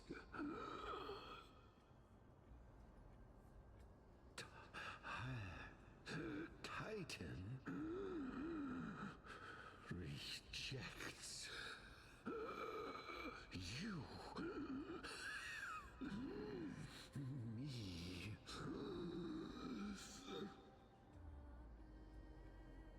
So, do you want to buy any fish? But there aren't any fish nearby. Other fish gone. The people are gone too. I can only keep selling fish. So, do you want to buy any fish? Apologies. I don't have much in the way of savings, but perhaps there's another way for me to release you from your suffering. Please relax. May you fall asleep peacefully amid a gentle field of flowers. This.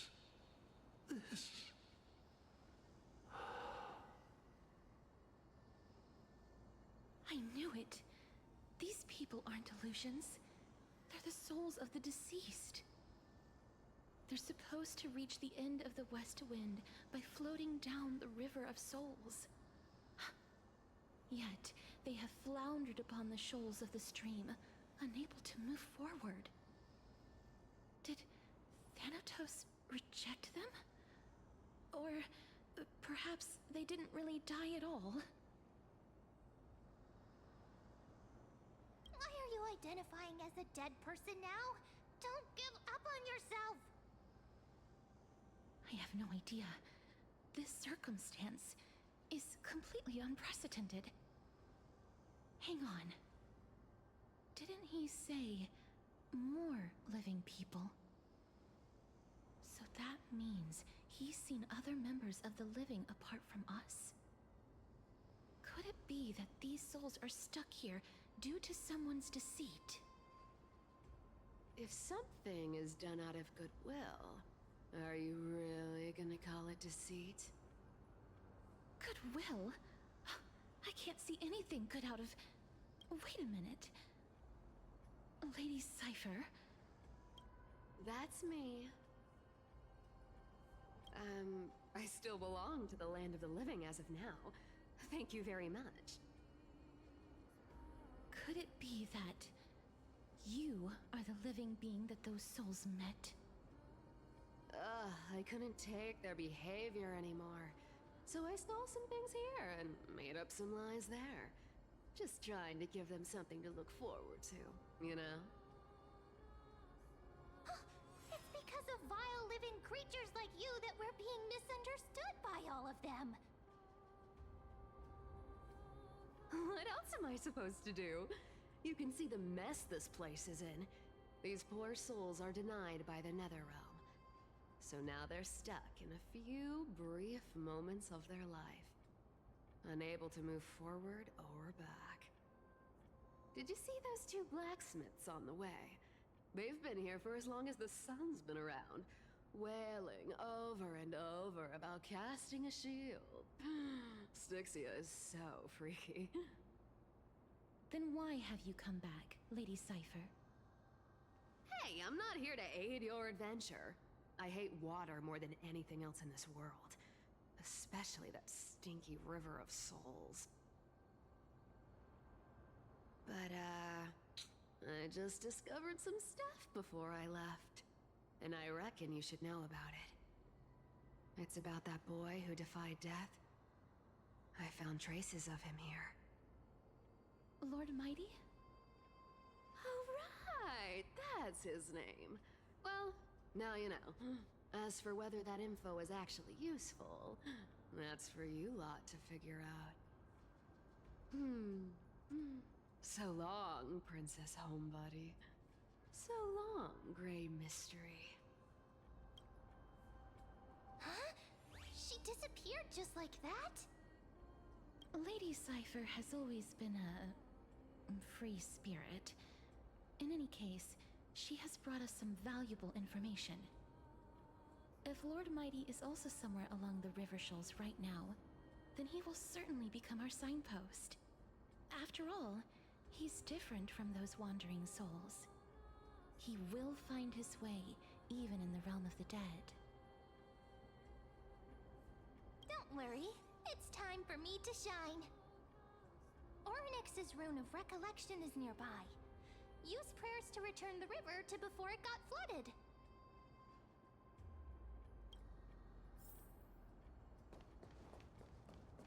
Hey, over here! Make sure you keep it safe.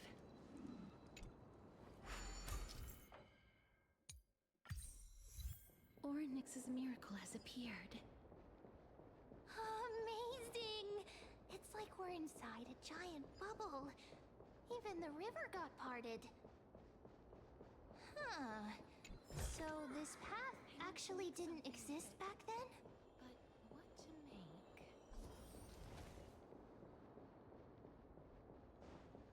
There are wandering souls of the deceased here as well. We must first return to the present before we can By the looks of it, you must be the foreign warriors that the Queen had mentioned, right? Since the current campaign requires the utmost care, I wasn't able to make time to welcome all of you. Please, forgive me. Foreign warriors? A priestess, a warrior, and a divine beast. You look identical to the blessed saviors that the Queen described.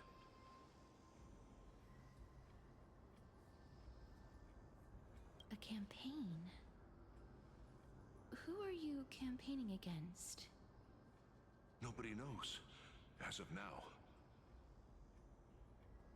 Of the scouts that went ahead, only one has managed to return.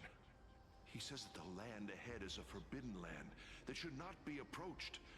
as it is the doorway between the netherworld and the mortal realm. As for the rest of the scouts, they've completely lost their souls and are decaying by the day. While there is still dissension within the city, the scholars agree that this calamity was so unprecedented that it needed to be given a new designation. An unprecedented calamity. Could it be death? It seems that you have indeed heard about this. Well, death is just one of the possibilities. It's too early to come to a definitive conclusion. A world that has never seen death. Looks like these people lived in the Era Chrysia before the Calamity Titans descended upon the land. May I ask, where is the scout who managed to come back? Though he returned to Styxia, he only had enough left in him to last no more than half a day. However, it was his intel that convinced us to rally together. He said that he witnessed the demonic specter of an evil dragon at that treacherous land. The apparition opened its giant maw and devoured everything in sight, and thus brought Styxia that thing called death. Styxia. An evil dragon that brings death. It all sounds rather familiar. Wait, wasn't this part of that fable? Sir, could I ask how the Queen and Princess are doing? The Queen?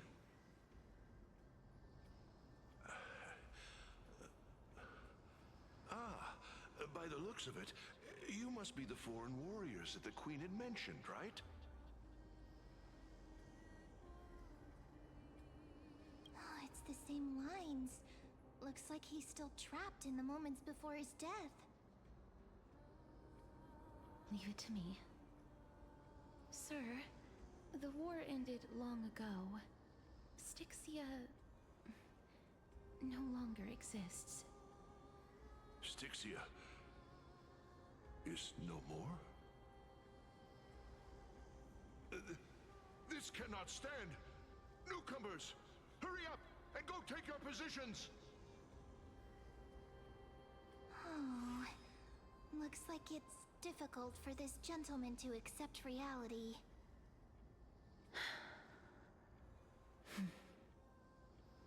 Sir, I am the Maiden of War, sent here by the Queen herself. If you accept my blessing, then today's battle will be smooth sailing. Maiden of War? I've never heard of this. There's little time to waste. Please don't take too long. Don't worry. I'm typically unwilling to prolong such a moment.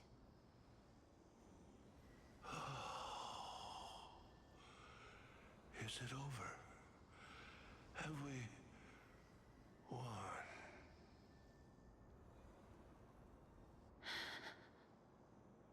Cass! Oh, are you all right?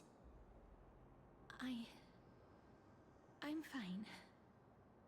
I just didn't expect that I would still have to embalm others, even in the realm of the dead. Is this a remnant of his soul?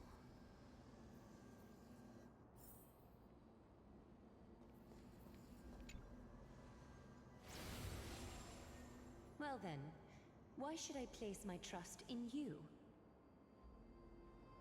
Holy maiden from afar. Wait, this is...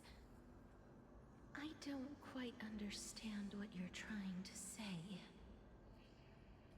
Since the prophecy has already pronounced your name as Chrysos, heir of death, Akima ought to treat you as an esteemed guest. However, You seem to have no intentions of concealing your involvement with the Council of Elders, while most likely being aware of my issues against them. I cannot deny your claim. It was the Council that offered this room to me, and they had only one request. They want the curse of death to be completely subjugated to your will. I was agreeable to that request. But why? I am unable to rid myself of this innate curse. However, from this day onward, I shall use it according to your will. I will never make any superfluous moves on my own. I see. So that is how they plan to control the Flame Chase journey. They have shifted the heavy responsibility of granting death over to me. If I ever become obsessed with executing people, they will then have ample reason to terminate the Chrysos Heir's journey. And yet, you seem to not mind. This is quite surprising to me. That's because the fate that we were born with is a burden far heavier than that of an individual's life. I've woven many unforeseen events into the tapestry of fate. This is but one instance. Tidy up your precious garments and come with me. Arkema welcomes you, Casterus.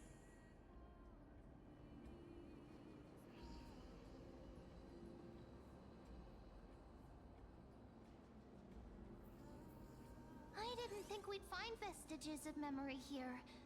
Maybe they've got something to do with Orynyx's rune? Perhaps, but I do not need a reminder from them. I really want to repay her for that trust. But why would this memory appear right now? Is this really Orynyx's power?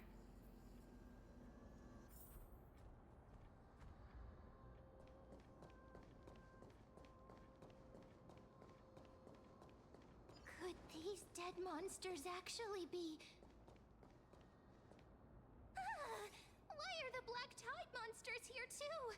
Can they swim in the River of Souls? Even Thanatos wouldn't be able to accept Black Tide monsters into their realm.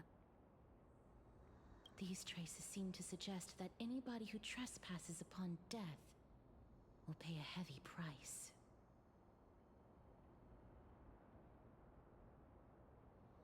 Since the realm of the dead must remain peaceful, it's imperative that we rid the place of such discordant noise. Please stay back. Let me deal with these enemies.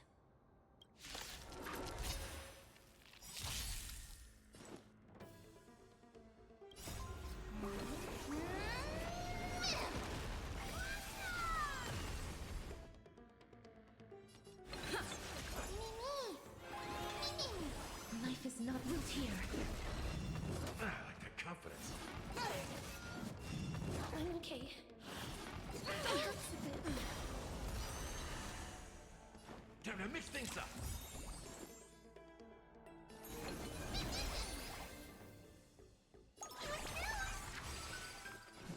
As you wish. Embrace a new life.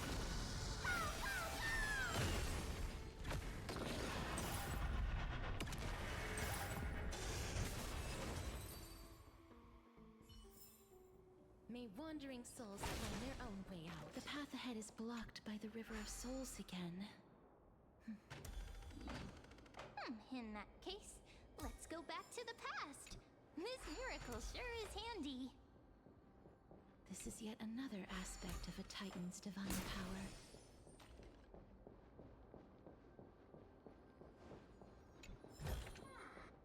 If Dan Heng was around, he'd definitely be able to raise the waters of the River of Souls into the sky. If Lady Hycelens was still alive, I think she might be able to do that too.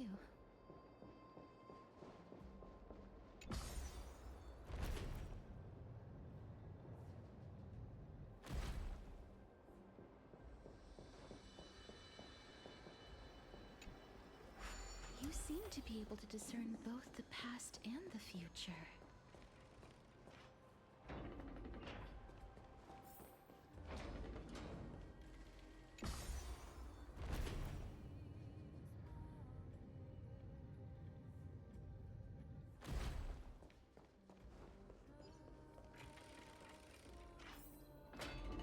Oh, this place must have been a beautiful courtyard in the past.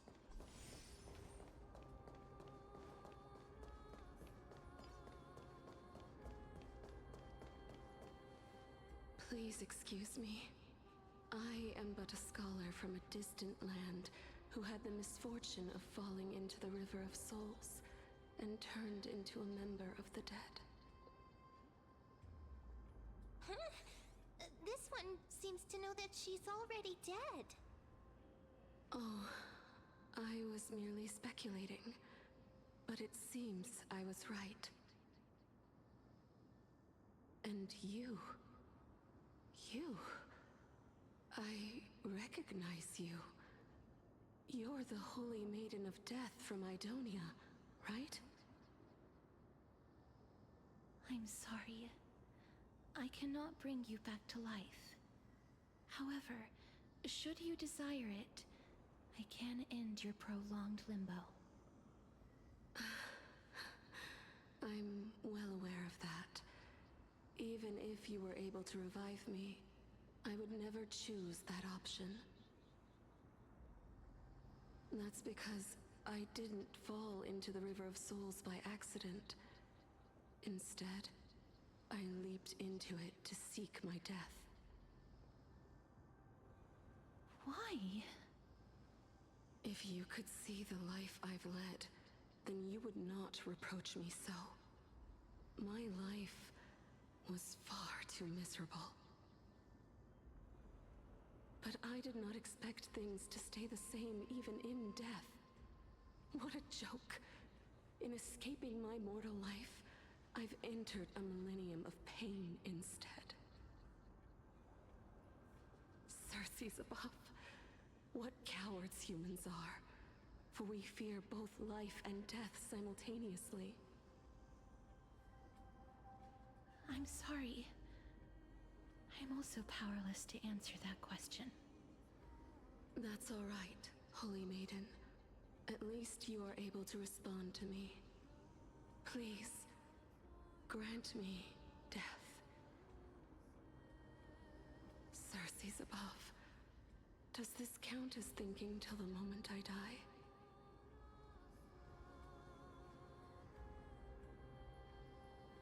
I have seen too many farewells. Her distress is quite commonplace. There are those who will end their lives over what seems to be the smallest of worries. For some people, this power that I possess is a blessing rather than a curse. But I never managed to convince myself of that. Cass, are you still trying to create a world without death? Yes, because when placed under time's vast scales, there is no worry in this world that cannot be solved. This is a wish that I've held for almost a millennium. My mind might have changed once upon a time if people managed to strike up a friendship with me. But I've never been more firm in my conviction. Now that I've learned about your near-death state, it is my duty to wipe death from the face of this world.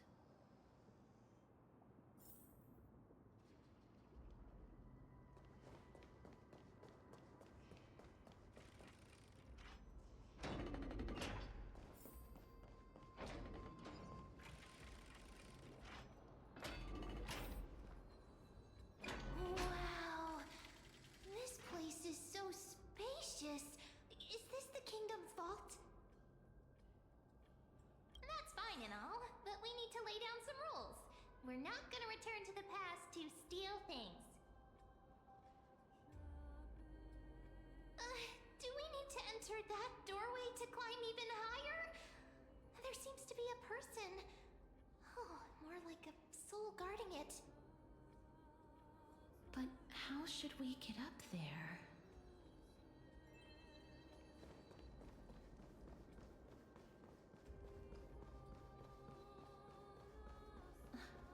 The path is blocked yet again.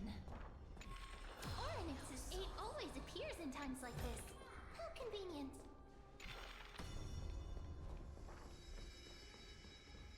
Look, there's even a platform lift over there.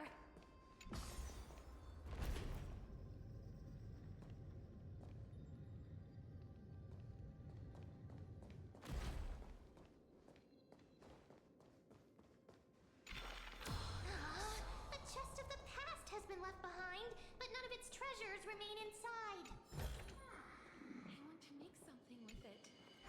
But what to make?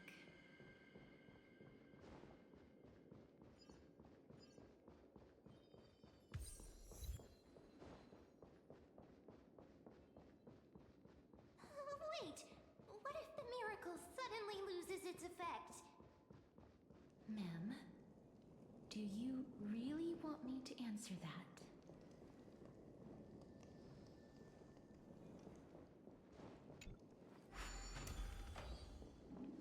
Stay back.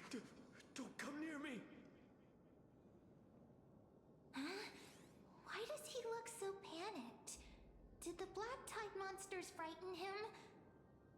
Or is he actually scared of his own extraordinary power?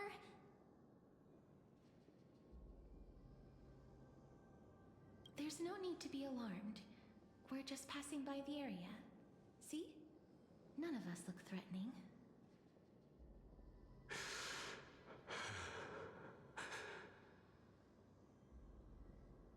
You have a point. Although, while this might once have been the royal vault, it's since been plundered empty. So please go away right this instant. You've misunderstood us. We simply heard your shouts as we were passing by, then decided to come over to find out what happened. My goodness. Did I really yell out loud? How rude of me. I'm sorry to have bothered you. I merely saw a warrior. While that spirit didn't harm me, his blows really packed a hefty punch. A warrior? Could it be? Wait a minute. You seem to be quite different from him. Are you actually alive? How can you walk around here while alive? It's a long story. We're here to seek an audience with Thanatos. Thanatos? Who's that? Is it possible that he's also living in the era before death descended? Death? Could it be that you are here to defeat the evil dragon Pollux? Pollux? Is that the embodiment of No. Death? According to the warriors under the Centurion's command, that evil dragon has been dead for quite a while. The curse that condemns people to death didn't originate from it. But they saw a girl within the dragon's embrace, and she is the true Reaper.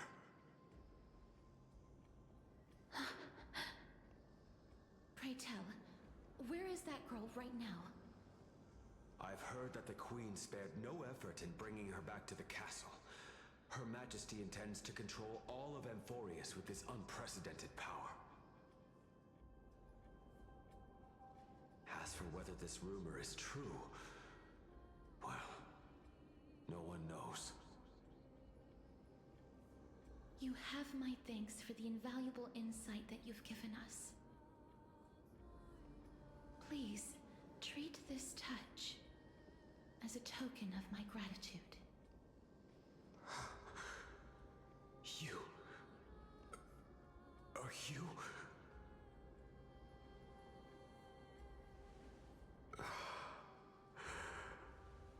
Thank you. This is his.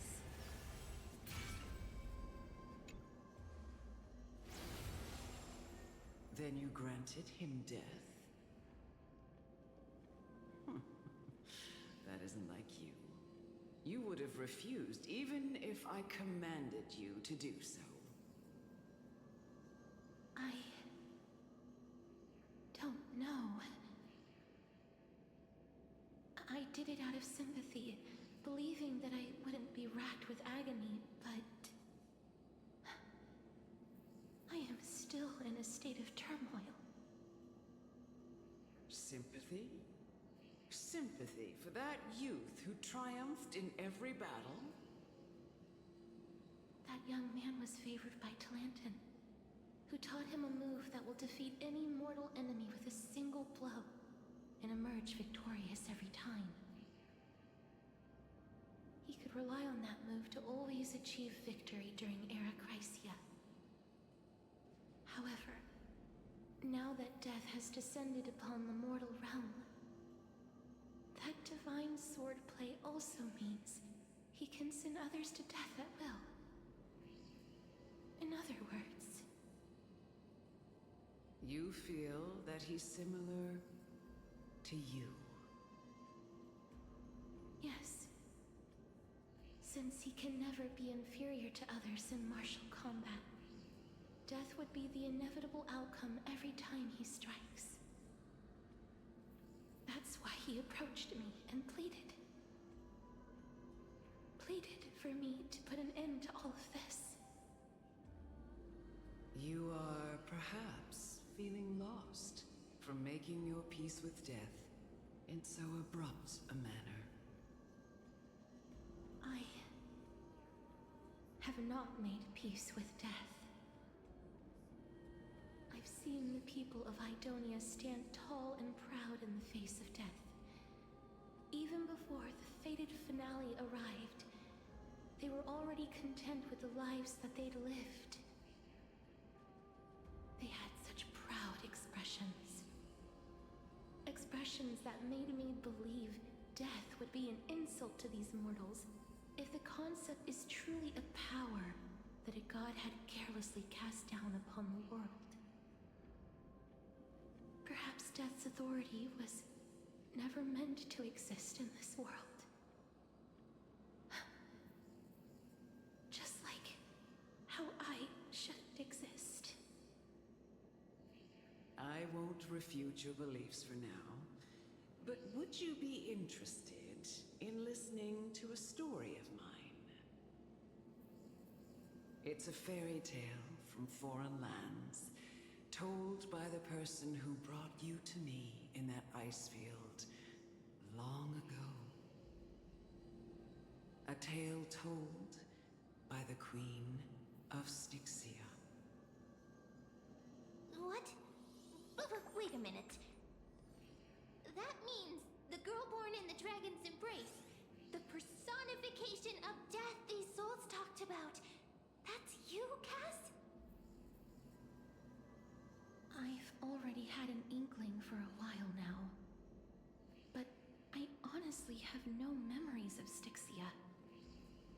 My memories only begin after Aminet brought me to Idonia.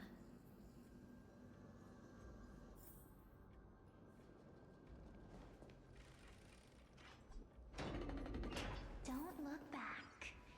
Keep moving forward. Always. It's yet another eulogistic butterfly. Are we getting closer to the Netherrealm?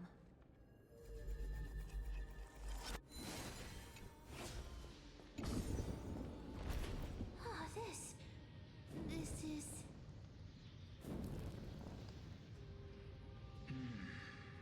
Living ones?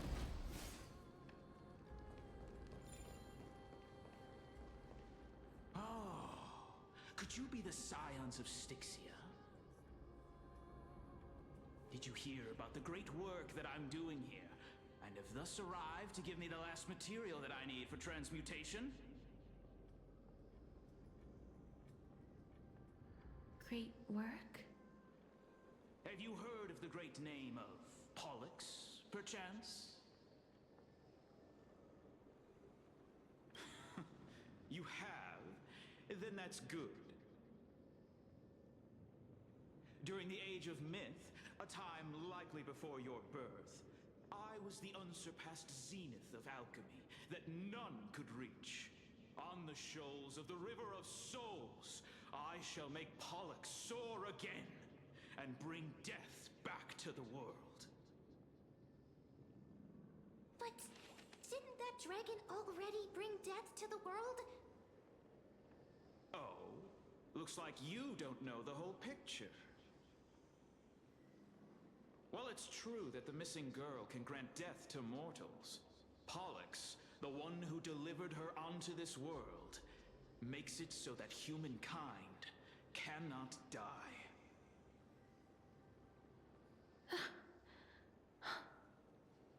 So, it's just as I feared. This is my guess. The deceased are supposed to drift down the River of Souls until they reach the end of the West Winds. But this River of Souls was blocked by Pollux's fall. That's right. That's why it's imperative that I bring the dragon back to the mortal realm and make it soar the skies again.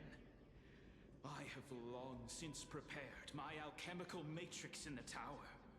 Although, I am still missing the most crucial material of all.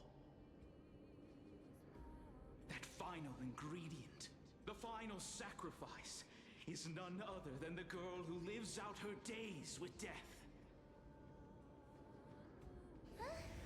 What's going on? You didn't touch him, did you? I know that I am no longer capable of carrying out that task.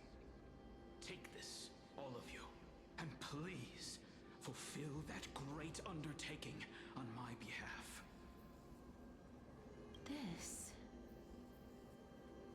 We had been inebriated in Fagusa's feast for too long before we began to seek divine bestowed death, so that we could be freed from the whims of fate. However, that brought doom upon us. Instead of summoning a supreme god, we encountered a monster that cut off the River of Souls. That detestable dragon Pollux denied all the dead from the gates of the Nether Realm. Unable to rest in peace, these departed spirits engulfed Styxia like a roaring tide. As a result, my city and its people no longer exist. That child is the only person whom I managed to save. Born within the evil dragon's abdomen, she has possessed the talent of death since her birth. She must have been granted to us by the gods as a chance for us to atone for our sins. Please, you must nurture her to adulthood and prevent her from experiencing all of the suffering that we went through.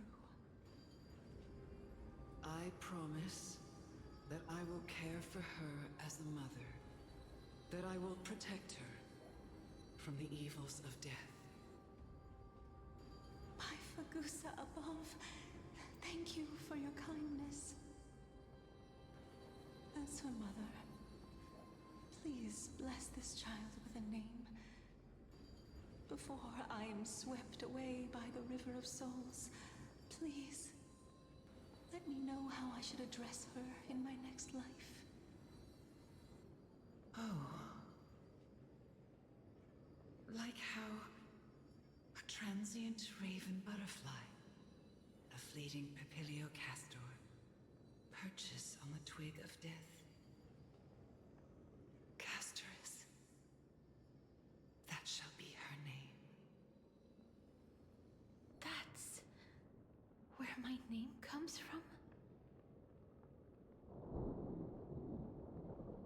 The sound's back. What is making that ruckus?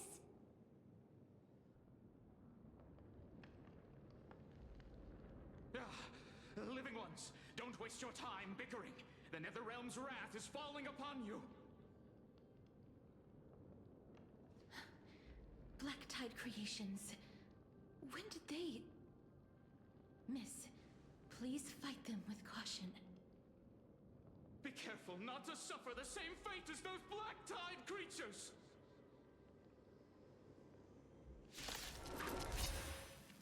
Everyone, hide behind me!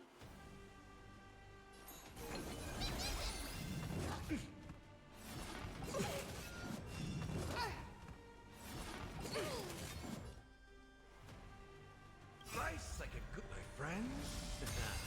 Indulge yourselves!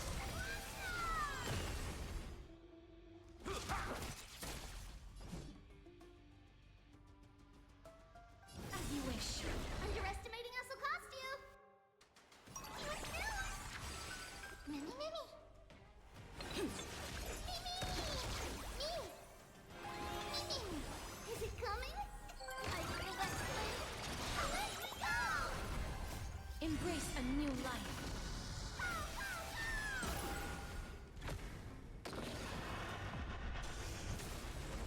Oh, there's so many of them! How are we holding up? May death protect us! For the feast of strife, on their triumphant return.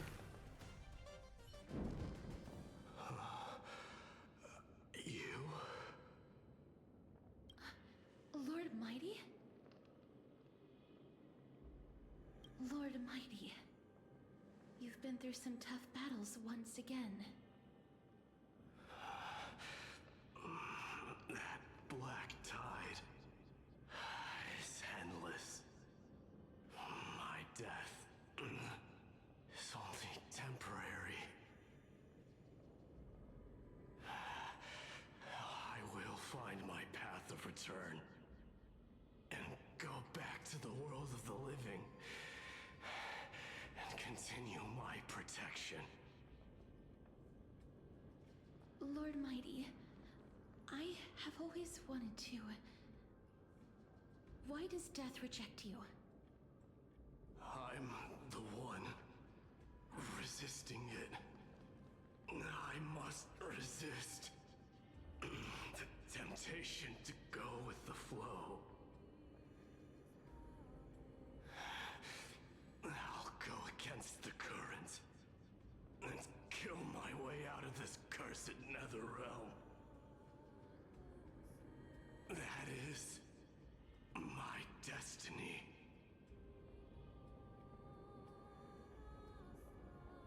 It seems like he's completely focused on resisting the temptation of the dead's whispers. He's working hard every minute to deny death. It seems his battlefield is not limited to the world of the living. Lord Mighty, are you willing to travel with us? We're headed for the Matrix inside that tower, to summon Thanatos from their prolonged concealment.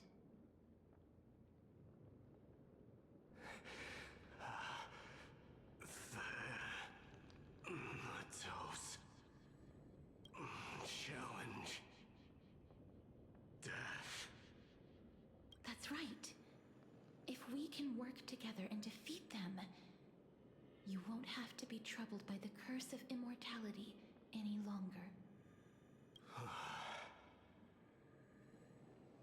Let's go together, Castorus. Let the person who has brushed against death countless times guide your way. Cass, are you sure you want to do this? The alchemist said he wanted you to be a sacrifice. I'm not afraid. There's no reason for us to turn back anymore. Rather than standing still, taking action is by far the better option. Perhaps fate might take pity on us today and show some compassion.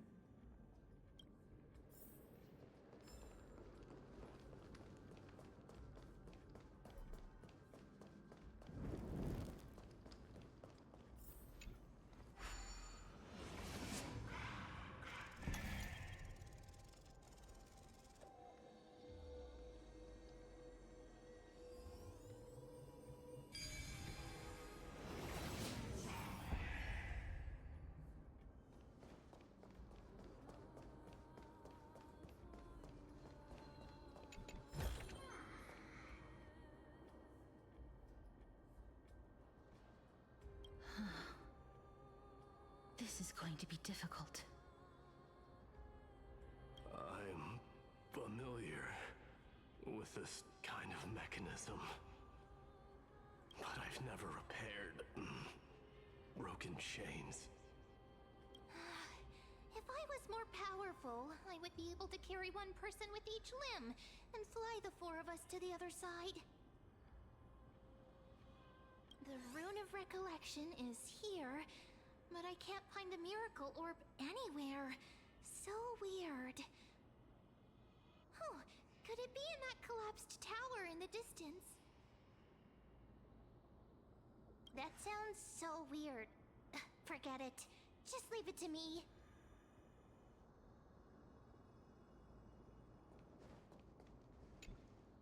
Just shout for me when you need my help!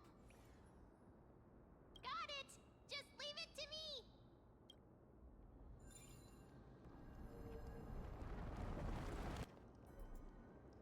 Mem did it. The pink squirrel is very smart. The miracle's range is limited. Please come a little closer. Aren't I a good fit for Ornyx's priest? Of course. You're the most competent priest ever.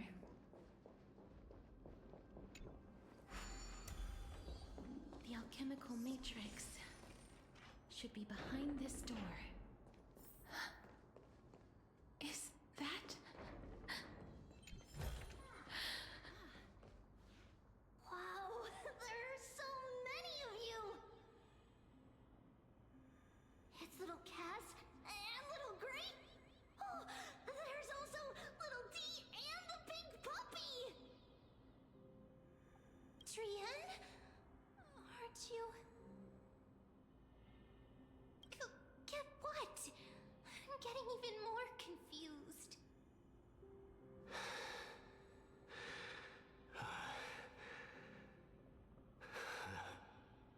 This is the first time I've encountered a deceased friend while going upstream in the River of Souls. It really works like this. Just like the other departed spirits we've encountered along the way. I'm also unable to sense the aura of the living on Lady Trian. Yup, you're right. Trian already knows that she'll not be able to return to everyone's side. But Trian believed that little Cass would eventually return to the Netherrealm. So, Trian has been standing here, at this spot closest to the world of the living, and waiting for little Cass.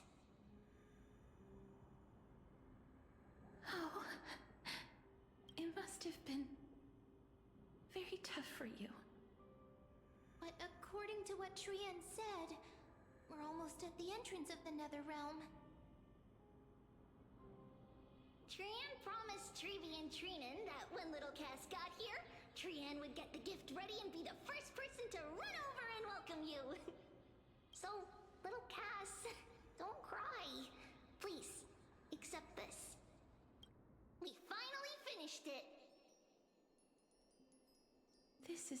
Lady Treby once mentioned. The gift for me that you didn't manage to finish. The Holy Maiden of Yanis. Even when separated by life and death, their thoughts are still connected. Trian spent a lot of time drawing this. Trian hopes that little Cass likes it. Seriously? It's seriously a wonderful drawing. Lady Trian.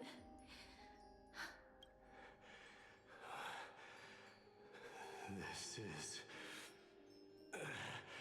our flame chase journey. Little Cass, we don't know what your journey was like before. Treby has always said that it must have been a very harsh and frightening journey. But little Cass no longer has anything to fear now, because everyone is here with you in this flame chase journey! That's right. Only now, when I see Lady Trian's gift, do I realize that I've already obtained so many things I would never have dared to dream of since I embarked on the flame chase journey. It's the first time I've gained so many companions. The first time I picked up the hobbies of crafting and photography. The first time I had dinner with someone else. The first time I went to the market to buy the Chimera doll I'd liked for a very long time and hugged it to sleep. The first time I wore a dress personally made by Lady Aglaya. The first time I went for a walk with Lady Treby, Lady Trian, and Lady Trinan. The first time I enjoyed the night breeze and looked up at the stars with Miss Hyacinth. The first time I took care of Dromasis with the Trailblazer. Looking back at all these experiences I never thought were possible, it feels as though the scales of my life had shrunk from centuries and decades down to minutes and seconds. And all of them are so precious. I took countless photos in the past, but they're all black and white landscapes. I don't have a single one with friends. If I had known, I would have taken more pictures.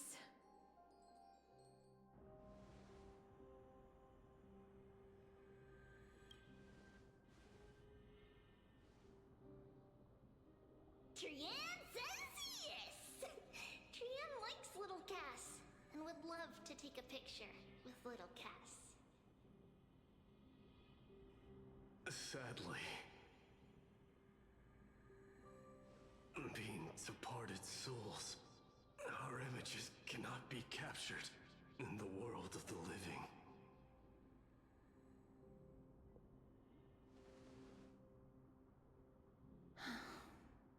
I thought so too. What? Are we seriously going to leave any room for regret?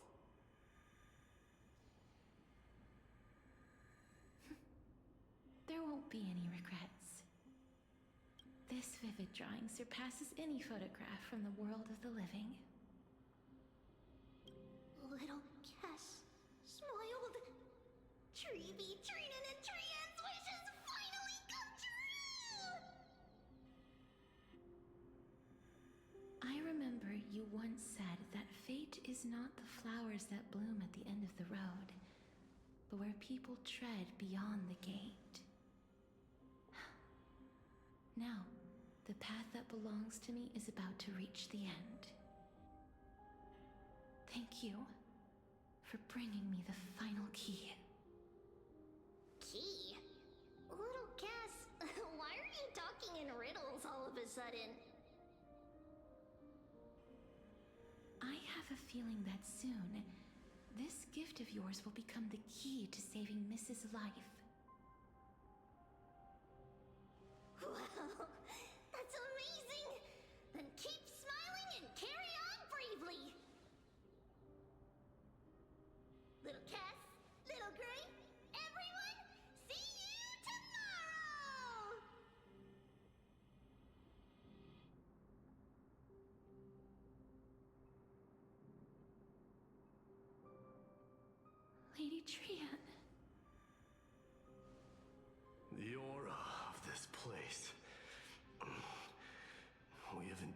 reached the end of the stream of souls.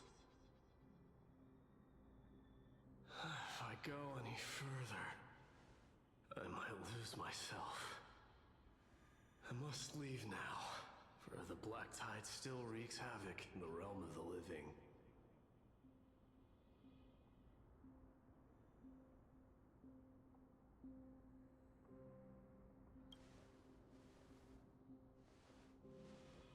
I have broken free from the chains of death countless times. This time will be no different. Castorus, will you fulfill your duty for the flame chase?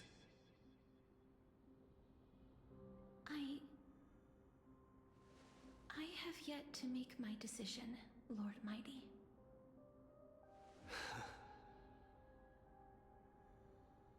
No matter. Make the choice your heart desires. Even if it takes 1,000 years of waiting. I will continue to fight till I die. Then rise from death. Till the miracle descends.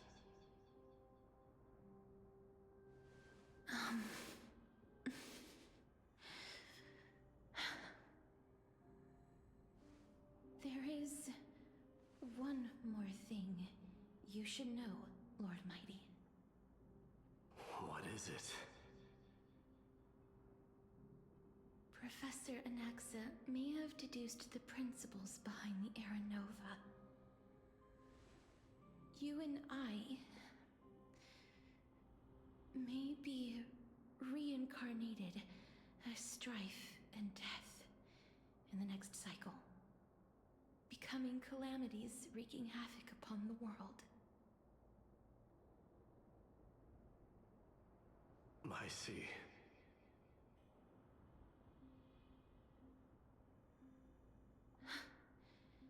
Is that all? Are you going to accept such a fate without complaints?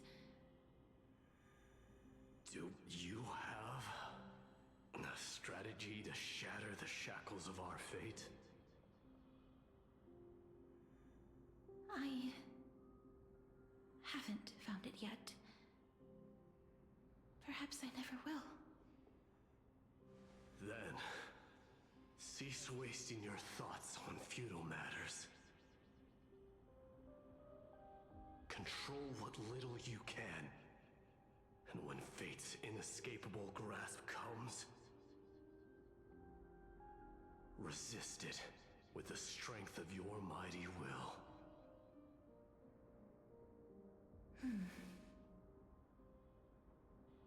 Thank you, Lord Mighty. I will find the right decision.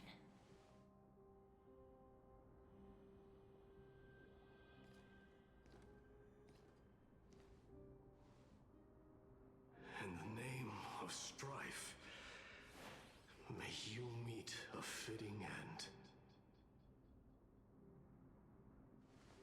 This must be the alchemical matrix the spirit mentioned. Let's see. We need to insert Aquila's sky, Georios' earth, Kephali's fire, Fagusa's ocean, and Nestia's love. It seems our sweet Princess Homebody has made up her mind. In that case, seamstress, I suppose I no longer need to deliver your message. My time is rather precious after all. Whether you wish to break free from death or not, please, follow your heart. By the promise you once made, I ask that you fulfill your duty one final time. Castorus, please, live as a human, and die as one. According to that alchemist, the final piece is supposed to be me. However, he is not privy to the past, and therefore cannot see the full picture. The past? I saw the twins of death in Kefali's memory, and now I am certain that I was one of them. The trial of the Hand of Shadow demanded taking the life of your family. I died during that trial, falling before the gate to the new world. And my sister, whom I never met, became the Titan Thanatos of this cycle. She was consumed with regret over my death, so she used the Titan's authority to reforge my soul. Yet, it also means she has never revealed herself to anyone, hidden away from the entire world. That's because the Titan she became already fell at the start of everything. They died for me, and now lie in slumber in the River of Souls. You mean... Pollux? That's right. The River of Souls is no material river. It cannot be blocked by ordinary means. Only a divine corpse can prevent the dead from reaching the next world. And that's why... we have to awaken Pollux from death before we can retrieve the core flame of death. We have to reforge its body with the power of alchemy. But Cass, if that alchemist speaks the truth, does that mean you're also part of the dragon body? According to those departed spirits, I was indeed born as the dragon's twin. But before we talk about that, have you heard the sighs? I heard them too. So what are those? I think it's probably the sign of Pollux's wish being fulfilled. They must have realized how heavy a price they'd need to pay when they used their divine authority to resurrect a dead woman.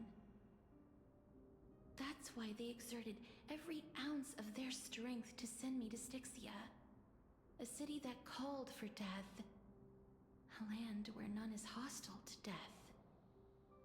They never saw their wish fulfilled and fell so prematurely, all because they wanted to give me a new life. Pollux must really want to know how their sister has been after giving their all to save her. That wish is the reason Pollux's soul still lingers in the mortal realm even after their fall, quietly watching and documenting every detail of their sister's life. So instead of picking up objects on the way here... We were instead showing things to a strand of yearning that lingers here. Now, we must weave these yearnings together and restore them into Pollux's complete soul. But all of this is just a hypothesis, right? What if we go through with the ritual and it turns out totally different? That's fine. As Professor Anaxa often reminds us, such is the nature of alchemy. The true outcome can only be known once the process is complete. This is why alchemy is also known as the miracle of creation. Now, the puzzle of Pollux's yearnings is nearly complete, with only one final piece remaining. I shall reveal what they have been yearning to know in the alchemical matrix. I will show them my whole life since I left Styxia. Lady Trienne has already drawn a picture of my entire life, and it is now in my hands.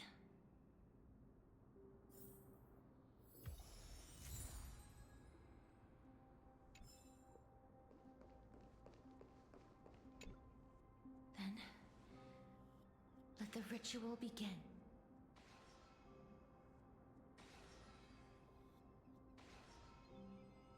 And now, the objective is complete. That is all. Such is what Professor Anaxa always says after preparing for an alchemical ritual. And now, Pollux, I shall lift you from the River of Souls and reforge your soul. Perhaps you will be disturbed by this, and your body may become horrifying to behold. But if even the slightest trace of your soul remains, the soul that once ferried me to this side of the shore, then please, look at me. I wish to thank you in person. I have obtained everything you sacrificed your divinity for. Lady Almanette. Did she recognize you? Oh, she must be the first soul we can communicate with here, right? I'm afraid she is just another spirit trapped here, like the rest of them. The only difference is that I was there when she died. Please, go on. I'm listening. Are you about to tell the story of Styxia? Yes. You're just as smart as I imagined, but... never mind. Now's not the time. There's no need to worry, Elder. Take a look around you. You're already at the resting place of the dead. The world of the dead? But how? I understand that you chose to remain silent about the story to protect Casterus, the girl who coexists with death. But you no longer need to hide that story. I can assure you that you have protected that girl's life well.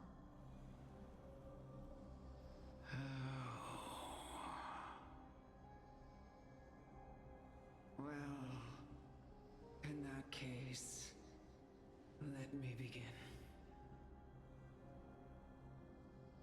Styxia, the pearl of the ocean, plagued by unwarranted calamity and ravaged by death in the fairy tale. It was the first city-state to shift their faith towards death, even before Idonia did. From where you stand now, I suppose that's a bit hard to believe. Right? Indeed. I cannot imagine that those from the era Chrysia, blessed with eternal life, could ever yearn for death. I have pondered the same question, child. But I am afraid there is no clear answer to it. Journeys and epics are only glorious and magnificent because all things eventually fade to dust.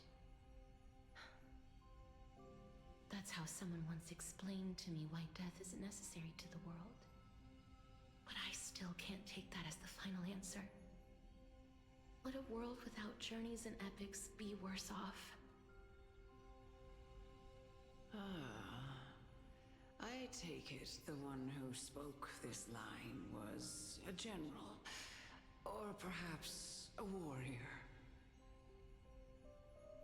I, however, did find some inspiration in these words.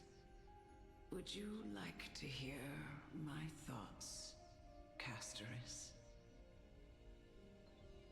Please enlighten me, Lady Almanette. Though I have already made up my mind on how to handle the authority and core flame of death.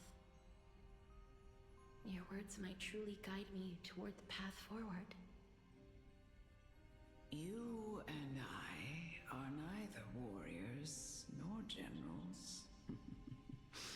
Therefore, journeys and epics cannot truly resonate with us. But what if I reframe it like this? What if love is not a trait bestowed upon mortals by Nestia, but a blessing from death? Love. No one ever invented the word cherish in the era when life was eternal. For all the good things in the world could be revisited endlessly, and every bond formed carried no risk of being severed. The so-called Era Chrysia was an age devoid of both virtue and sin. People did not truly live. They simply existed, going through the motions without passion or purpose, then waiting for something to happen. Perhaps the people of Styxia chose to embrace death not out of fascination with its cruel and fearsome side, but instead became fixated and obsessed with the impulses and desires tied to a finite existence. Therefore, death is not a thing of fear and desperation, but... That's right, Casterus. It is the reason we shed tears when parting ways, and also the original spark that ignited the passion of mortals.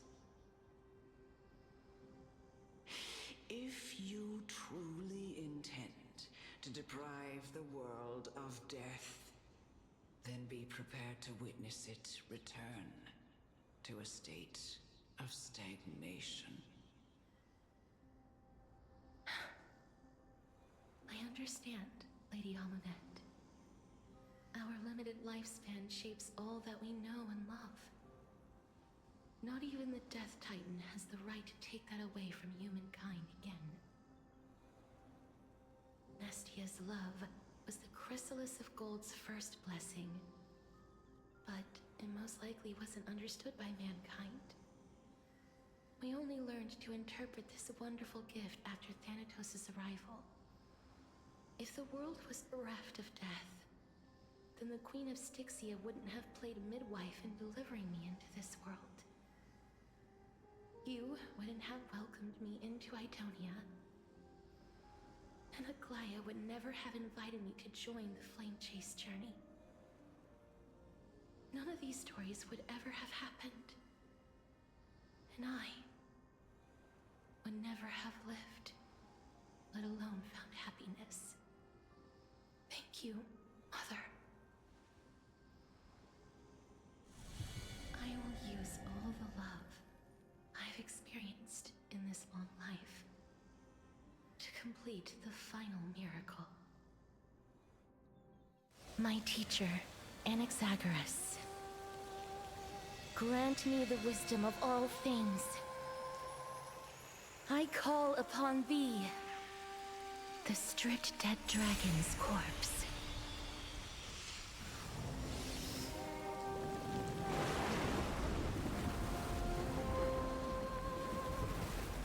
Rises from the earth, falls from the sky. As above, so below. This is the greatest power of all powers. Unstoppable in this world.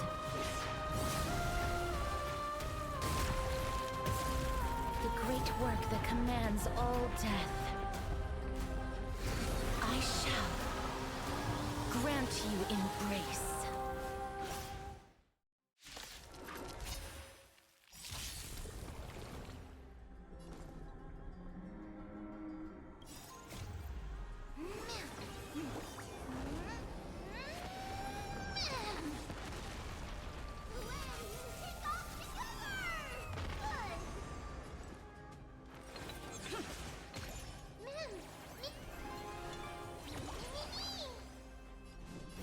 Please,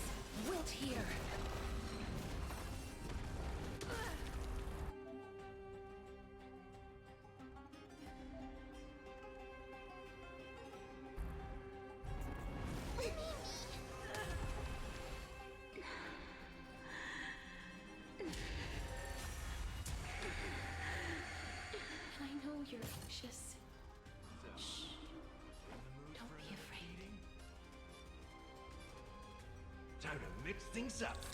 I shall remember this warmth. Good news! It's coming. Ready, set. Riding the west wind, away we go! Embrace new life, Pollux.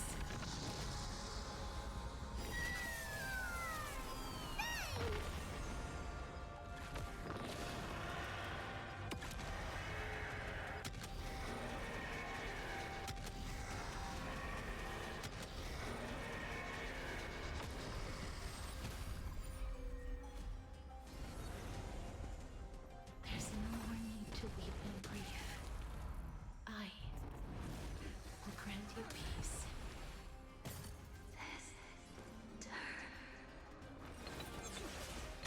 Yes, it's me. I'm back. Life is dead souls. Return to dust.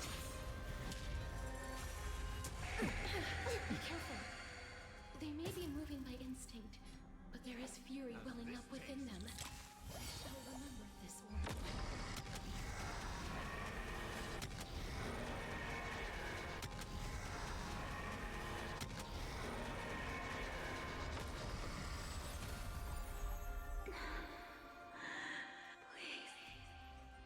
Don't turn back to the nether realm.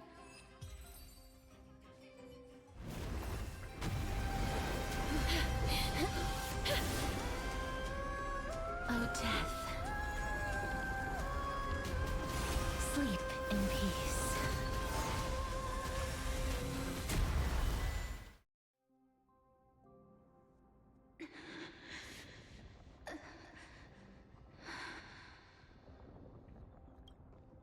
I'm sorry I have to wake you up from ancient death.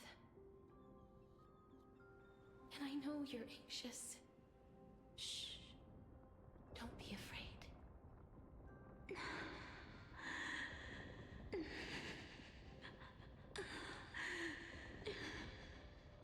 Do you remember me? I'm the girl you once carried across the Sea of Souls. I'm sorry I wasn't able to remember you, but with the help of many people, I was finally able to pick up these broken fragments of my past. I'm back, Pollux.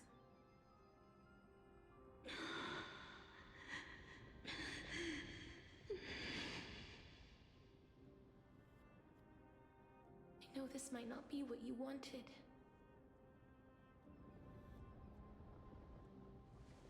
But I have to do this.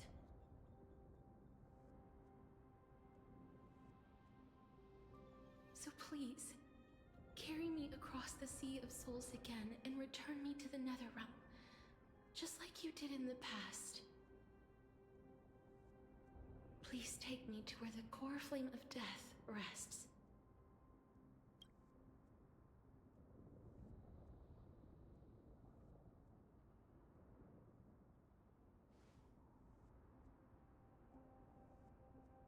I'll be going now.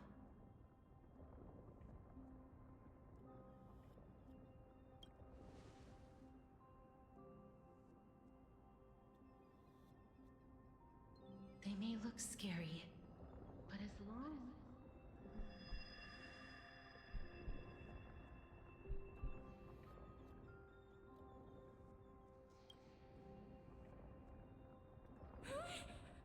What's wrong?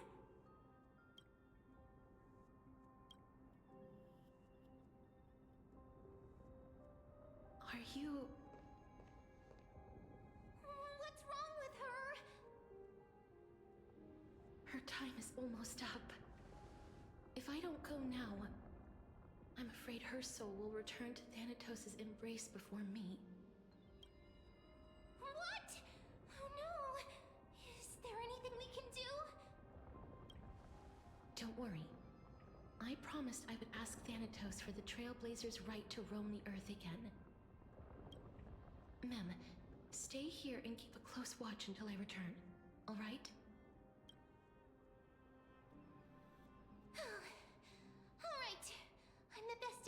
care of others. Go on, Cass.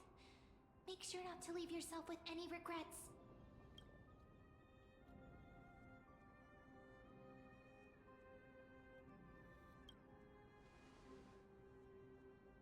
That's not funny! It's a deal then.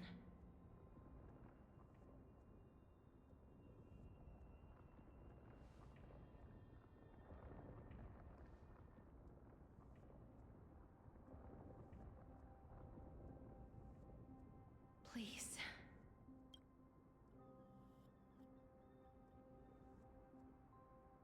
Wait for me.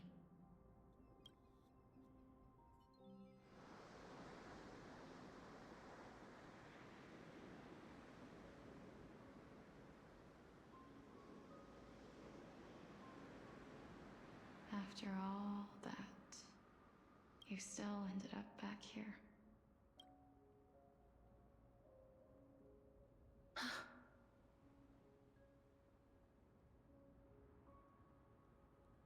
So the legends were true. The Netherrealm really is a sea of flowers. Yes.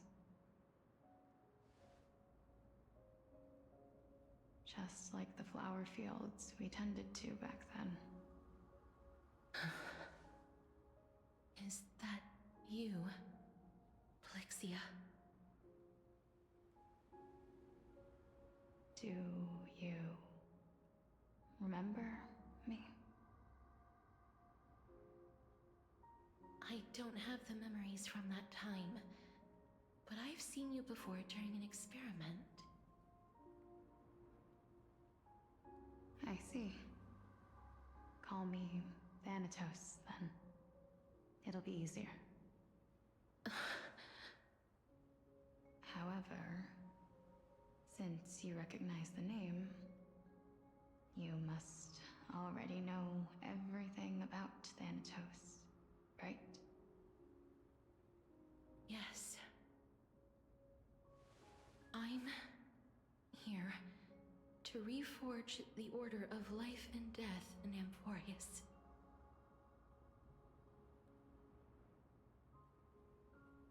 You know, my sister was a sympathetic, but rather sensitive person.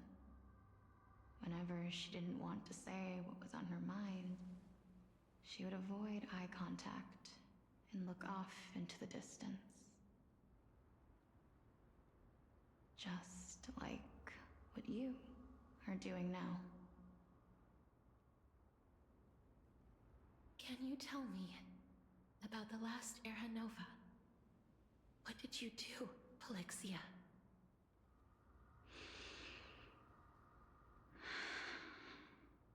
Where should I begin?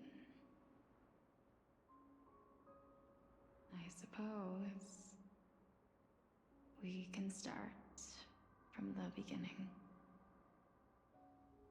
A long, long time ago, there were a pair of like-minded twins. As foretold in the prophecy, they were chosen to be successors to the god of death. But fate was cruel. The price of attaining divinity was to take the life of a family member with our own hands.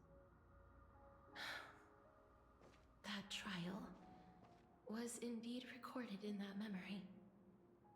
Then you should already know that my sister voluntarily gave up her own life, so that I could ascend as the demigod of death. But I couldn't accept that. Why did we have to kill each other for a future she'd never see herself? That's not fair. So, while weaving the laws of the new world, I shattered the forbidden bottom line for life and death. I reshaped my sister's soul and took the form of the great dragon Pollux to carry her up the River of Souls and back into the mortal realm. But our fates were already decided and manifested in unexpected ways in response to my futile actions. Aging is an unbreakable law of nature laid upon humankind, created at the same time as death. When the living die, their souls will meet Thanatos, who would determine where every soul goes. If the Reaper raises their left hand, the soul is granted death and allowed to enter the Netherrealm to await reincarnation.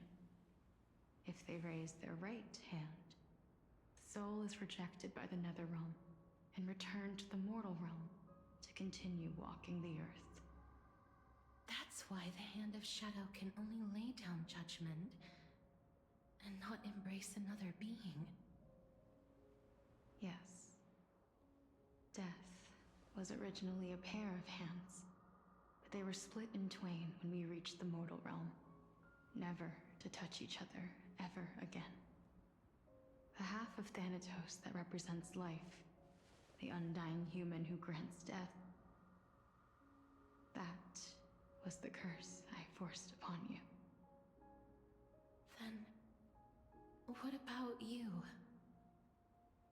As the half of Thanatos representing death, I shoulder the fate of defying death. I died the moment I entered the world of the living. From then on, my Titan also no longer existed in this world. The cycle of life and death stopped. Souls were denied their audience with death, and were left stranded within an ever-rising river of the dead. What irony. My selfish desire to save your life gave you and the world a fate far worse than death instead. Then, what was left of my reason was left behind in the Netherrealm, where I've been taking care of these flowers day after day, until there is now a sea of them, all while mulling over the subject of life, death, parting, and enduring an endless loneliness.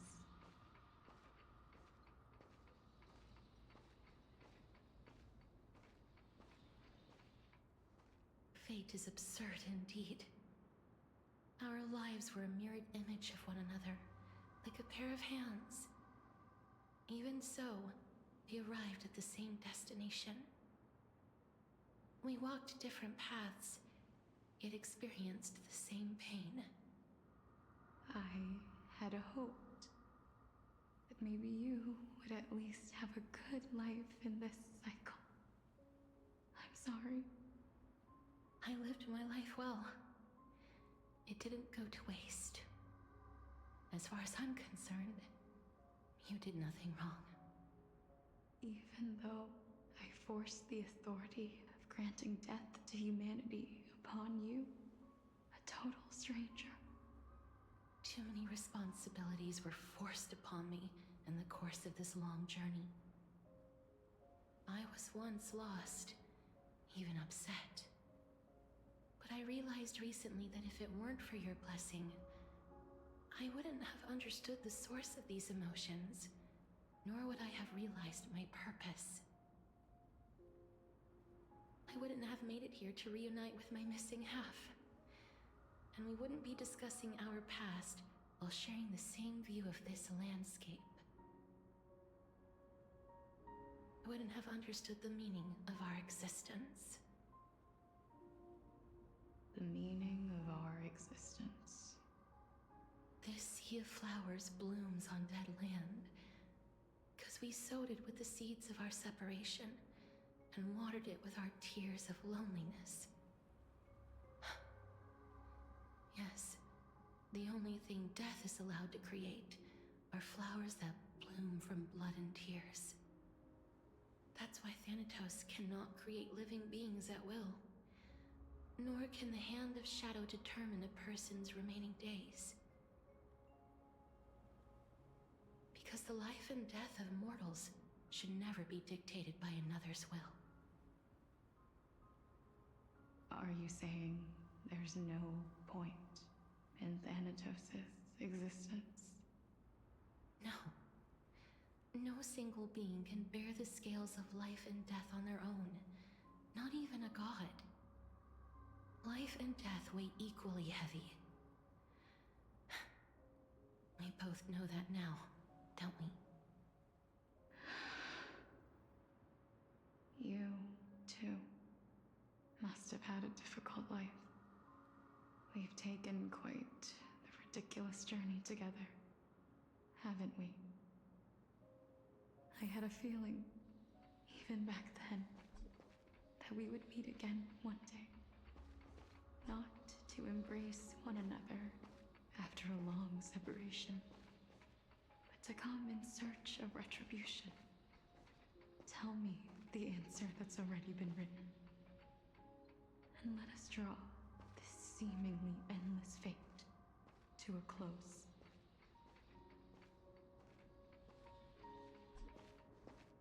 It's been far too long. I've waited here for centuries, watching day after day as desperate spirits are denied by this lonely wasteland. I always hoped I would see you among them, but I was also afraid of seeing you. I didn't know how I could possibly face you again, but more than anything, I was afraid that you might have forgotten all about me. I know. But don't you see, Polixia? I made it back anyway. You don't have to shoulder death's authority on your own anymore. It was always meant to be held in two hands anyway. So, let's give our core flame to her, and have her take it back to the mortal realm. Give humanity back their cycle of life and death. Our responsibility as Thanatos was never about picking out favorite souls. We were only meant to watch over life.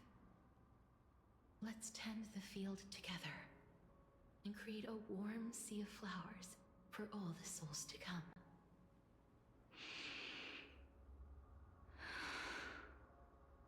What do you think, Polixia? Yes, just one last step. You shall wither, and through that, the dead will sprout again from the remains, and be reborn with the dead flame. As foretold by the prophecy, Thanatos' authority is only destined for only one person to wield. As the Chrysos heir of death, as their demigod, as a titan, our fated moment has arrived once again. Just like before. Yes, just like before. But unlike that time, the ones undergoing the trial this time are prepared. You've made up your mind? Yes, as dictated by fate. But I won't be afraid, as long as you're here with me. Complete your trial in this life. Grant me the embrace of death, and light the spark of life ablaze. You've been tempered by life and death.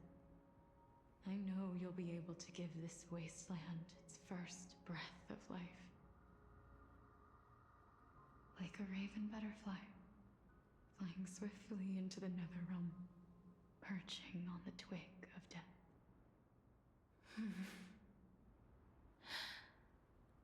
I will. After this, I will remain permanently in the Netherrealm. The River of Souls shall return here and rain down from the sky, scattering souls across the earth. The cycle of life and death will flow once again.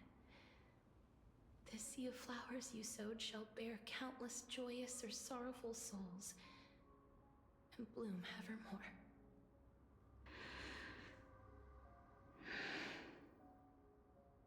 Thank you. Just one last thing. Can you grant me one wish? Of course. What is it? Please. Don't forget me. I promise you. When we meet in the next world, even if I have endured another reincarnation, even if we do not know each other's names, I will still hold you tightly in my arms. Just like what I did when we were born. Casterus,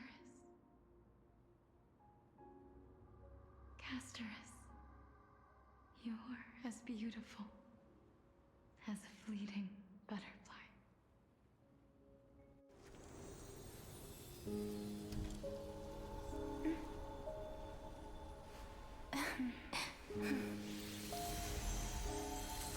I will bring rest to death.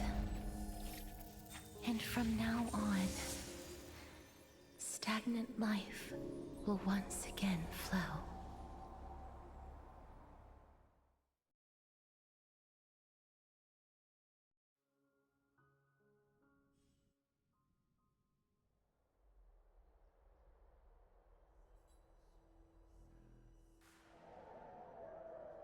Time flies.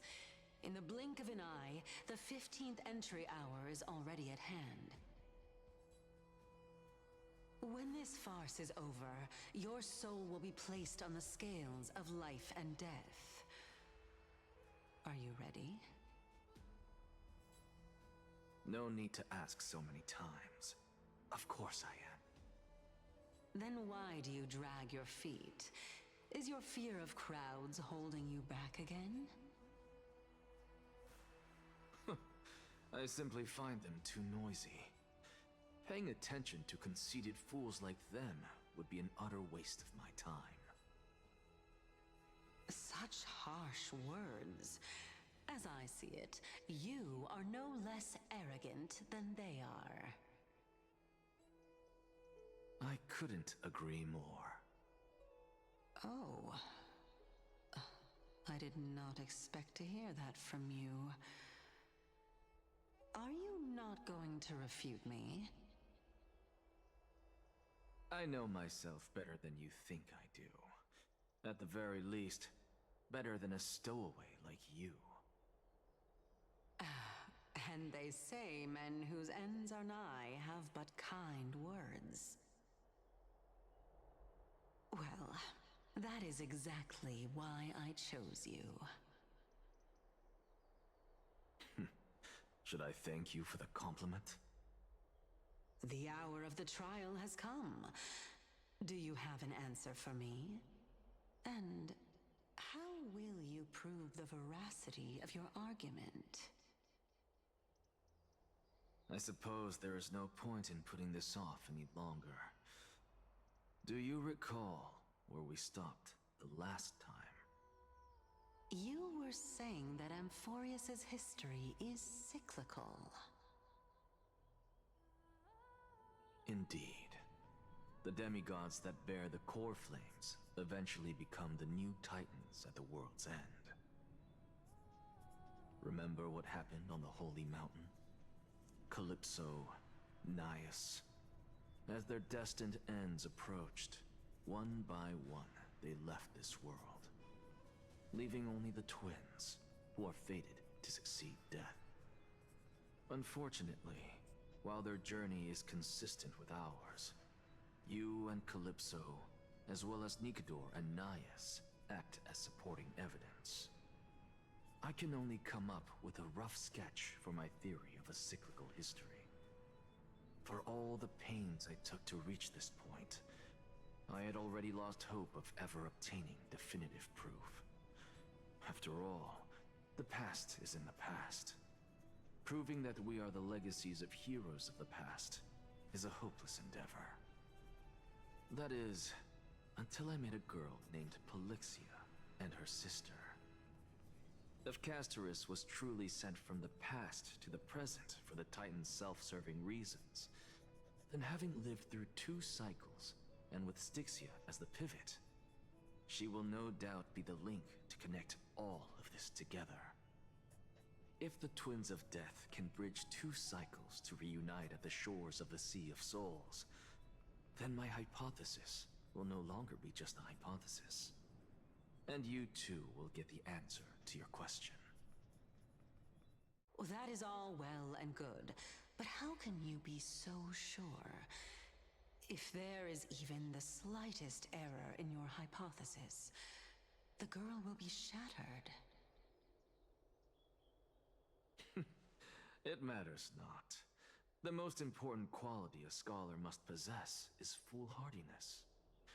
If you are overly cautious, then you'll never have the gumption to make the first step, and change will never come. Besides, I, Anaxagoras, am destined to overturn this farcical world. Come, let us go and teach those pathetic worms one final lesson.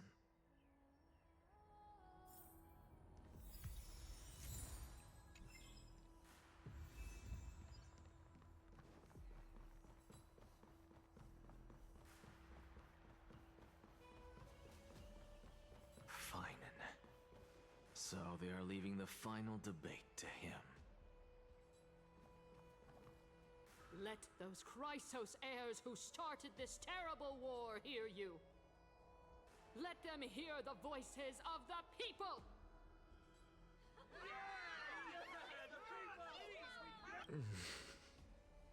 As always, that woman knows how to stir up a crowd. Professor Anaxa, I thought you'd pass on this. Everyone must cast their vote, or this assembly would serve no purpose.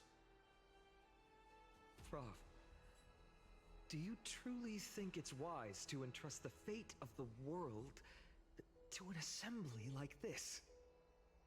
Akama has stood strong under this system for 1,000 years. It stands to reason that there is purpose in its existence. But that is not what you're asking, is it? What you really want to know is Aglaya making the right decision in entrusting the fate of the world to you? Nothing ever escapes you. I didn't spend all those years teaching you for nothing. Most people only take 4 years to graduate, if I recall. To tell the truth, I feel like I'm on my way to an execution chamber instead of a podium. So, do you have an answer to that question? No, I don't. I thought so. Because that question is not yours to ask in the first place. Is Aglaya entrusting the world to you the right decision? Don't make me laugh. That is a question that woman must answer herself. Why are you fretting about this on her behalf? Or have you been seeing yourself as her pawn all this time? Listen up. I'll say this only once. Flip your perspective around and ask yourself this instead. What should I do to ensure that the world doesn't stray from the correct path? That is what you should be thinking about. You still have time, so give it some thought. Oh, and don't bother telling me the answer. Tell it to those begging for salvation from the gods. Got it. Thank you, Professor Anaxa. That's Anaxagoras to you. Who will you be voting for? That'll depend on how well you perform. May Circe safeguard your thoughts.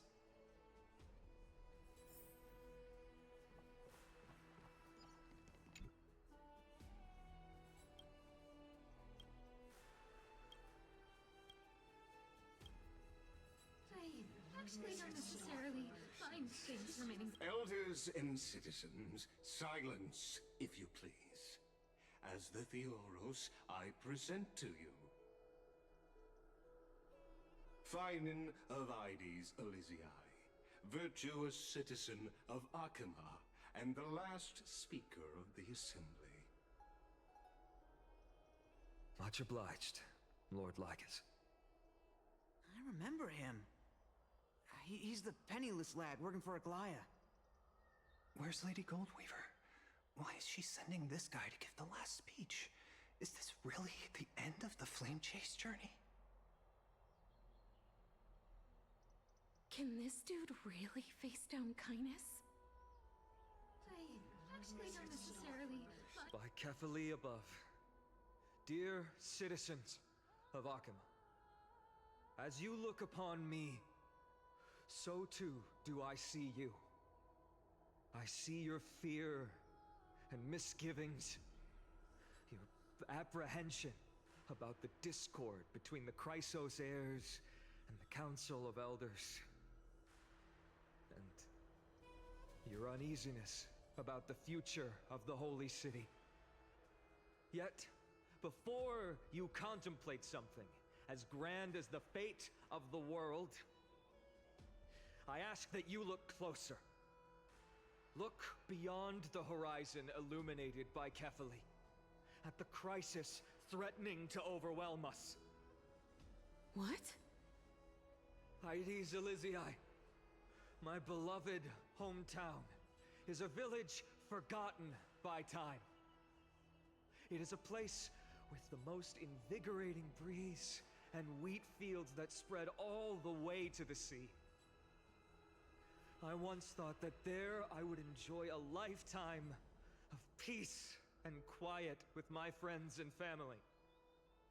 How I wish I could invite all of you to that paradise, far from the noise and chatter of the world.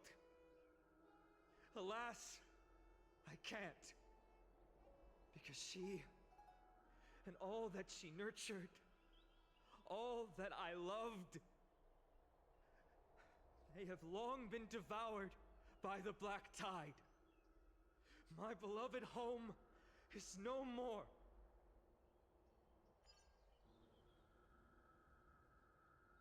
I will never forget the day the black tide struck. My father, Hieronymus, fought with a broken sword to his last breath to protect his child. My mother, Aldada, she was ripped apart by monsters. Also, I might live to stand before you here and now. Galba, he was a hunter. But in the end, those arms that once drew a bow instead embraced Piso, his beloved son, as they both breathed their last. Pythias, the teacher, risked her life to save her students, but a burning beam fell on her, crushing her. And what of Livia, her daughter? Did she make it out alive? No, she didn't. Livia, Piso, and so many other children. My childhood friends. They were all swallowed by the black tide and turned into monsters. They kept saying the same thing over and over. Even up until the final moment, I finally steeled my heart and granted them eternal peace with my sword. Why, Finan? Aren't we the best of friends?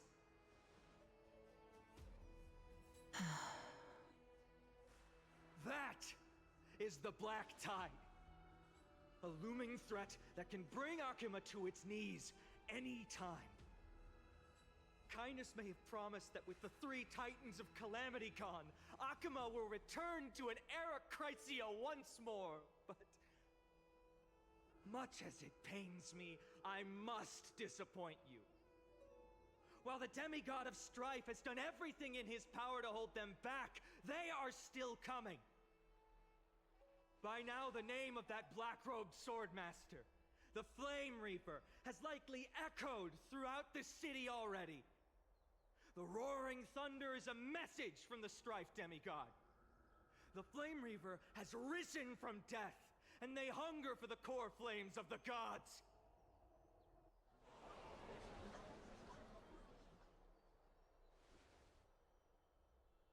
Lies!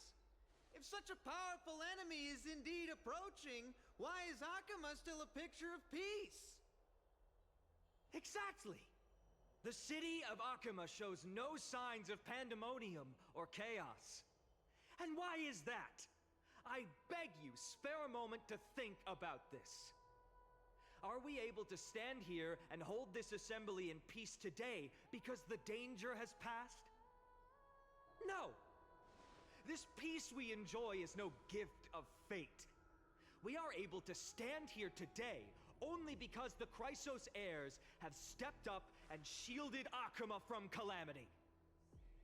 With her golden threads, Aglaya has preserved and continues to preserve these idyllic days that all of you hold dear. The Council of Elders claims that Aglaya will one day forsake the people because her divinity is eroding her body and soul. But ask yourselves this. Rather than offering her aid and support, why do they choose to watch and push Akama away from the Flame Chase journey? The answer that no one can bring themselves to speak of. A truth stained in blood and buried in greed, fear, and vanity. Allow me to lay it bare before you. It is because the Council of Elders, which bears Akima's history and honor, along with this citizens' assembly we once took so much pride in, are now infested with vermin.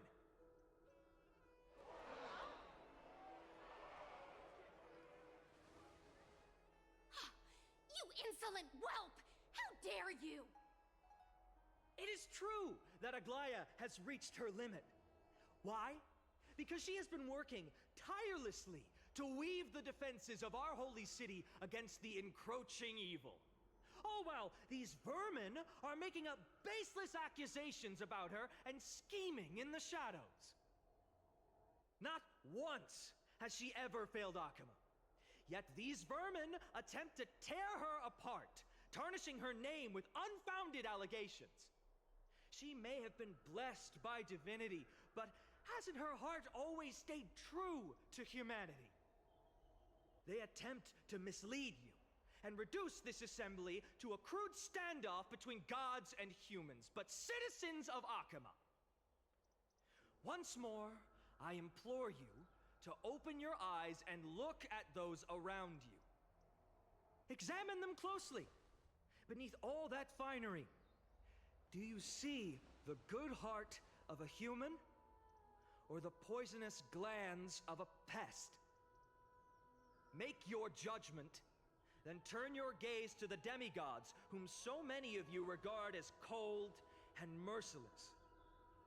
Do you not see the light of humanity in them? And those who wear the mask of humanity yet utter only hurtful, slanderous words. Can you not see that their souls have been corrupted by power?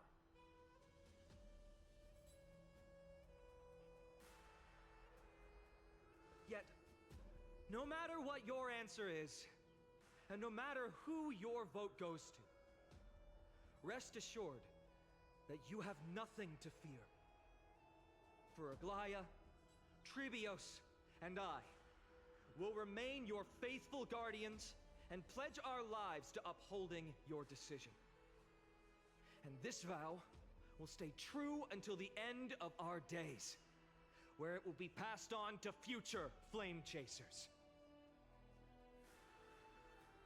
A steadfast and unwavering promise that shall endure through the ages. Absolutely right. The Chrysos heirs have only our best interests in mind.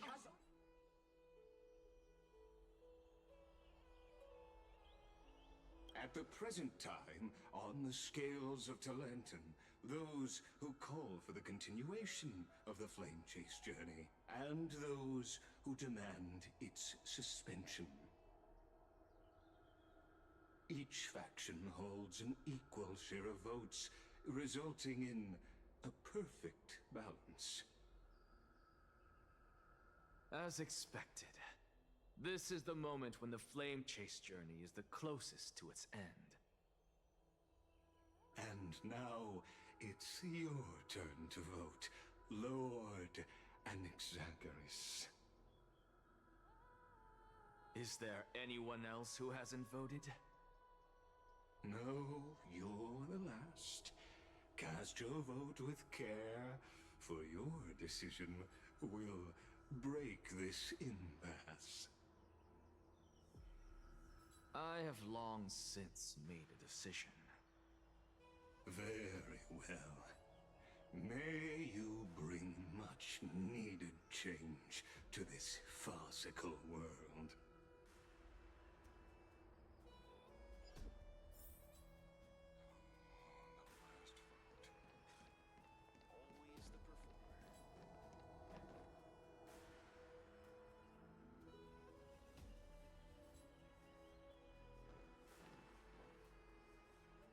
You've done well, Finan.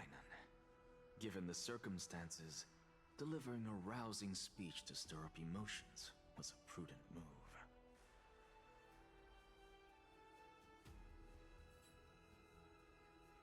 Thank you all for your patience. On behalf of the 7 sages of the Grove of Epiphany and the scholars of Amphorius, I, Anaxagoras, am ready to cast my vote.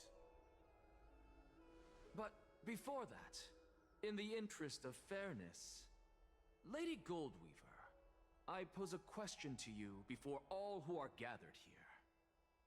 Will you, as Finan has promised, stand by the decision made in the Assembly, regardless of outcome? In the interest of fairness, I make no promises, lest it should influence your decision. Very well. I thank you for your honesty.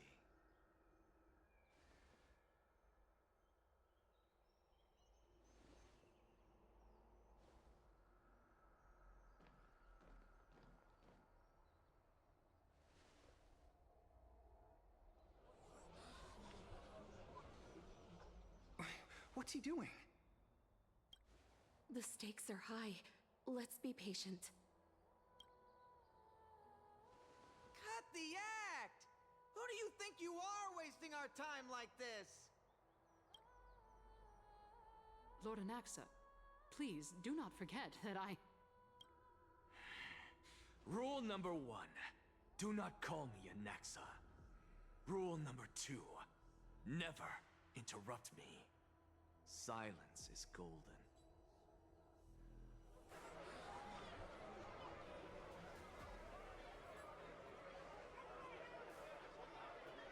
Just vote already. What are you waiting for?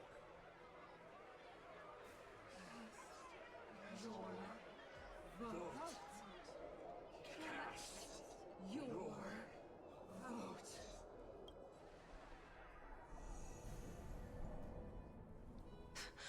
I cannot help but wonder, is every hardship in the world something you will exploit and use to your advantage?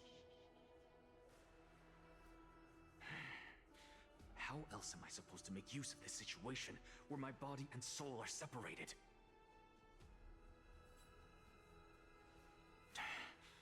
Oh, Circes. Or should I say Calypso? Accompany me on this final journey. Let us journey to the Netherrealm and see how she will substantiate the answer to your question and validate my decision. We need only to follow the sound of the tides.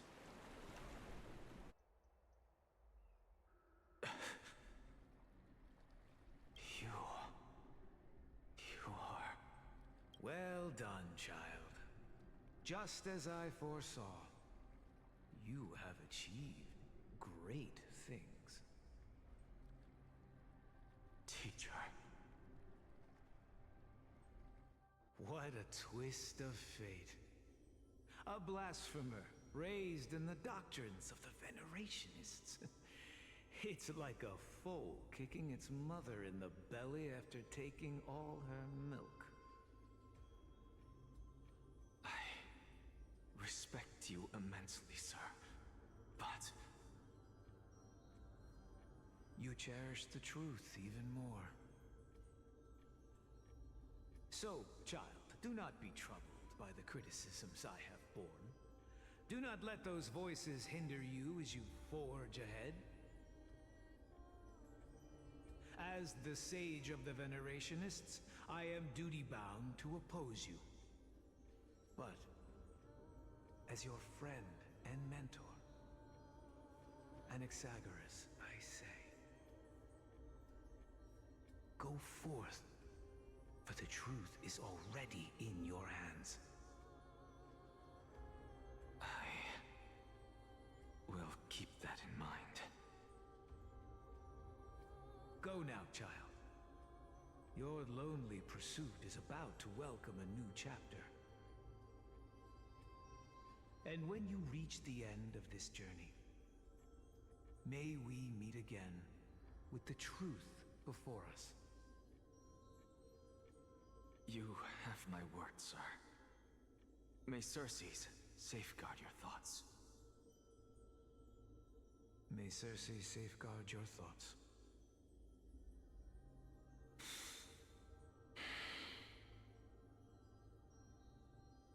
You are right, Empedocles. My lonely pursuit is about to welcome a new chapter. I must be on my way now. May we meet again with the truth before us, Empedocles. What are you waiting for? Just cast your vote. Silence! Silence, everyone! Behold, Circes, here at the center of the world, I shall write the final step of my proof. For this place is but one step away from the truth.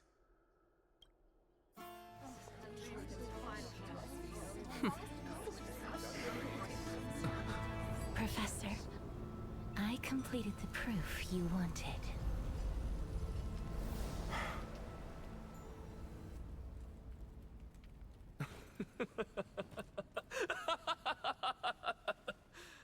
Thank you, Castorus. The answer is plain as day. My vote goes to the Flame Chase journey and nothing else! Elder Kindness, I have deciphered the truth of this world.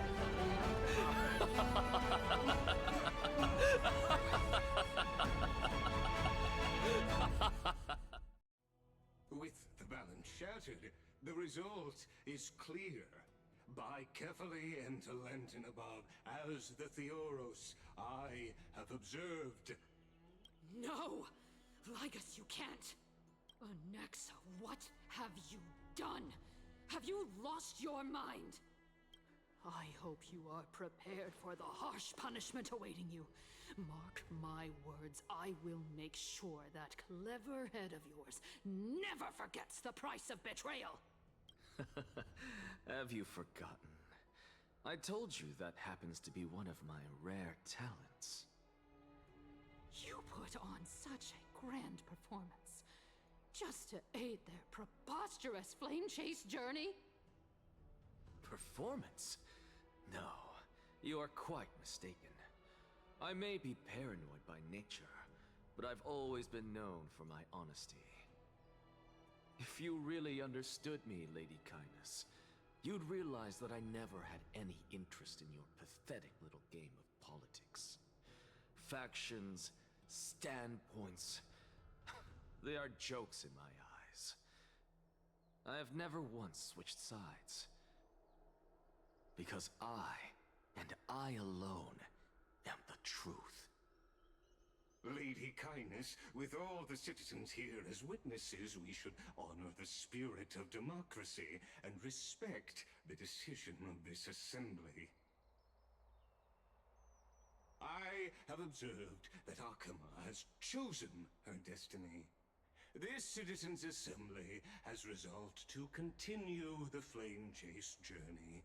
This resolution shall be put up on the Wall of Heroes, such that all citizens are aware of the city's way forward. You! It seems not everyone is ready for the assembly to end. Very well. Let me entertain you for a little longer. By your leave, Lord Lycus. Interesting.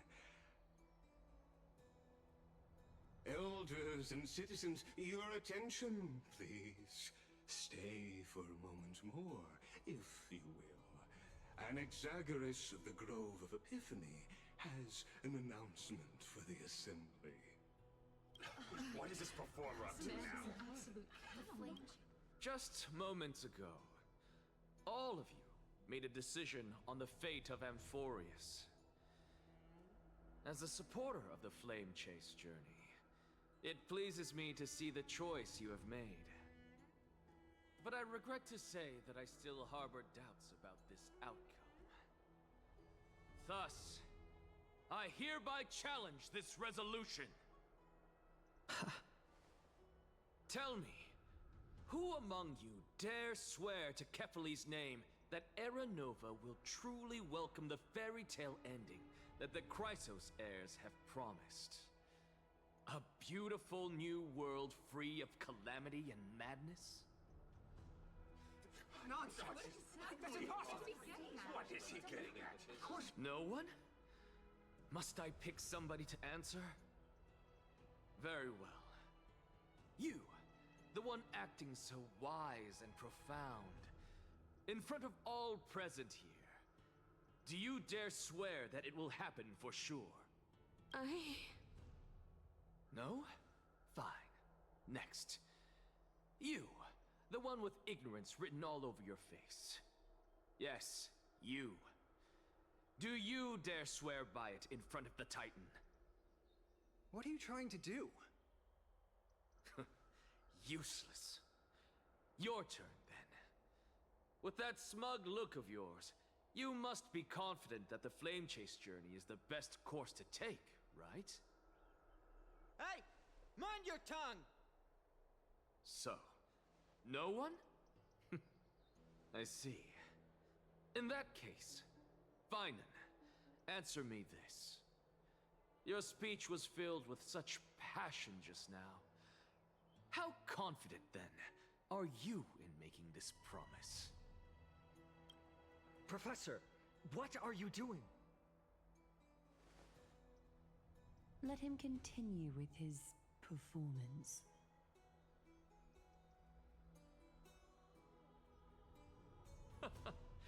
Will you look at that? Even Finan and Aglaya lack the courage to make such a promise. And what's even more absurd is that no one but I can promise you this new world. And yet, the Assembly passed the resolution anyway.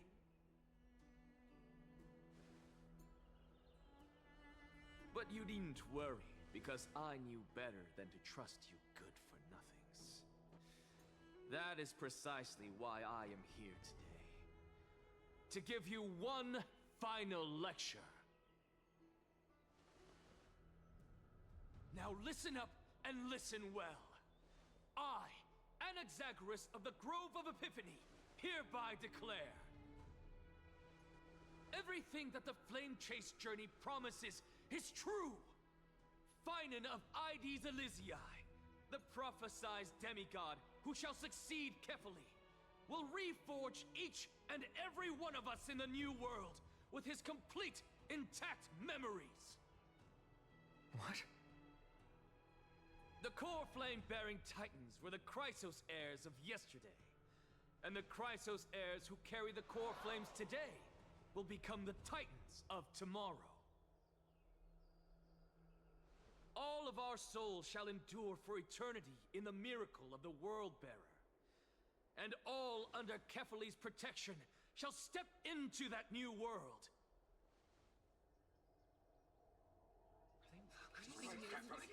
This is your blasphemy!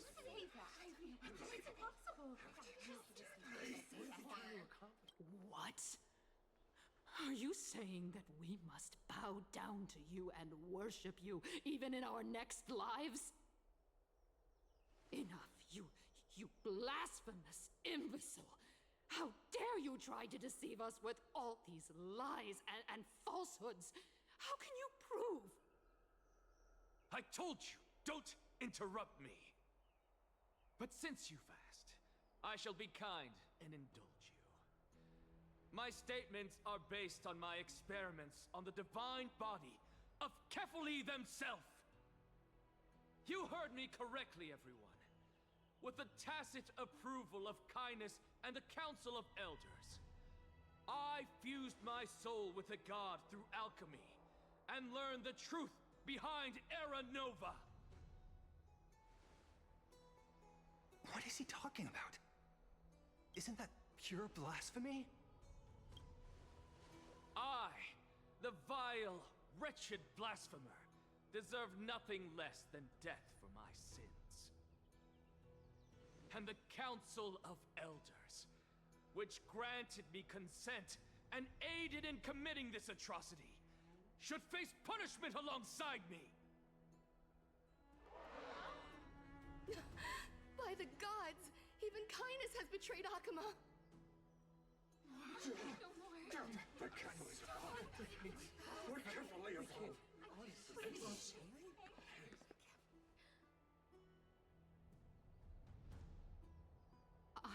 I had no knowledge of his transgressions. He did that on his own. The Council of Elders bears no responsibility for his actions. Lord Lygus, as the esteemed Theoros, are you going to simply stand by and allow the Council of Elders to be dragged through the mud? If the accusation is true, I will acknowledge it. If not, my conscience stands unburdened. Lady Kindness, the reputation of the Council of Elders was not built in a day, nor will it be shattered overnight. Repercussions await those who fool the people, and punishment must be meted out on those who abandon their vows. We should respect this beautiful city and her people. You... Lady Aglaya, the Gold Weaver, I humbly ask that you take on the responsibility of overseeing this judgment in the name of the fairness of Talantin and the justice of Kefali. Considering the circumstances, and in accordance with Akuma's codex as the only demigod among us, you shall rightfully wield this authority. The honor is mine to bear. How is this permitted? Elders and citizens, silence, if you please. Anaxagoras of the Grove of Epiphany has made his statement clear. As per Akuma's codex, I request all present citizens to stand with me in exercising the right of judgment. First, Elder Kindness of Akuma and Lygus the Theoros stand accused of neglecting their duties and abusing the law, leading to the egregious blasphemy against a god. In the names of Talantin and Kefali, Akuma is to form a committee before the 7th action hour to conduct an investigation and disclose the findings to the public for subsequent judgment. That's what we deserve! Agreed! Curse you! Now, concerning Anaxagoras of the Grove of Epiphany, he has confessed to grave blasphemy against Kefali. In the names of Talantin and Kefali, the accused must be allowed to hear the people's voice prior to the execution, for a chance at a reduced sentence and possible pardon.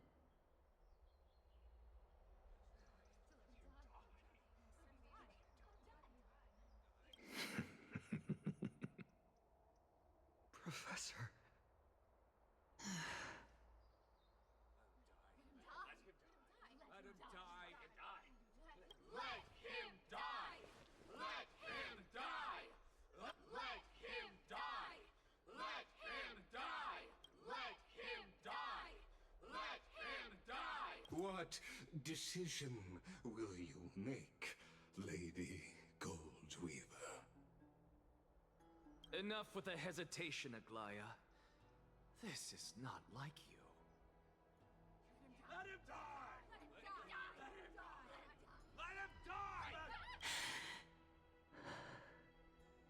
Then, in light of the people's voice, O Talantan on high, may you bring death upon him.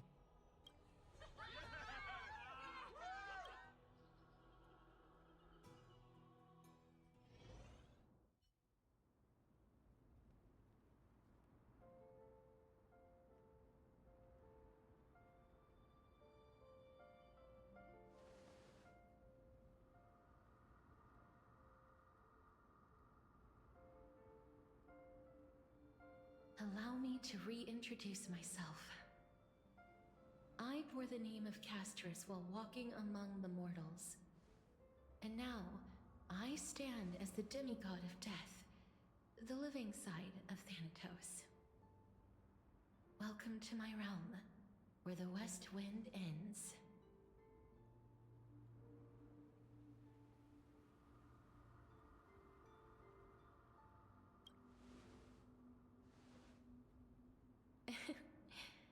Every departed soul who has arrived here has expressed the same. Did you know?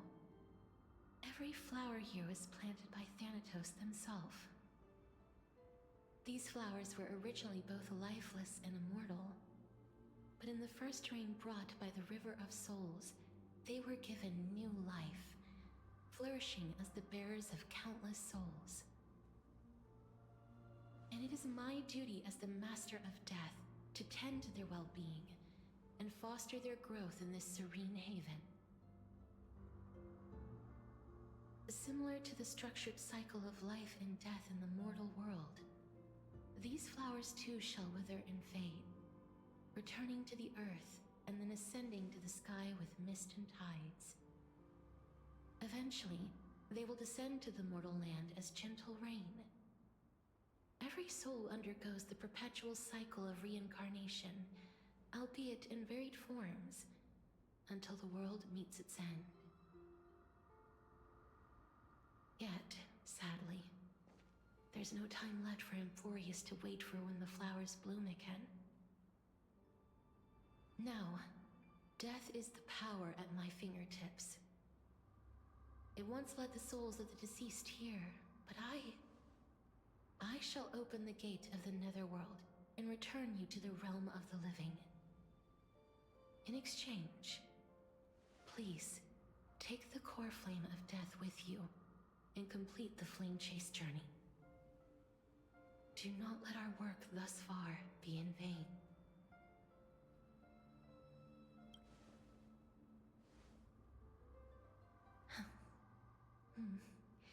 Just like the other demigods, I will stay here and embrace my destiny. That being said, it is not easy to guide a lost soul back to the mortal realm. The whispers of death are sweet and alluring. If your determination wavers, you will succumb and be forever ensnared by the Netherworld's grasp. Please consider this a one-time exception. I will do everything in my power for the flame chase journey. And for your life, the only life I can save.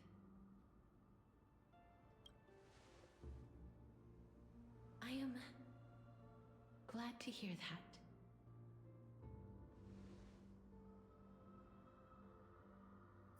Over here!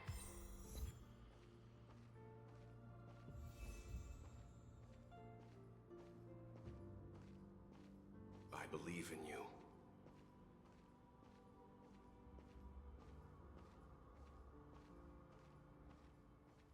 Don't go.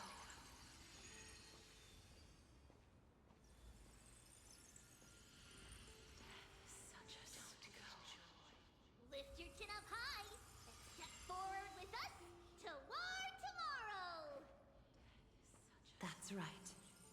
Keep your eyes on the dawn. Onward. Show me your courage. Partner, we shall become heroes together.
All of this is proof that you once lived.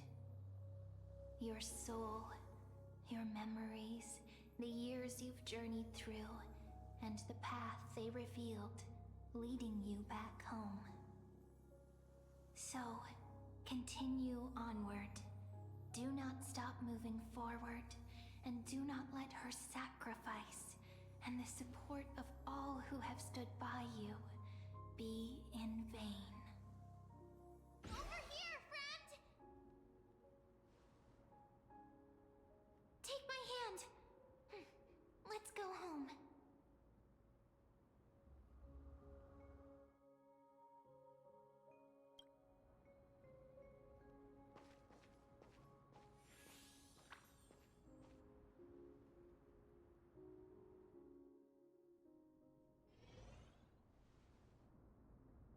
At last. I knew you could do it. Your soul is still perfectly whole. As if some kind of force is trying its best to keep it together. Is it Orynyx's final blessing? Or is it a miracle of your own? It's truly incredible. Such a strange surge of familiarity. So hard to describe. Perhaps it is fate, once again fulfilling its own design. Or perhaps it is the laws from beyond the sky, so familiar to you, that intertwined our fates long ago. It seems that this is the riddle which cannot be solved anytime soon. The sensation of becoming a demigod is truly wondrous. It's as if the river of souls is winding its way through the depths of my spirit, transforming with each breath into a fine rain that nourishes the world. Do you recall that prophecy? At the end of the sea of flowers, the souls of the living shall warm thy fingertips, and after an embrace, there shall be eternal separation. I promised you that I would do everything in my power to give it another meaning. Now, as I stand as a demigod, and destiny draws to a close, I can finally end it in a way that is as beautiful as it deserves. The wish I once sought, but could never grasp, is now within reach. In this brand new world, every blooming life will lift its arms in celebration and recount the profound meaning of this very instant. Every touch, every embrace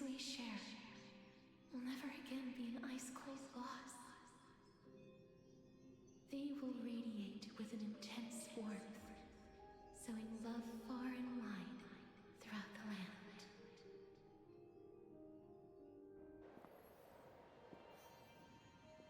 The other shore is very cold.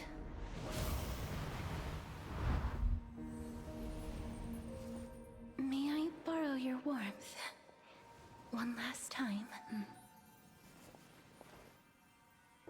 Thank you for fulfilling this wish of mine. The place I'll be going to is what humans call the Land of Sorrows. But with this heartbeat and the residual heat of this embrace, I shall turn the nether realm into a gentle place of rest.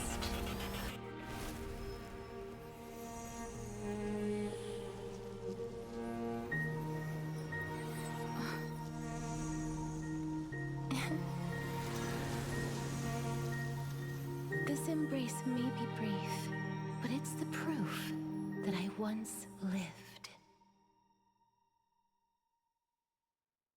Farewell, then. May we reunite in the new world.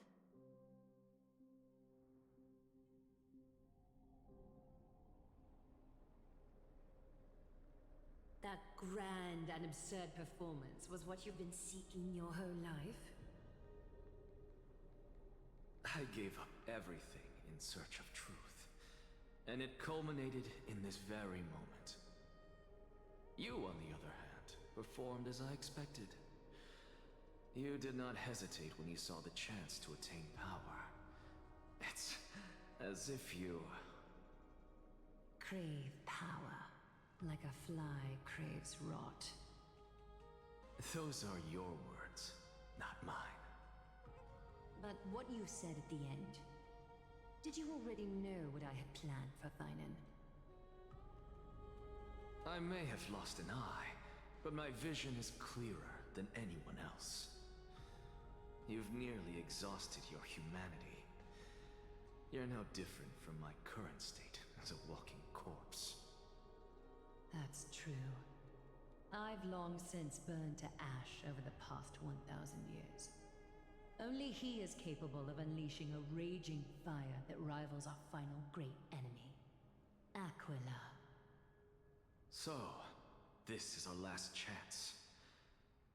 How about we let go of the bad blood between us? May I resonate with your core flame, Aglaya? Please do. That's impossible. To persist with your soul thinned to such an extent. You're insane. Just as you fight to lug your corpse onward to complete your unfinished goals, I have my own reasons for doing this. Until Finan grows into his position as the prophesied leader, I must continue to lead everyone on the flame chase journey. I must keep inching forward, even if only as an empty shell.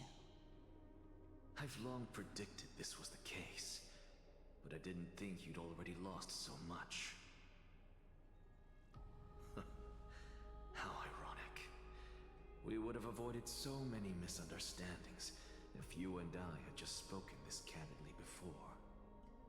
But casting aside our ideological differences, there is one thing you and I agree on. Finan. Yes. He was born to be a hero. He understands the hearts of the people, and I can confidently say he is a far better leader than you. Only he is capable of fulfilling your mission. Sadly, he is a man cursed by Nestia. But by my estimates, his horribly elaborate sense of style should not impede Aranova. Congratulations are in order. We found common ground at the very end of our destined paths. When you put it that way, it makes me want to take back what I said. Aglaya, we're back. Come welcome our great hero reborn from the ashes. I hope he didn't hear your earlier assessment. It wouldn't be the first time I criticized him. A man should be aware of his own shortcomings.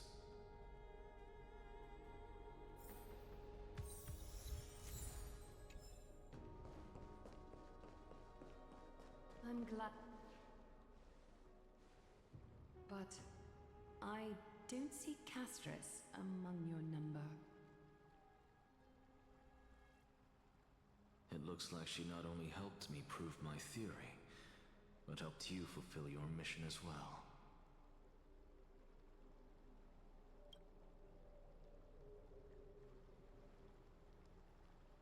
She might not have been able to change her fate, but she still wrote the final verse of her epic herself. Trinin, please recite the prophecy for us. Trailblazer, please surrender that scalding cool flame for us as well.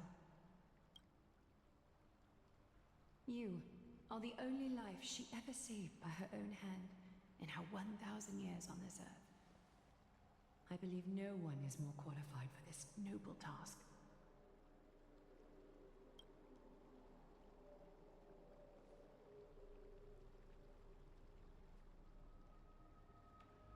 O gods who have returned, and gods who are still watching, today we bring you a soul laid bare. The Hand of Shadow, Thanatos, remembered their name from the past. From daylight they came, and to their fragrant dwelling they return, to walk now among your ranks. And there was one who joined hands with the Titan, a traveler risen from the dead, and reborn among mortal kind.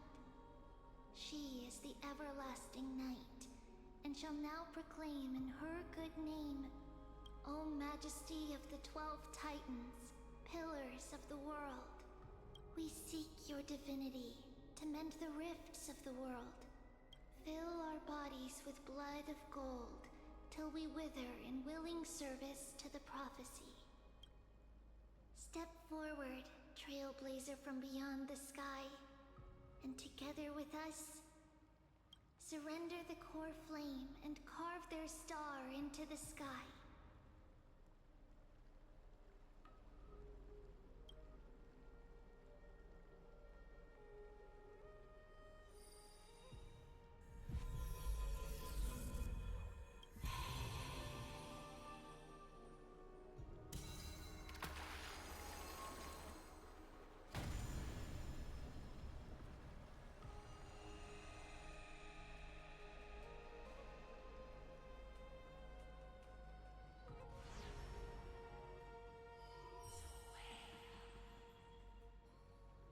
Constellation for death. For life and death, to be more precise.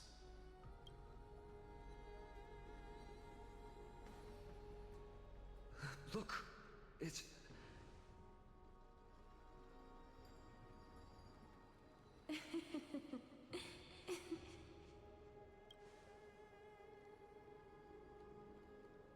No, it's only a divine echo. I think she's here for the trial.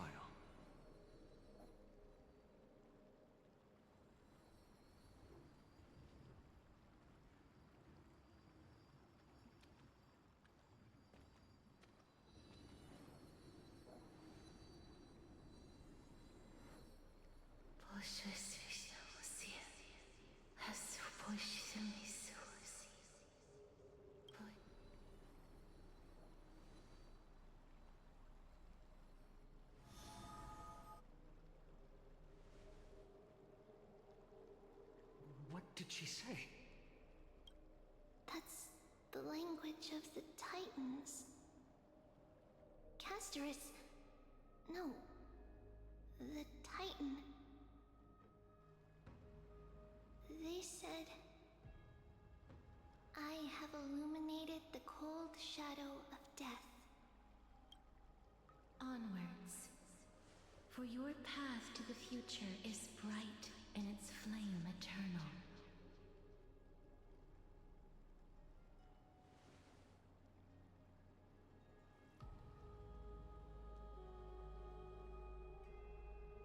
Do not forget.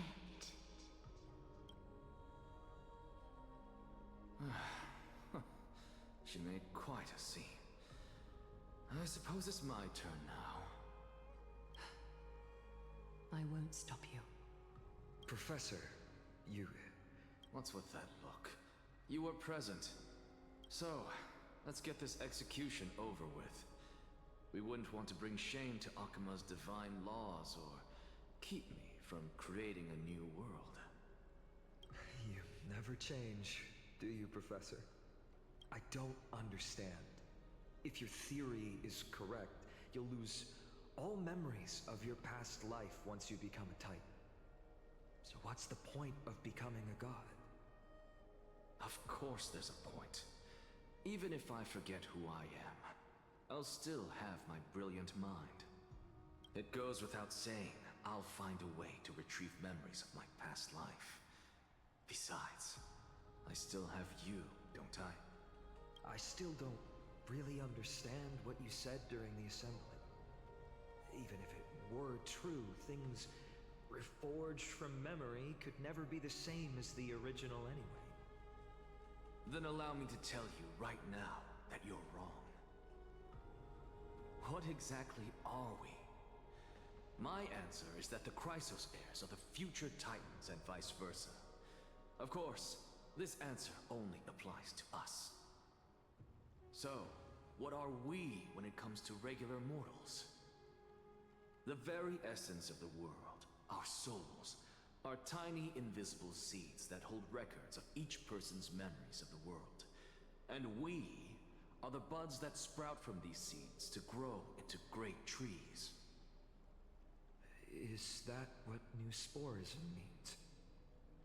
Correct. Once our physical bodies are born, we become new extensions of the world. From there, we plant our seeds into someone's memories, and then scatter them into the hearts of countless people in the future.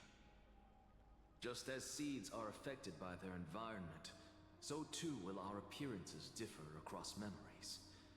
But the partial memories we carry will always be the same, because that is just how the world is.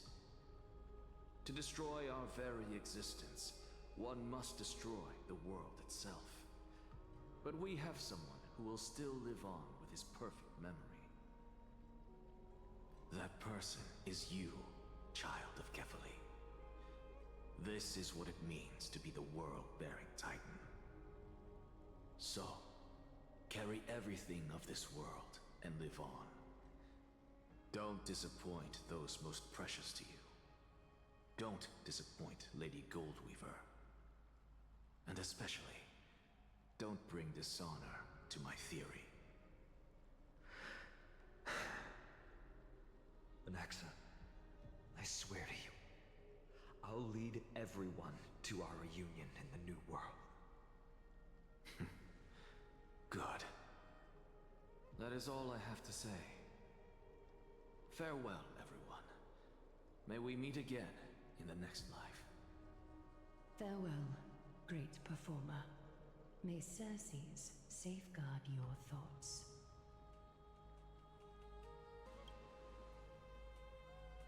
Are you satisfied, Honorable Titan? Very.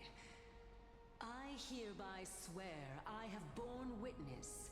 Anaxagoras of the New Sporists and the Grove of Epiphany has successfully overcome the trial of reason. Thus, I shall confer upon you these words.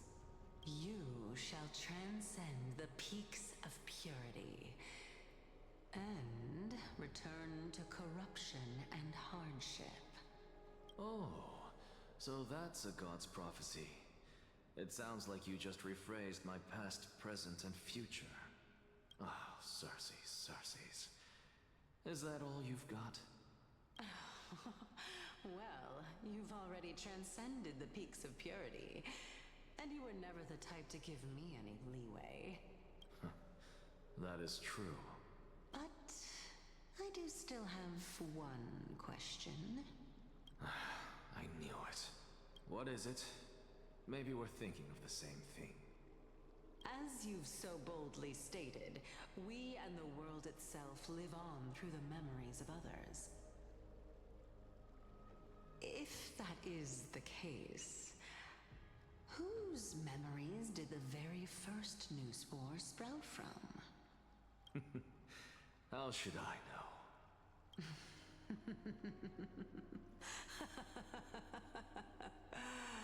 Oh my. But, since we are both equally curious, we should allow the children of humanity who come after us to investigate in our stead.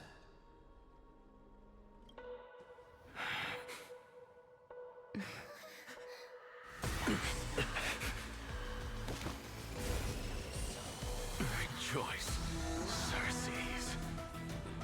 I sow the seeds of suspicion in the new world with your soul!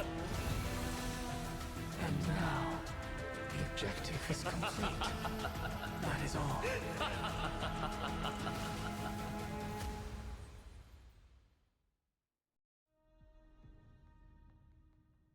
Thankfully, she's still alive. Was March 7th also in this condition when she was first rescued by the Express?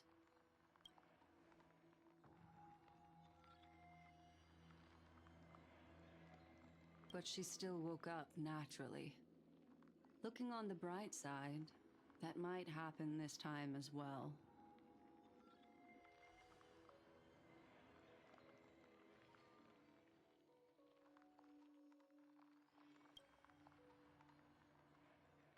I do not have conclusive evidence, but judging by her current condition, perhaps March 7th's memories have been hijacked. Think about it, Miss Himiko. What will happen when someone loses their ability to remember?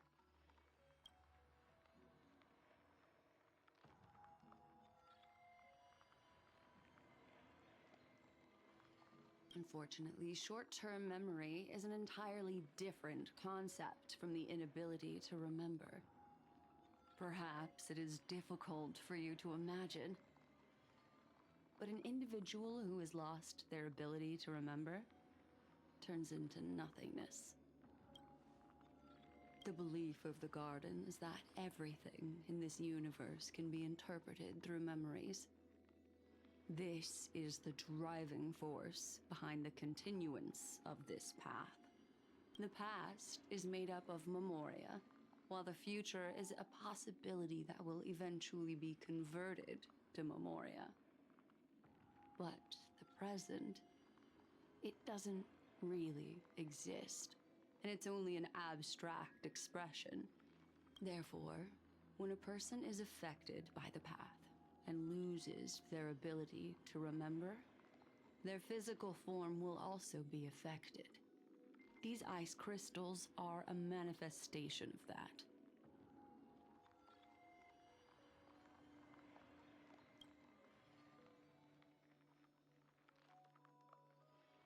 Is Miss Himiko suspicious of me? In other words, now is the time for me to prove my innocence. That's not a problem, of course. The true reason behind my intentions is that Amphorius holds special significance. For some memo keepers of the Garden with extremist views, it is a perfect example. A world that can only be seen through the Garden's mirror means that memo keepers have the right to keep the world in their private collection. If those Pathstriders of Remembrance were to uncover the secrets of Amphorius first, they might unleash their wild ambitions and remodel more worlds into a similar form.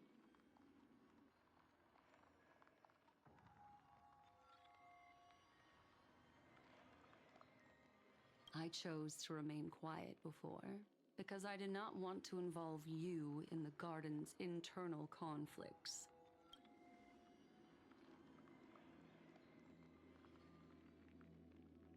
You can be even bolder with your guesses. The people that I'm talking about, they aren't just individuals. They are an organization that has already attached itself to the pinky finger of Fu Li. I cannot be certain, but at the very least, they are capable of doing so. I am deeply sorry about what has happened to March 7th, but the deal that I propose still remains a fair one. Amphorius is still an excellent destination, and investigating further might allow us to uncover the truth behind the accident. Miss Himiko, the wisest choice right now is for us to continue cooperating.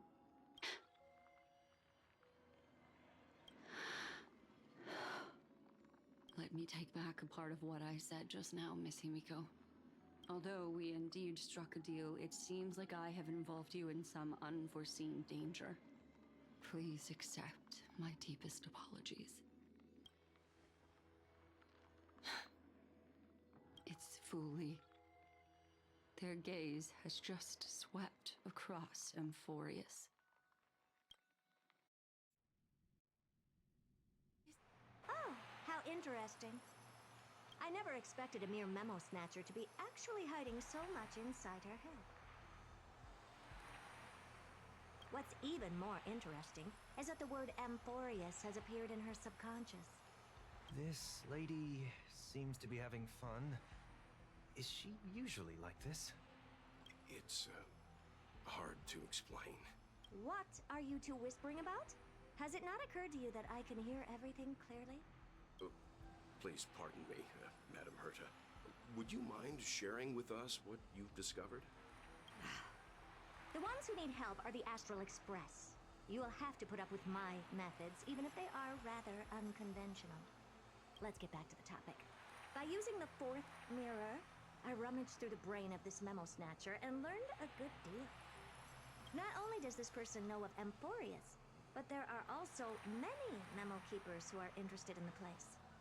I searched through her consciousness and found the following terms: the Eternal Land, the Rejected Land, and the private collection of the Garden of Recollection. It seems like Miss Black Swan is indeed hiding some things from us. Since I'm not able to find any useful clues from the outside, why don't I personally visit this mysterious Amphorius? You're planning to head to Amphorius yourself? Yes, but not in the flesh like you all foolishly did. See these Herta mirrors? With them, I can project my data spirit entity to any corner of the cosmos through spatial warps, without even needing to leave my room. But of course, these corners of the cosmos must be within the coverage zone of inter-astral peace communications. After all, this is collaborative technology. I see. You do seem like the more indoor type.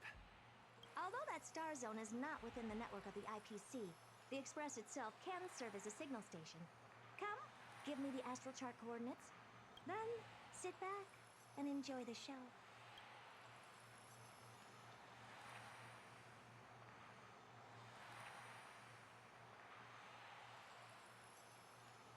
All right, now that everything is ready, mirrors, get to work.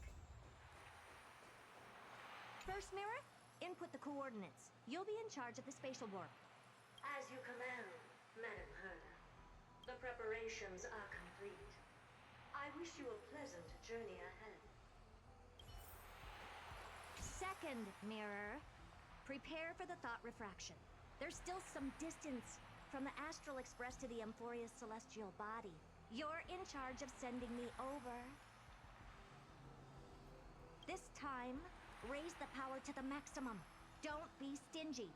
Oh, okay. I won't fail the mission, Madam Herta. Third mirror, you're in charge of generating the data spirit entity. I'm happy to help, Madam Herta. What kind of appearance are you planning to use this time? Good question. Let me think. Forget it. Just use my own appearance. There's no one there that'll recognize me anyway.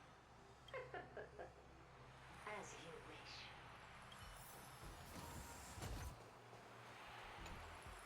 Preparation of the data spirit entity complete. Thought refraction at max power.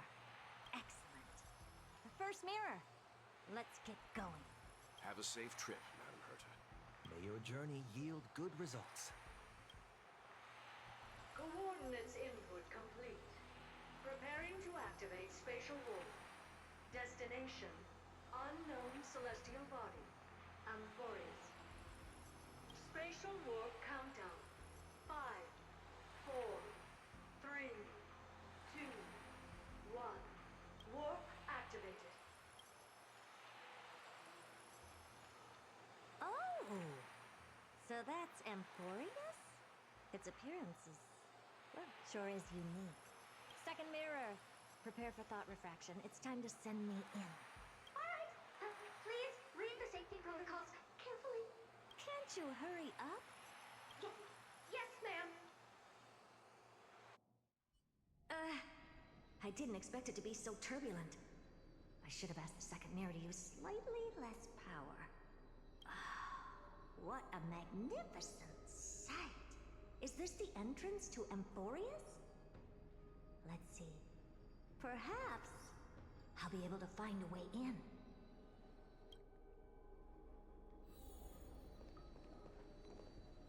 What's this?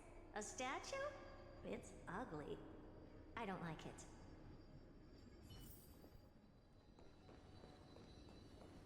Oh, I finally found your traces. How esteemed must you be for the great Herta to come out personally? When we return, get ready to become free labor for the simulated universe for the rest of your lives. What's this? How creepy. Oh, it moves? Who are you trying to scare? It's either a projection or a fake. There doesn't seem to be much to take note of. Now then, how am I going to get into Amphorius? My deepest apologies, esteemed lady. I'm afraid that you cannot proceed further. Who's there? Your visit, although not part of my calculations, is a pleasant surprise.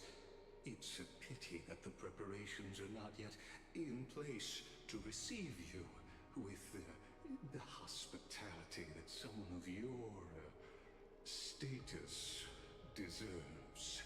Are you not going to answer my question? Who are you? I have many identities, and I'm going to have even more in the future. But if you just need a form of address, you can use my common alias, Lycurgus. Lygus. All right, Lygus. But you can't possibly think that I'm just asking for a name, can you? Regrettably, I do not have the authority to share more info. However, standards are always flexible. While not violating the ultimate agreement, I'm able to disclose this piece of information. As you thought, this is the entrance to Amphorius. Now, please, kindly turn back. Amphorius is not a world that you should be involved with, regardless of what kind of magnificent achievements you have accomplished. This place will not open its doors so easily. You seem to understand me very well. Then you should know that I have no reason to listen to you. Your reaction is completely within my calculations. Despite my long years as a watcher, it seems like my assessment of human nature still remains accurate. From you, I'm able to sense a beautiful desire for knowledge. But my answer remains unchanged. Madam, it is with the utmost goodwill that I suggest you return to where you came from. let's assume for a second that I'm not so well-mannered, and that I insist on uncovering the secrets hidden behind you, Mr. Lygus. How do you plan to dispel this notion of mine? Within the scope of the Ultimate Agreement, there are 178,244 logic chains at my disposal to convince you. After filtering through them, I have determined that I only require 3 to attain the results that I desire. Oh? I'm all ears. First, for reasons that cannot be disclosed, Amphorius is a completely isolated celestial body. Apart from me, no one else will be able to help you enter. That's not a good argument. Second, if your plan is, as you've alluded to previously, to force me into cooperating by showing hostility, do know that, just like you, I have basked in the gaze of the erudition. I stake my honor, and assure you that, in the worst-case scenario, our mutual destruction will be inevitable. Oh? No wonder I couldn't find a back door. When I did a scan of our surroundings, the safety protocols on you are comparable to Screwy's. How interesting. I assume that you still wish to hear the third logic chain? Of course. Why wouldn't I? Third, even if you exhaust all your means and find a way to break through, you will surely give up once you understand the consequences of your actions. After all, throughout your long life, as much as you'd hate to admit, your conscience has played a crucial role. What a brazen robot. You think that you can actually understand me through your paltry calculations? But since you put it that way, why don't you tell me what these consequences will be? It concerns the third path that is entangled with Amphorius. A path that you and your friends still very much lack understanding of. The destruction. So, if you ignore my warnings and persist in your ways, you will break the shackles of a Lord Ravager. And when that happens, their fury will